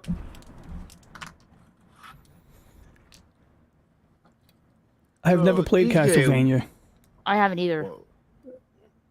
But speaking of Castlevania, I have not either.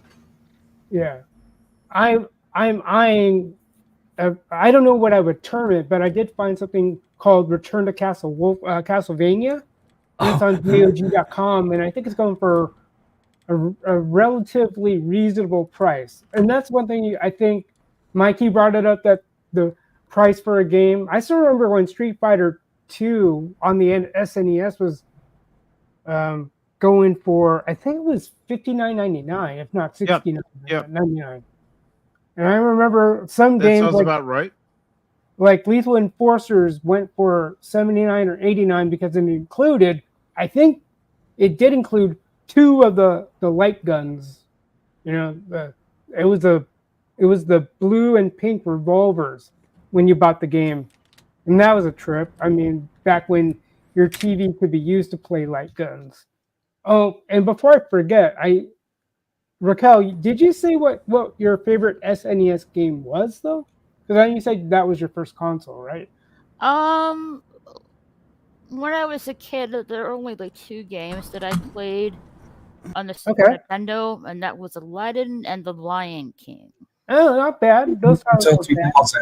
My first system was the GameCube with Mario Kart Double Dash, Mario Party 7, and The Simpsons Hit and Run. Oh, that's a fun game. Mm-hmm. Oh, I forgot about this. So they're doing another Castlevania TV show. It's like, I guess, a sequel to Castlevania. Yeah, the Nocturne. I think that's that we were one. talking about. Yeah. I'm interested seeing that as well. I think Mike was alluding that there were some, what you would call it, a rebooting or readaptation or just a whole new thing. Right, Mike? I know that there have been people talking about the newer series that's going on, and there's definitely an agenda there, but watch at your own risk. Like DJ Dancing Girl. There's nothing wrong for this Dancing Girl. But speaking of Duck Hunt and light guns, a while ago I bought a version of Duck Hunt that was patched, because basically it's all about timing. So it was patched to work on a modern TV, but then I found out I needed a newer a zapper for my Nintendo, and I was fine with getting a new zapper, except that I wanted to preserve the clicking sound, that nice so I think if I was to buy the zapper now, I would just have to pull the switching mechanism out of my current zapper and swap it out and keep the rest of the electronics. But I wasn't about to change the experience to like a different sound, like get the F out of here, Yeah. But it's all about, like, it's very interesting. I mean, not very interesting, but it's kind of interesting how the Duck Hunt works. And basically it's like when you pull that trigger, the screen turns black. Then a white square appears, or a black square. I'm going to say white square appears where Mr. Ducky is. And this all has to happen like in a very precise, timing. So on an old TV, it would be like 80 milliseconds in, the screen turns black. Another 80 milliseconds, you get the white square. And of course, if you have a 100 millisecond delay on a modern TV, we might not perceive it, but it's enough to completely, screw up the zapper from being able to see that white square. And so that's basically that the was challenge. my question. Do you need an old TV, or just like any TV will work with it? Unless you get the new zapper and the patched version of the game, which you can find on Etsy or eBay, you do need an old TV. Yep. That's the thing. Like, I miss having my CRT monitor for many reasons. One of them being primarily that depending on the monitor you end up with, you'll likely be stuck with 60 hertz refresh rate. Now TVs will have that. That's one of the things, but I find the picture to be better on some CRTs, and I find that LED lighting to be actually worse on certain people, because I never thought like when I worked at the call center, I remember how many people would call out due to a migraine, and I think part of that would come from the LED lights. Something about LED lights that do something to my eyes and do something to my head.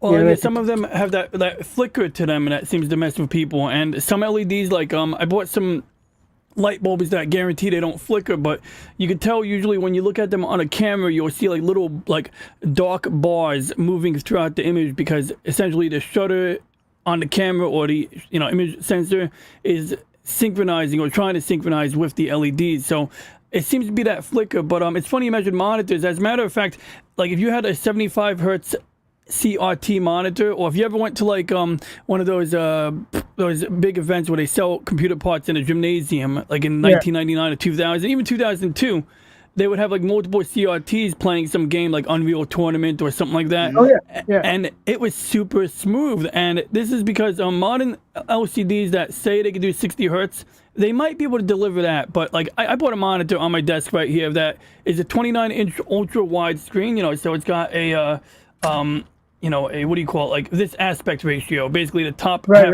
Forget about the camera, but everything above my hand.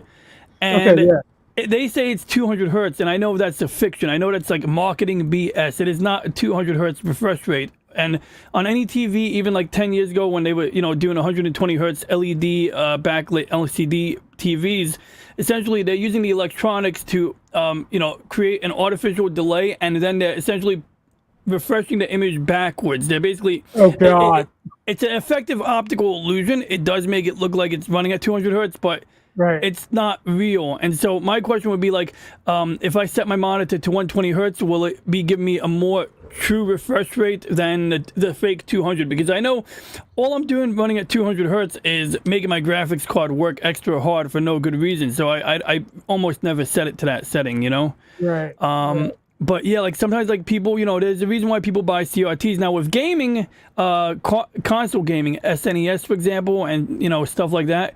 Sonic, here's a good example. If you ever played Sonic and you ever see the waterfalls in the game, they have this transparency effect. But as it turns out, the way old TVs worked was they had alternating lines that would, interchange. So instead of so bottom line is that interlacing or that line pattern, whatever you want to call it, made it possible for the game developers to sort of like manipulate that in order to create this fake transparency. And that's why when you play Sonic on a modern display, the waterfalls have these ugly vertical lines that aren't transparent. And so some effort's been made to like sort of, simulate the scan lines to moderate effect, but the best solution is usually getting like a good CRT, which, of course, the things are ungodly heavy. Yeah, and that's true. That's been the pushback for myself is like, I'm asking myself, especially after experiencing a move, helping my friend move, I go, I got to start downsizing my stuff because I may not move. I just signed a lease, so I won't move for another year. Mm-hmm.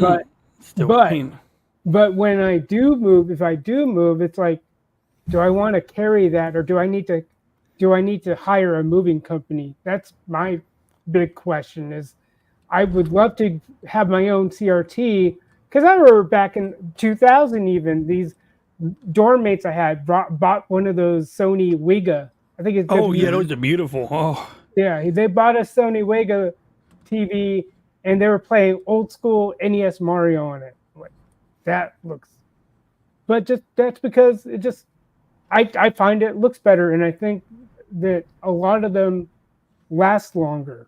Yeah, they may have been heavy as hell, but I like knowing that I can have a resolution that I can find myself comfortable with without worrying about if I'm at the native resolution. Because if you're not at the native resolution, your images might come off a little funky looking. You might notice some graphical or pictorial anomalies like artifacting. So it's just, I miss having a CRT, but yeah, go ahead.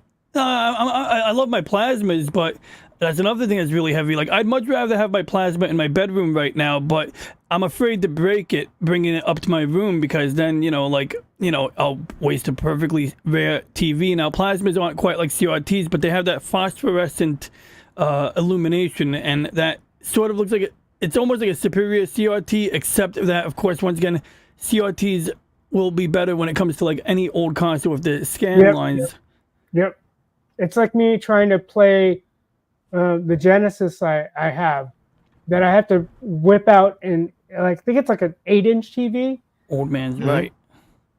And it's like, I want one of those Flattron from Sony. You know, I don't know if they still make them, but or they still. Yeah, like the Trinitrons. The PD. Trinitron. I want a good Trinitron. You know, the professional Trinitrons, yeah, they were pretty good when it comes to that sort of thing. And old man's right, yeah, the freaking gaming community snatched them up. And I mean, sometimes I think there is a way to solve the issue technologically. I know there's a product called the OSCC, the Open Scanline Converter, and like on one angle, like I've used scanline filters, and all they do is add lines to the image, but it doesn't give you any of the effect, so it's not really helpful. But the OSCC looked like it was trying to actually make it happen. What is that Padawan be saying? I used to have a large 36-inch ProScan TV. I tell you, I stopped working out after the purchase of it. I got fat, and it is a lot harder to carry as you age for sure. And yeah, when I got my plasma, I stopped working out, and I was able to lift my plasma by myself and put it on top of a tall thingamajig. I mean, I would dream of bringing it upstairs alone, but I know that, you know, jockeying it up the stairs like this could be a little dangerous. Plus, the way you hold it, you can, like, you know, put pressure on the wrong side. I mean, I used to be really adventurous. I once took a 60-inch plasma out of a box and installed it by myself, which, it's a minor miracle I didn't break it now that I think about it.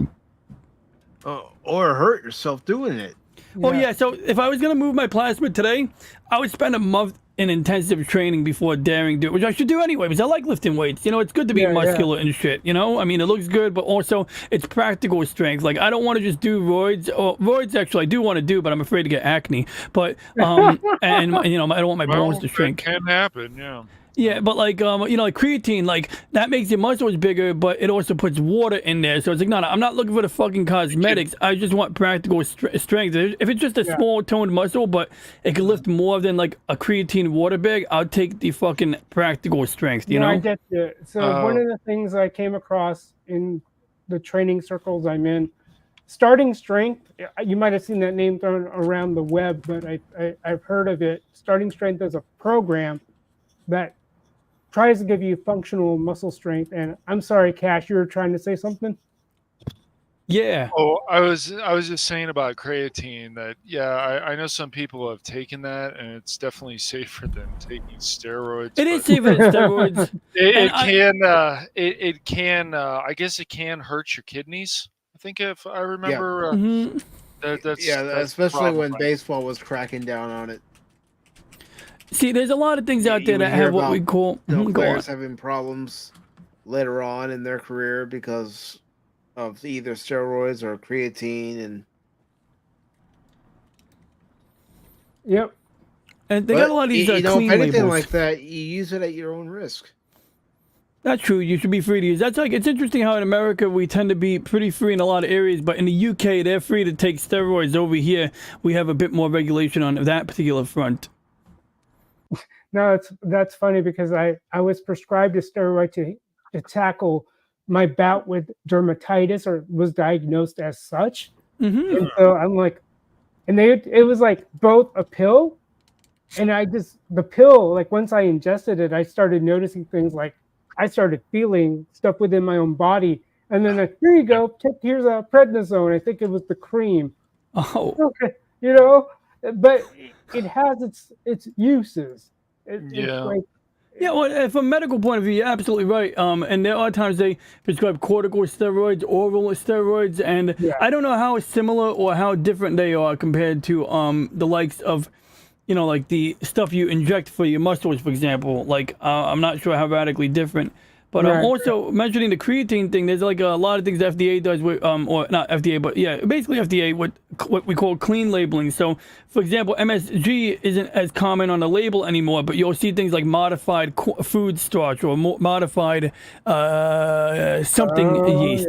And the modified yeast product is basically just another way of saying MSG, basically. And so you'll see that in a lot of soup products, and essentially it's making your senses, opening up the neurons, it's opening up the nerve endings. I guess I'm using the wrong term here, but essentially it's increasing that sensitivity, and so suddenly a pretty boring soup with crackers kind of tastes a bit better, you know. Like amplifies a bit, but that was what MSG used to do. Now they replaced it. So getting to the steroids now, I don't know much about creatine, and I've heard people say 3 different things, and I freaking hate when everyone's a fucking health expert and they make shit up or they read something from one guy and they run with it, you know. So I have a coworker and he claims that there's like hidden steroids in every fucking drink in GNC, and I'm open to the possibility, but I also know that he'll listen to like one odd guy with a Russian accent and take his word for it. So, you know, there's that, you know. Russian accent. He'll say that. Well, yeah, because like usually he can speak Russian. You will take it and you will like it, DJ Roddy G. So he'll be like, I know how to spot bullshit when I can see it. And it's like, maybe you do, or maybe you think you do, and maybe some of it is bullshit that you think isn't. You know, I mean, it happens to the best of us. I do. I work out every day. I know what I do. Duh. Okay, Drago. Actually, Drago was very fit. Drago was very fit, right? He could pick up a train. There was this guy that used to come into this gym. I went into LA Fitness, and this dude was totally on steroids. Yeah, I did actually, Baron. In better shape. You went to the gym. Yeah. So you met Arnold Schwarzenegger? No, I didn't. No, he was Arnold. Arnold Schwarzenegger. Yes. But anyways, this guy was always going to the gym. When he went to the gym, there was 2 gyms. There was LA Fitness and there's a gym next door. And it was so obvious this guy was doing steroids. I remember outside he was showing me the liquid version of steroids. And he's like, I get this from Germany, I think you said, or something. I'm like, is this guy trying to stab me with something? It was Arnold. No, it wasn't. It was another guy. But it is true, though, No, it wasn't. It was some white guy. I can't remember his name. Well, they're white. Yes, I know. No. I didn't say Carl Weathers, did I? You didn't. But Alfonso Roberto went to that gym sometimes, and the guy from the Scrubs and Clueless. Faison. Was it Donald Faison? Donald Faison, I think. Yeah, those guys. Because when you live in California, there's always a chance that there's going to be some kind of celebrities around. Oh, they may not be A-listers, but there'll be other people. So my dad had a somewhat close look of Kim Kardashian like a month ago. Oh. Ew. And no, I did not ask about her ass either. We wouldn't judge you if you did. No, but yeah, Baron, you should try the gym sometime if you want to, man. It's good exercise. Yeah, we got a bar by the name of the gym. I go there all the time. So, but no, it was just weird. That guy was definitely on steroids. He was lifting over 1,000 pounds or something on his legs alone. It was crazy. Nuts. It was ridiculous. It's funny because I go to a martial arts place, but it's not your typical one, Like, I don't know how I qualify or I term MMA or jiu-jitsu places. Like, if I say gym, they'll think I go to like an LA Fitness, or if I say I go to a dojo, they might think I do karate or taekwondo. I do neither. It's like, I don't know what I would call the place I go to if I'm doing like none of these traditional martial arts.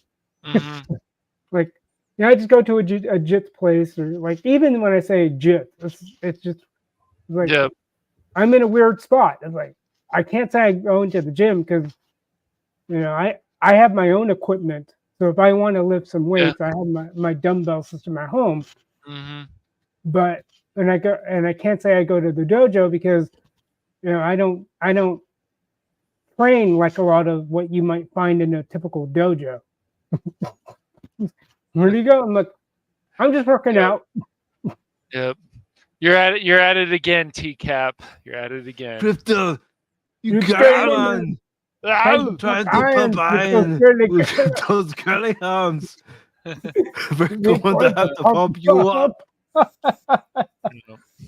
Aw, DJ lost power. Oh, that sucks. Yeah, he blew Hope a your power fuse. comes back on soon. Yeah, that does suck.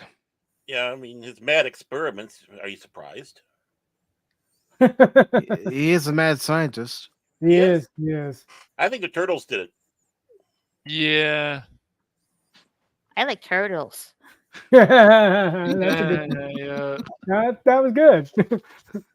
Thanks. Yeah. It's. I like I've been telling a lot of folks. It's like if I had known that, not that I would do it for the money, but I didn't know that collecting toys would still be a thing. Because again, being in different worlds at the same time, it's like, yeah, maybe I should have held on to certain toys. I probably wouldn't have sold them unless I really, really, really, really had to. But I see the effort and care taken when people do this for a good number of years of their own lives. And that's what I have much respect for. People like in the what you call the toy community, guys like Retro Blasting, Analog Toys, etc. That, like, I probably could have reasoned with my mom. Like, my mom and my parents were like, "Why do you still have that?" And then we would give some of the old Turtles toys to our relatives in the Philippines. But you never know what they would end up doing at the end. I'm pretty sure they're thrown away somewhere. I don't know where they would have kept them. And you know what? I wish I had held on to some of the toys I had as a kid. I wish I had taken better care of some of them too. Yeah. Knowing how big toy collecting, especially from different decades, is now in particular.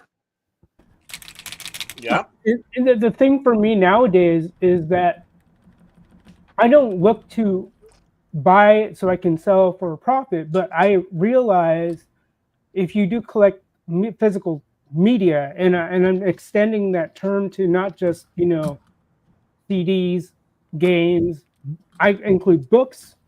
I would include almost anything, even things I could put on a digital physical form, like a flash drive. That whether they're toys, games, whatever.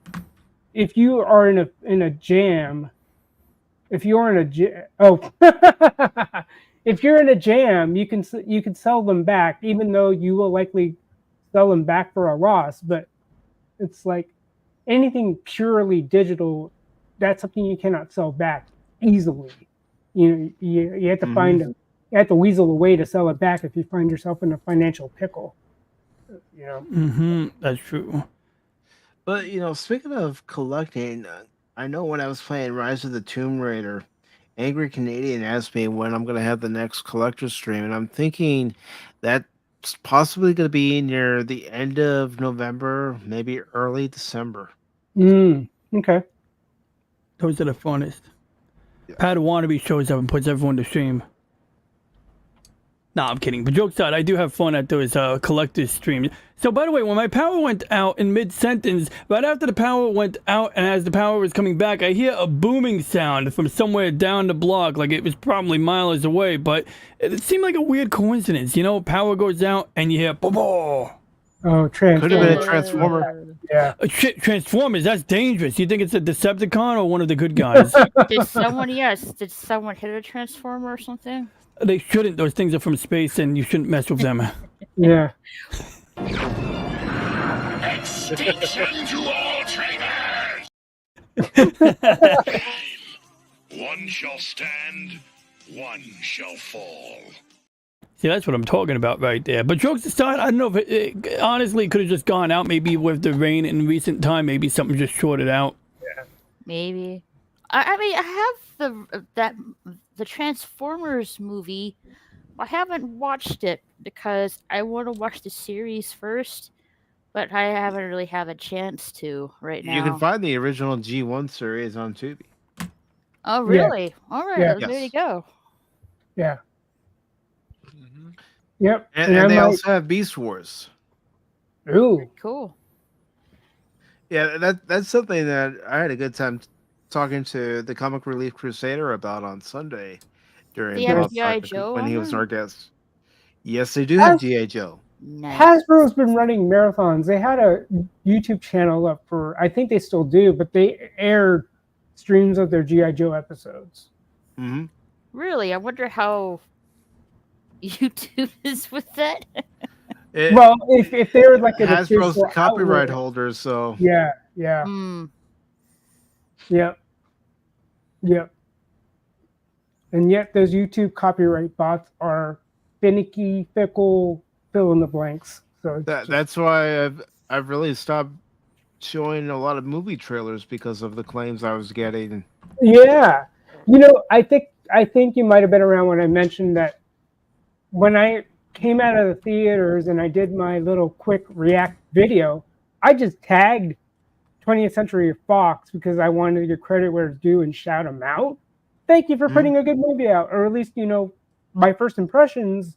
It was a good movie. It wasn't terrible, and then I get a copyright notice. What for? I didn't even air a clip. Just a mere tag, I guess, and a mere mention. That seems a bit excessive. It's like, really. And when I do my gaming walkthroughs, because mainly what I have my game videos for is what can I do as a Linux user get away with if I'm going to install a Windows game, because there's a way to do it in Linux. Mm-hmm.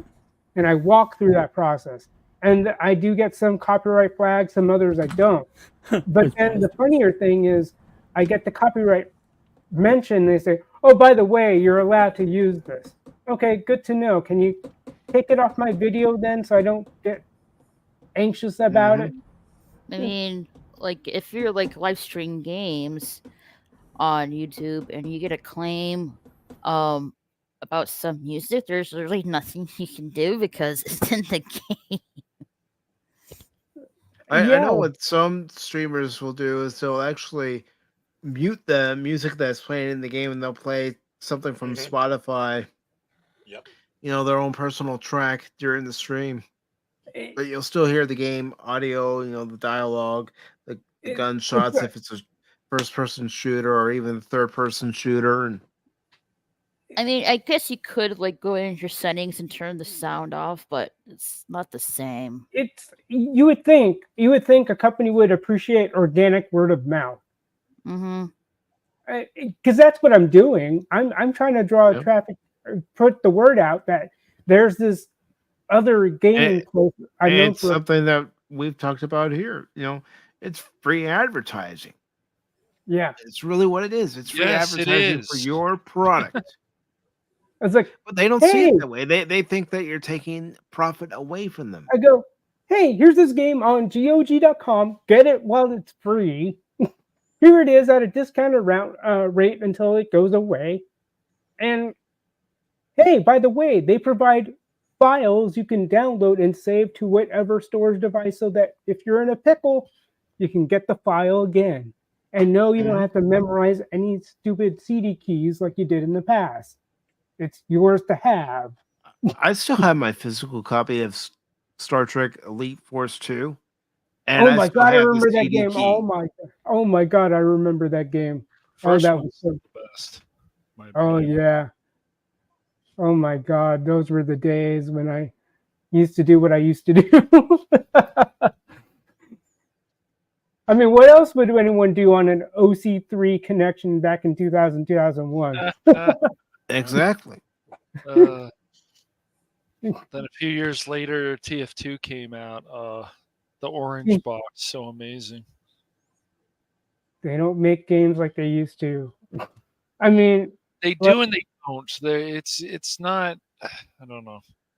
I hear you. I don't know. Even stuff like Gotham Knights, that game should have been. That so game much still better. has and it still multiple has problems. Yep. But I was stubborn. I said, I'm going to finish this. Problems or no problems, I'm going to finish it. I'm still working on it. Oh, what are you working on? Gotham Knights and Hogwarts Legacy. Oh, okay. Hogwarts Legacy should probably be up for Game of the Year, but who knows? Mm-hmm. Yeah. Yeah, but phobia, transphobia. You can't make game of the year. Oh 'cause you might pick up no! Oh the- no, DJ Ronnie! You Don't can't tell your anger turtles. istophobes. Well, as far as that game, Legacy, what does it really require in terms of hardware? Does it really require that much in terms of hardware? You can always crank down the settings. You can crank down the settings, but I would recommend, especially with a lot of the newer games that are coming out, install it on an SSD. Do not install it on your traditional hard drive. Oh yeah, well I have that. I have an SSD and NVMe. It's just That's a matter good. of processor and graphics card. Well, a lot of these games are either, somebody made even a very good point. Why is it that there's only these certain games that are coming to Sony yet we can't from Sony yet to PC to Steam, but we can't, or Epic Games, whatever. But we can't get some of this other stuff, Demon Souls remake or The Last Guardian, or I'm like, yeah, that is a very good point. That even they don't even have all the Uncharted games on there. They have Uncharted 4 and Lost Legacy or what is it? Lost Legacy? Yeah.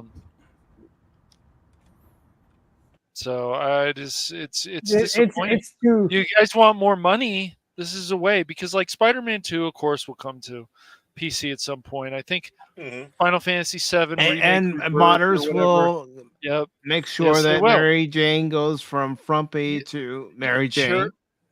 Yes, they will. And people will say, "Oh, does it matter?" I'm like, "Yeah, it actually does kind of matter." Because she doesn't need to look like kind of a crack dealer from Detroit. I'm just well, saying. the funny thing about these console exclusives, because I think that's what it's going to come down to.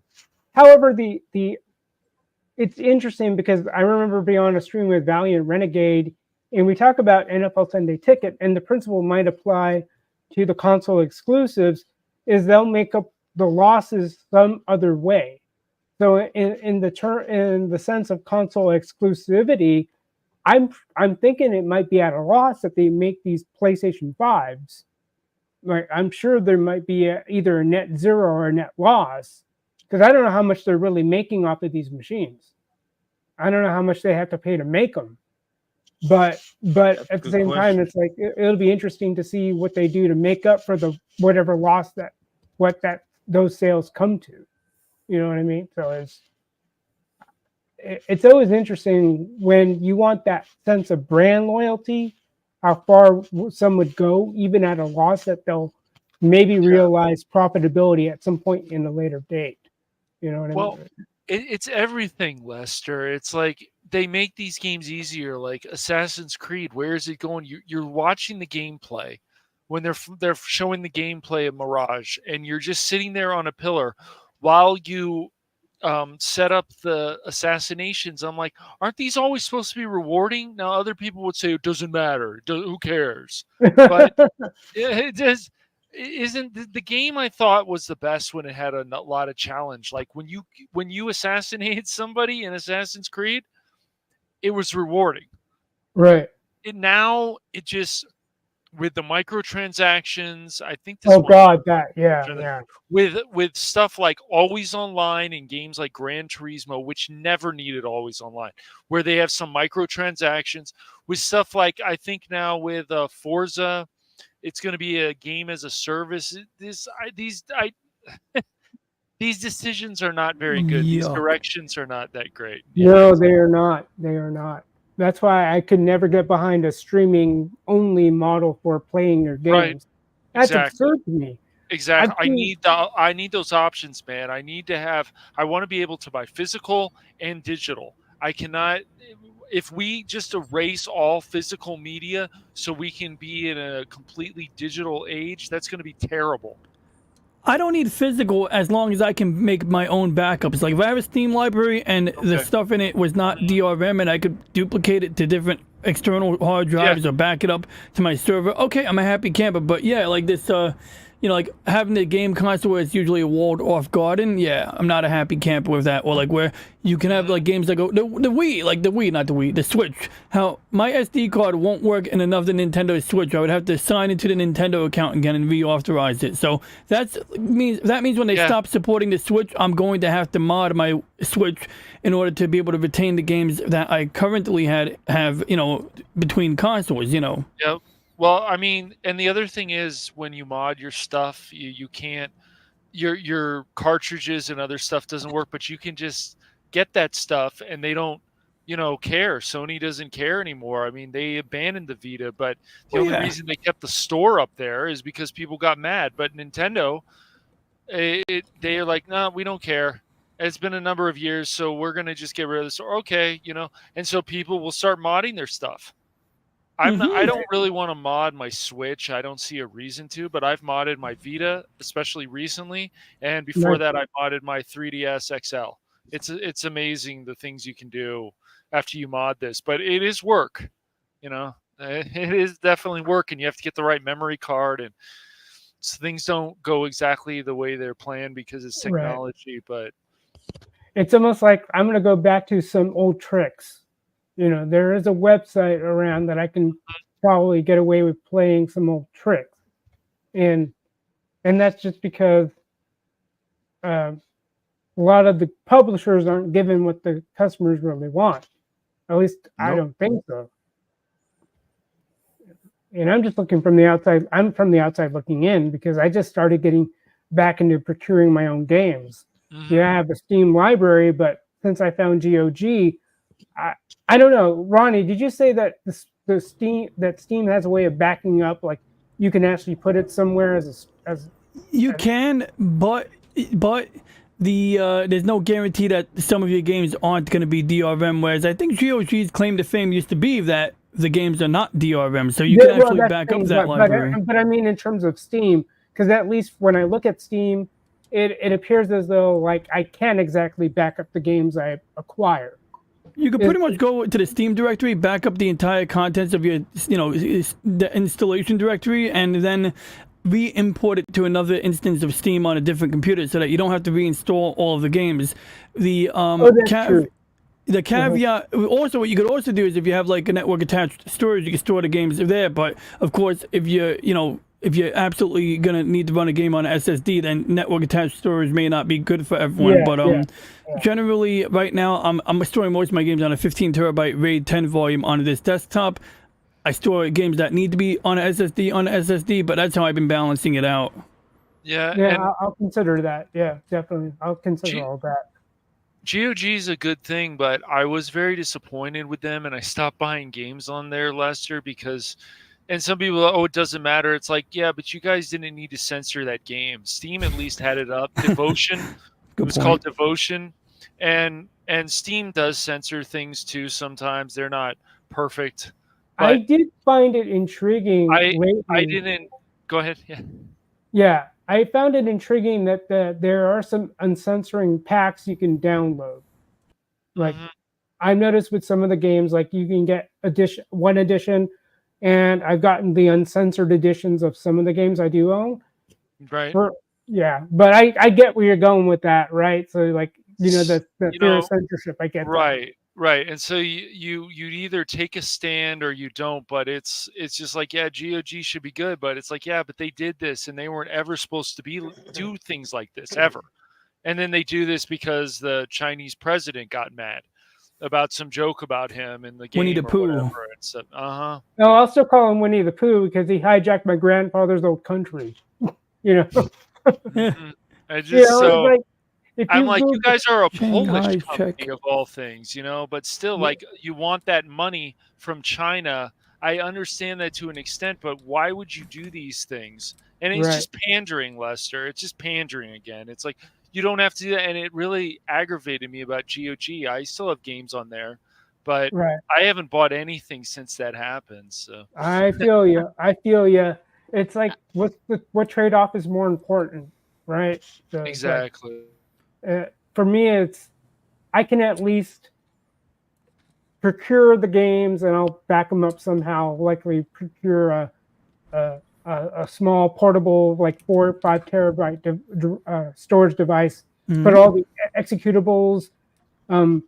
The one thing I give credit to GOG is they do have native Linux installers, or at least Mhm. installers I know working, because I don't.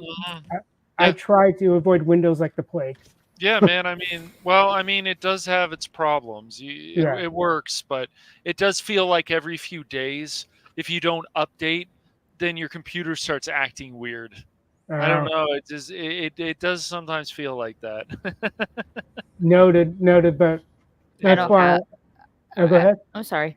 I don't have a Windows, so I don't really need to worry about that. Oh, But, what do you? I What do have you a go with? Mac. Linux, then? I use a Mac. You're using a Mac, Raquel? You know? I'm Yes. just kidding. I have a Mac under my desk. I have a laptop and my big computer, and with my big computer, there's something going on with it that, tech-wise, I'm not sure if I can get it fixed or not. If not, Oh, yeah. I might have to get a new computer. That's So too you might bad. get a PC this time? Maybe. I'm thinking about it. So you must be playing Gotham Knights on the console? Yes, I'm playing Gotham Knights and Hogwarts Legacy on PS5. PS5. Okay. Okay. All right. All right. Yeah. Nice. And No, ladies I and have a gentlemen, Mac. Oh, go ahead. Now's a good time to start wrapping up. What? What? So I didn't have an hour. What? No. I thought you were gonna give me an hour to myself. I fell asleep. DJ Ronnie wanted an hour to talk about his turtles, man. Come on. Yeah, I thought that was the promise. I thought you guys said I'd get a whole hour. When I said I'll be home in an hour, I meant that I would be expecting an hour. You guys misinterpreted that. He wanted to teach his turtles how to sing. He was gonna be the conductor and everything. Yo, actually, jokes aside, somebody in the chat asked me if I saw the new Ninja Turtle movie, and I still haven't seen the ones from like 2012. And I do want to watch them with my turtles. I want to bring my turtles up to the couch and plop them next to me on the couch and, watch it with them. So I might do that. Just saying. Very nice. But Mr. Barron, as you were saying, I didn't mean to cut you off. I try not to cut off people who wear superhero villain glasses. Yeah, well, are we still on? I fell asleep. We're still on. Yeah. Oh, hi everybody. Listen to this. Listen guy. to this. Listen Yep, to this guy. exactly. I was here the whole time.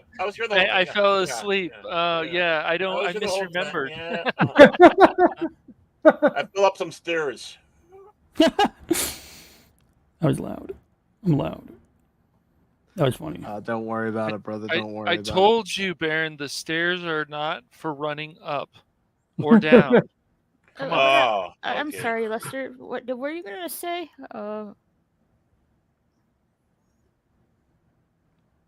Let's see.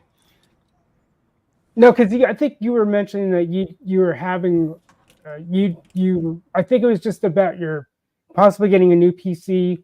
It's like, do your research. Oh, definitely, yeah. Yeah, because it's not just the name brand of the actual of like, if you're going to go with a named computer, it's almost like, that's nice, but like Nick from EBN's experience, you can have that name on the actual chassis, but what's inside the chassis is probably going to be more important. What's inside that computer case. Mm-hmm. Because I'd never heard of a not for like decades did I hear a computer only having one functioning USB port. Yeah, that sounded out there. I'm gonna guess that either USB ports physically broke, maybe like just physically something bumped into them one too many times, or he had like a major short on a USB hub and it just happened to fry either all. way, it's just like it's out there.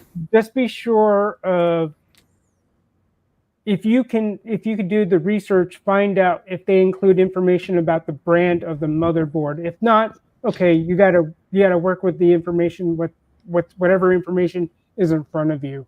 That it's just because at the end of the day, you can have the greatest hardware or the greatest operating system, but if any one of the hardware pieces goes faulty just because of reputed ineptitude, then your computer is not going to be any good. At least that's been my experience. What you got to do is when you walk into, like, even if you're going to order it, you walk into a Best Buy, like you own the place. You just basically crack open, if they have a floor model, you crack that shit open and you take a look yourself, right? Like you look at that motherboard. I'm not really sure I want to monkey around with delicate hardware. Oh, it's not delicate. It's not delicate at all. And plus, they can always sell it as an open item, whether or not it works. And they can send it to a service center under warranty. It'll be fine. They won't charge you if you break it. But trust me, I worked there. I got a badge. I got a badge. Look, I got a badge. See, look, I'm telling the truth here. We'll just send it out to the service center. I promise. Trade secrets. But no, and I have a friend. He'll walk into Best Buy. Look I'm who's sorry, but real coming quick. as we're getting ready to wrap up. Look who's here. Anonymous. Anonymous. Anonymous. Do, do, do, do, do. Anonymous. Well, that is true. If gaming is your thing, then yes, you want to find the board with the best chipset, and that is probably more important than processor. I've seen a lot of instances where a bad chipset can ruin one's experience, no matter the processor brand, AMD or Intel. So he's right on that. Yeah. One thing you should also do, DJ Ronnie G, is I saw somebody do this one time on their own stream. They put their channel on all the computers at Best Buy.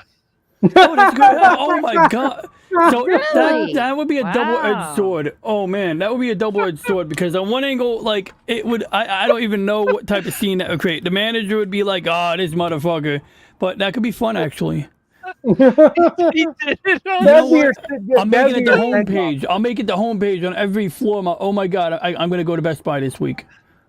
Oh my god. Every floor model is getting a new homepage. You've got to stream that though, Ronnie. You got to stream.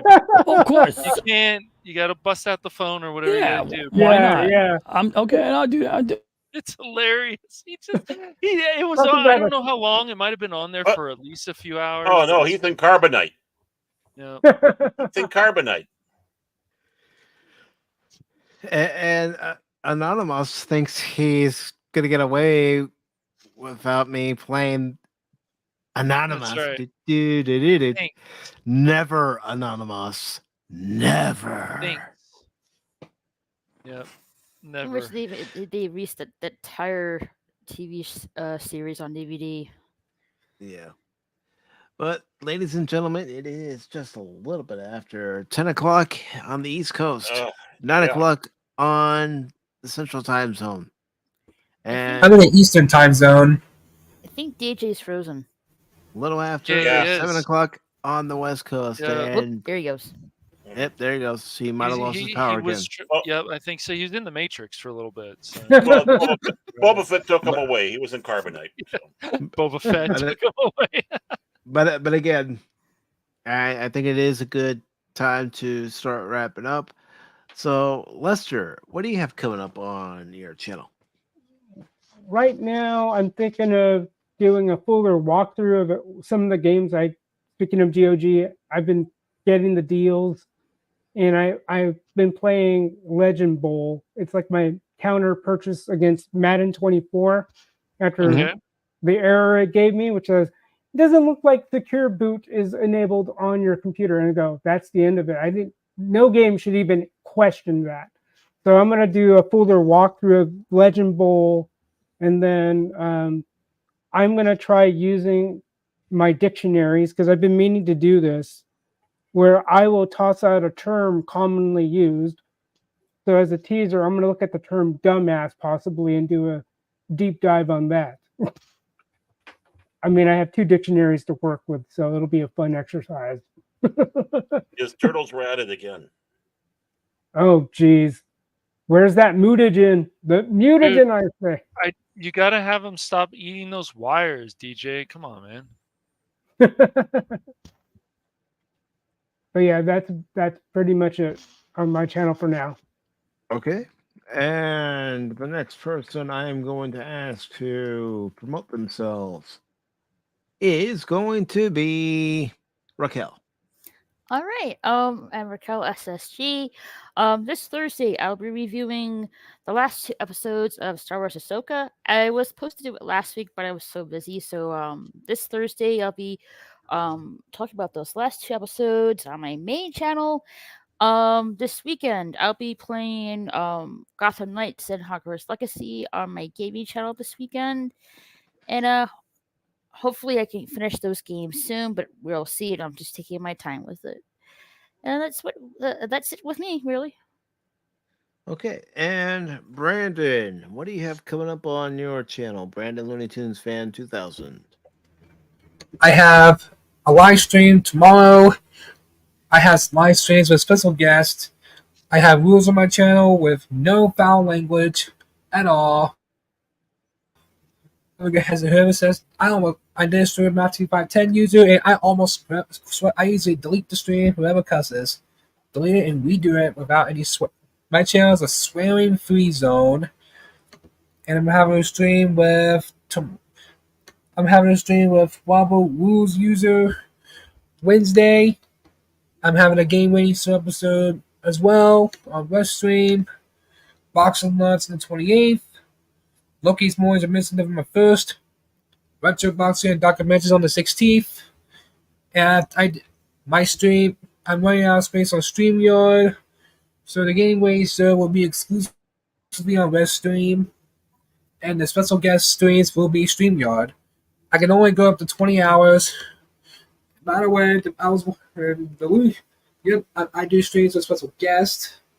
But like, if you was on my channel, there would have been my rules on my channel is no swearing at all. Shit. And we also watch some of the Looney Tunes cartoons.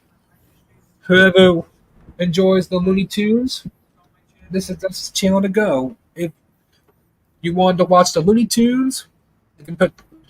I usually set up the Looney Tunes for my guests to watch. Nice.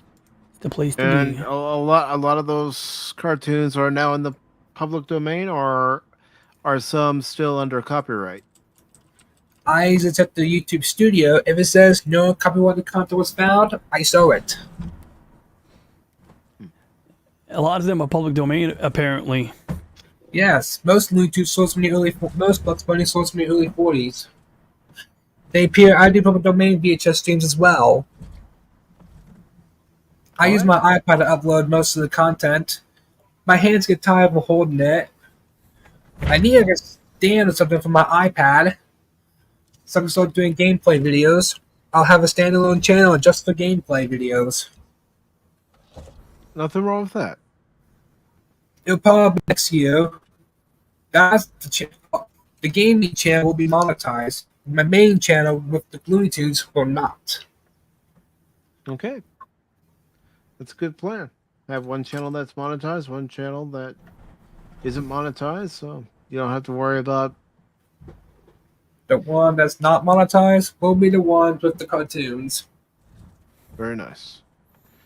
And DJ Ronnie G, what do you have coming up on your channel?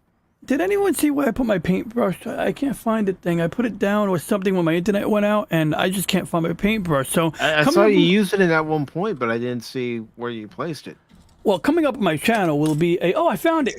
It fell... Oh, yeah. It was in this thing. I literally wasn't even trying to do that. It was here, and when I moved it, it fell down. So, problem solved. I was going to say that my next live stream was going to consist of me looking for this paintbrush, but now I can't do that. No, but yesterday I had fun. I did my Columbus video, and it was a blast, and I might continue doing what I've been doing last 2 Mondays in a row. I've conducted a Monday night show, so I think I'm going to keep it going, you know, even though like Monday's a school night, it seems that I have a couple of people who consistently show up, and maybe a few more people who consistently show up if I keep at it and doing it in a consistent manner. And of course, it's great because I stop within an hour because I got to get up at 5 a.m., so it has to be a hard stop. You know, I can't be like lollygag until 2 a.m. Also, on like the odd Thursday or Friday or Wednesday and Thursday, I'll do like a late show, and I just got to update the thumbnail graphic to have the word late like 5 times, but you know, that's basically the two things I've been doing. Other than that, I got a cool 9/11 slideshow on my channel where you see a jet engine on the corner of Church Street and Murray Street. If you want to see what a busted up jet engine looks like in 2001. And of course, I've been working on my Gundam. I've been doing some, you know, mecha construction. I mean, you saw my Zaku right over here. And I'm working on my beloved Victory Gundam. And this week, I want to resume work on this bad boy because I want to finish it this week. This one I was only working on because I had 2 days at work with no managers, so I had time to work on it. But nothing else. I'm just going to drop a link in the chat. And I thank you for this time. And it was good talking to all of you guys and Well, I ladies. appreciate you being Thank able to you. make it and talk with us tonight, DG. Same here. And I want to let you know, because I had already told Lester, and I mentioned this at the very beginning, but the next member stream will be Saturday, October 21st at 2 p.m. Eastern. Cool. I will show up with no headphones and as much background noise as possible. I do. I do. Well, you know what? You got me in between a rock and a hard place because you are a paying member, so I really can't do anything about You that. could. I mean, no, for a the member rules. stream. No. Oh, it's a member stream. That might be different. But I don't think anybody's above the law. If you put down ground rules, members or no members, you give them people 3 strikes. That's plenty of opportunity for people to make a turnaround and change for the better. Well, we'll see. Maybe Baron's good at knowing how to play those rules. Where's our the more you know? Where's our more you know clip? Yeah, usually Barrett's on top.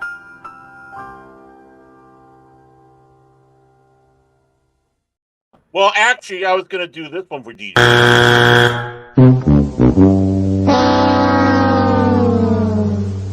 You're gone! See, you almost had me scared, but the rule is that Mike has to issue the strike. Mike has to issue it. Did Mike? Wait, Mike. Does Baron issue strike 3 and then strike 4 is the one where you kick people out, or you know, is that like getting write-ups at work? That's not How a it ball. works. It's a strike. How it works for the second hour open panels for Pop Talk. So, like, if I once get a month third strike, is- do I get kicked out right away? Oh, go on. I'm sorry. I will be the one to issue the verbal warning. I will be the one to issue strike 2 and the 5-minute timeout. I will be the one to issue strike 3 and the you're gone. So wait, you're saying that strike 3 is I'm gone? Because like when I get written up at work, the third strike, you still have a job. You don't lose your job until the 4th offense. You're gone for that. What do you do, You're DJ gone Ronnie? for that Do you open steal panel. off supplies? Are you stealing off supplies again? No, Is that it's what's just that I going made on? sure I would count the write-ups because they would give you a 90-day period to reset. Hold on. Sit there. When I come along, you must sit there. And if you know where that's from, I love you. South Park? Oh, no. That's the dumbest thing I've ever heard. Austin Powers. Come on. Oh, yeah, man. that makes sense. It sounds like, okay. But anyways. But no, jokes aside, I will be on my moderately good behavior. if you get to strike 3 and you're removed from the panel, you're removed from that panel. You're not removed from the channel permanently. You can Okay, so come it is back. like work. You can really come back. stupid. You can come back on the next open panel, but keep the guidelines in mind. Now, Baron's trying to work on making sure that he gets thrown off permanently. Isn't that right, Baron? You and I've been doing everything cats. But you keep on defending me, and I say, you don't like. know what? You keep missing with every bullet so far, Baron. So far. So far, yeah. So far. Yeah, I'm channeling Al Bundy. Mhm. Actually, I got that clip, but that's on my side. Ah. Actually, I got that clip. That's on my side. On my side. I'm sorry. That's how it sounded, man. That's how it sounded. I know. Good. That's the way I meant yeah. Actually, crazy. I know you are, but what am I? You're a nerd. I know you are, but what am I? You're an idiot. I know you are, but what am I? I know. That's Baron and I before each and every show. Yes. Then after. But speaking of Baron, hey Baron, What's coming up on Baron Norman Taz? Yes. Saturday. Legacy. Yes.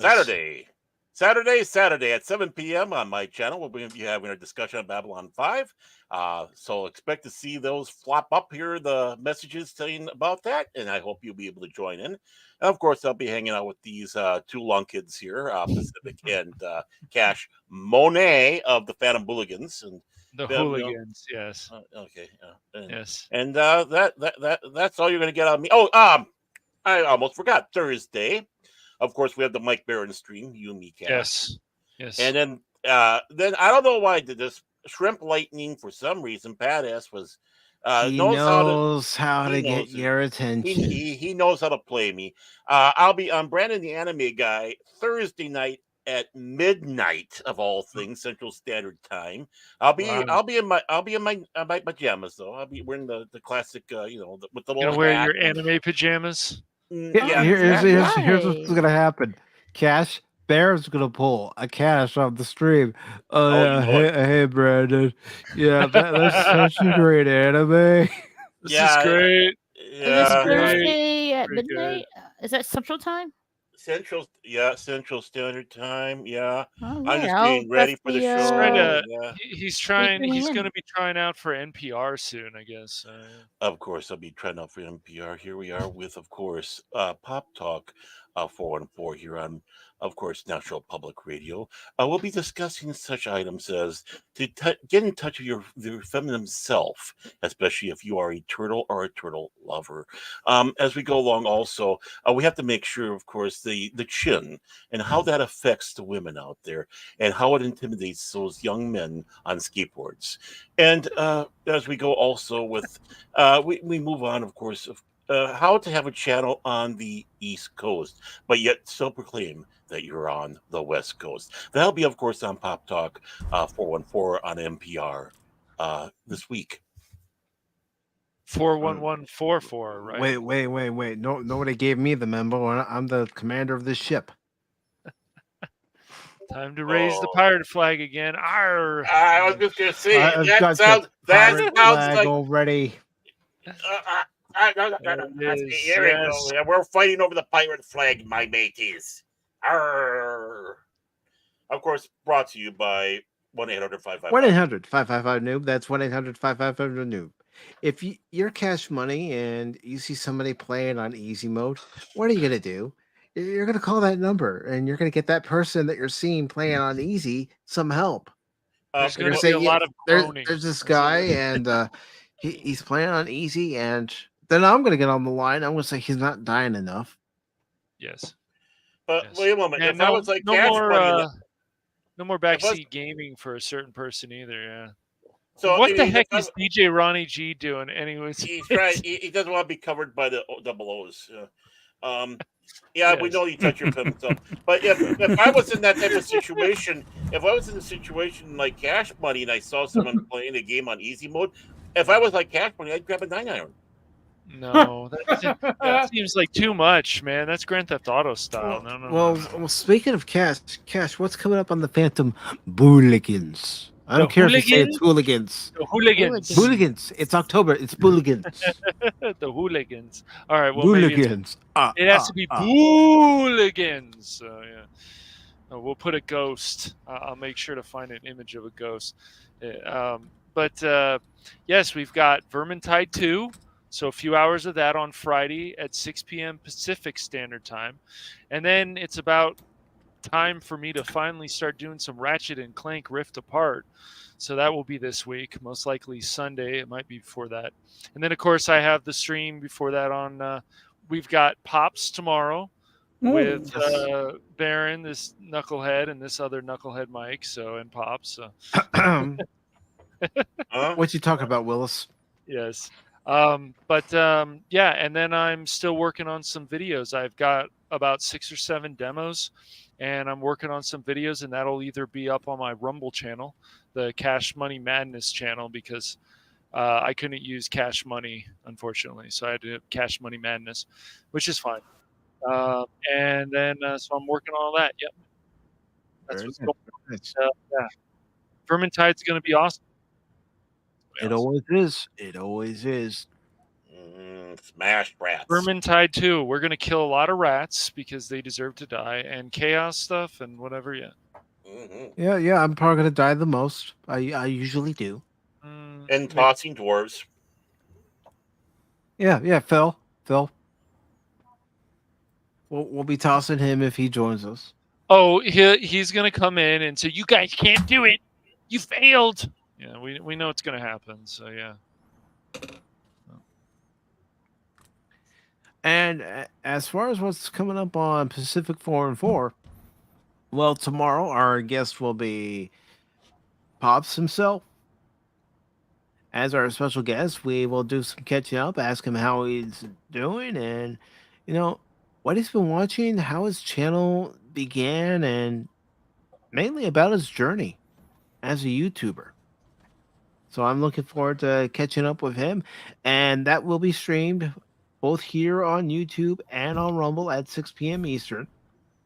And then Thursday, originally it was going to be River City Girls 2, but Cass told me earlier today that he was invited to be on the stream, so we decided to push it to Tuesday, October 17th at 6 p.m. So that's when that will take place. I don't know if I'm going to put in a stream in place of that on Thursday, or if I'm just going to leave that open for whatever.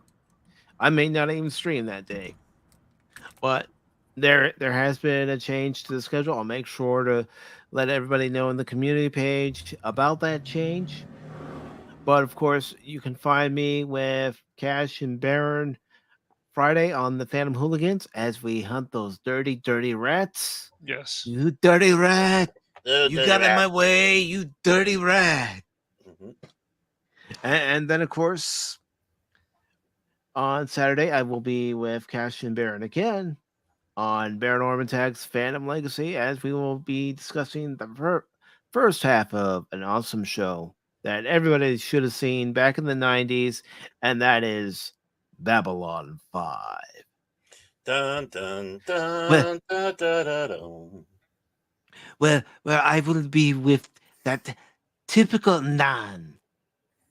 That typical Nan, Chinkal. And a fellow Centauri, Baron Ormantag. You do it for Centauri, don't you, Baron? You love Centauri.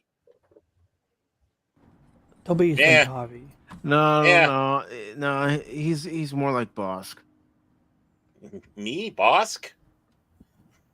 Sorry, wrong franchise. Wrong I was gonna franchise. say. I'm getting tired, Baron. Yeah, well, I'm thinking of myself more like Garibaldi. All right. Where's the Garibaldi? Oh, Okay, fine. I know what you two want. Fine. And yes. Oh, wow. That was fast. That was the asshole. That was the asshole. Well, all I know is Where did PACIFIC414 go? he's gone. He'll be back. He El was in Diablo Matrix Gato? for a little while. Yeah, he did. Oh, Yeah. He- Do any of you? he-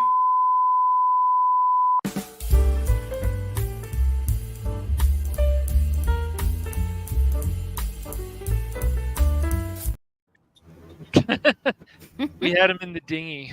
He's out of the dinghy now. I guess so. Yeah. No, that was El Diablo Gato. Yes. It wasn't me. It was the one-armed man. It was the one-armed man. That's right. I didn't kill my wife. Yeah. But I do want to thank everybody who is here, and whether you were in the chat, whether you were on the panel. I want to thank Jason Fox from 540 Studios. Thank you, Jace, for being here with us in the chat and hopping on the panel. Greatly appreciate that. And of course, I didn't realize he was a soap opera writer until he found the channel and comes up with previously on Beverly Hills 414. But our very own soap opera writer, T-Gap Steve. T-Cap Steve. That's amazing. T-Gap, not T-Cap. No, T-Cap. Crypto yeah. money. Is he related to Crypto Gap money. Stargate? It's okay. T-Cap. Yeah. Is he related to Gap Stargate? I don't know. I don't think so. No Okay, it's not the same guy. Just checking. No. And of course, Brandon Looney Tunes fan 2000 was here. Thank you, Brandon. I was the first one here before a few days before it started. It's all right. I think this is about. I think I might not go on your Pop Talk. The only open panels I'll be going on is probably the chill streams. Well, I Because- don't know how often I'm Yeah. going to have the chill streams, Brandon. Because this is just something I decided, you know what? I'm going to do it. Why not? But, you know, I don't care if someone's here first or if they come in late. Because the motto here on this channel is... A wizard is never late. Nor is he early. He arrives precisely when he means to. Totally agree with it. Amen. And of course, my brother from another mother, the Smoking Patriot. It was good to see you, brother. Real good to see you. And we also had a newcomer, Macon Gorbox YouTuber, Halloween. Good to see you. And of course, Kathy Skywalker. The Padawannabe was here. Dempsey was here. It was good to see Dempsey. It's been a while. Of course, our resident troll, the guy who thinks that he's the king and legend of Pop Talk, but you know how I feel about that. You know how I feel about that, Phil. Oh my God, who the hell cares? We give each other a And hard time. He forgot the F and fired. Come on, Phil, do better. And of course, Paul of Fandomology. Yeah, I always know that you're here. I always know that you're here, Phil. It always feels like somebody's watching me. That's right, pretty much. Yep. Man. Yep. Cash, where's my Babylon 5, bitch? Where's my Babylon 5, bitch? Where's my Myth Force, bitch? Where is it, bitch? Yeah, every time. Old man, it was good to see you. I told him he's got to take the right meds, Lester. The right meds. Stop taking the wrong pills, man. Yep, that's I've noticed that's a thing in what I've been doing for a friend. You got to make sure you get the right meds to the right person. Oh, that would be Raquel, thank you for not only being in the chat, but hopping on the panel. Thanks for having me on. No, get to chat it up. Get to meet you all. Same here. Low Spec Linux Laptop was here. Everybody's favorite penguin besides Punk Waddle. Punk Waddle. I gotta be careful on how I say it. That's a good point. Otherwise, there's gonna be penguin wars, and they're gonna be right here. Well, on Pacific 4 but the thing is, you know, if he or I come on a stream together, we might hijack it, because you know I'm kind of a resident penguin as well. Being the Linux user I am, yes. Let me channel my inner Vince McMahon. I've got it. We're gonna have a triple threat match. Low Spec Linux Laptop, Lester, and Punk Waddle in a penguin last fall's anywhere triple threat match. Yeah, work it out. That'd be something. And Sparta Chris was here. DJ Ronnie G. And we had Tim's talk. Wait. What? Which one of you is Raylo? Not me. Not me. Yes. I'll take Layla every day. Yeah. And we had Iceman. We also had Blazerhawk Darren. Leia Rose. And speaking of tomorrow's special guest, I didn't see it during the stream. I don't know why I didn't see it. But I caught it as I was looking through names, but Pops was here. Good to see Pops. Very cool. And we had Red Glove Militant. And let's see as I go down. Spartacus was here. I also want to thank Lord Crit of Everest Productions. Of course, when he was on earlier, he was Dr. Evil. Dr. Evil.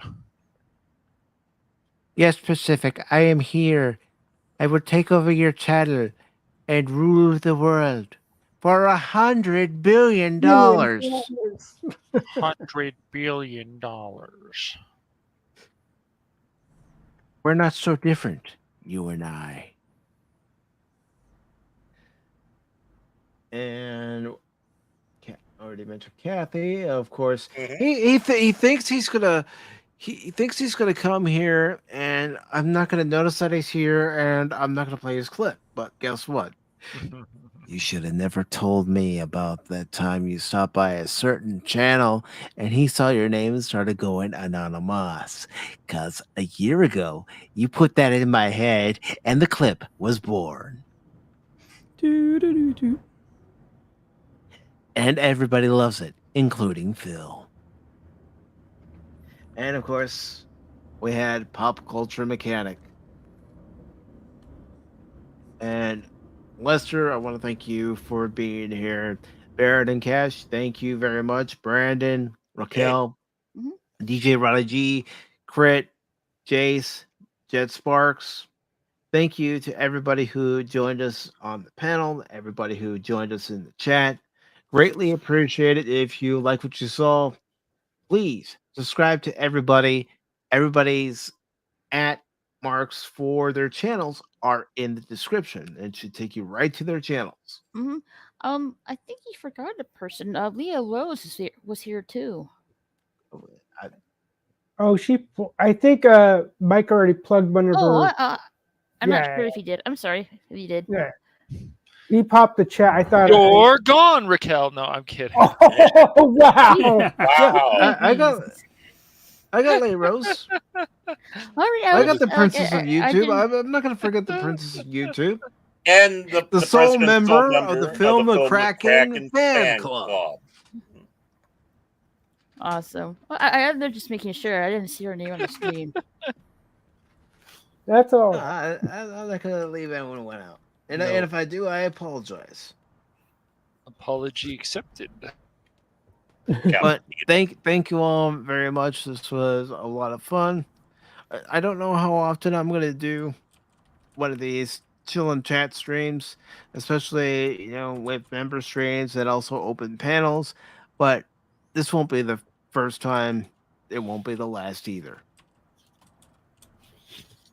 But thank you all. Subscribe to everybody who is here, and subscribe to this channel, of course. And there's only one thing to do now. Autobots, transform and roll out. Beep, beep, beep. That's all, folks. Later.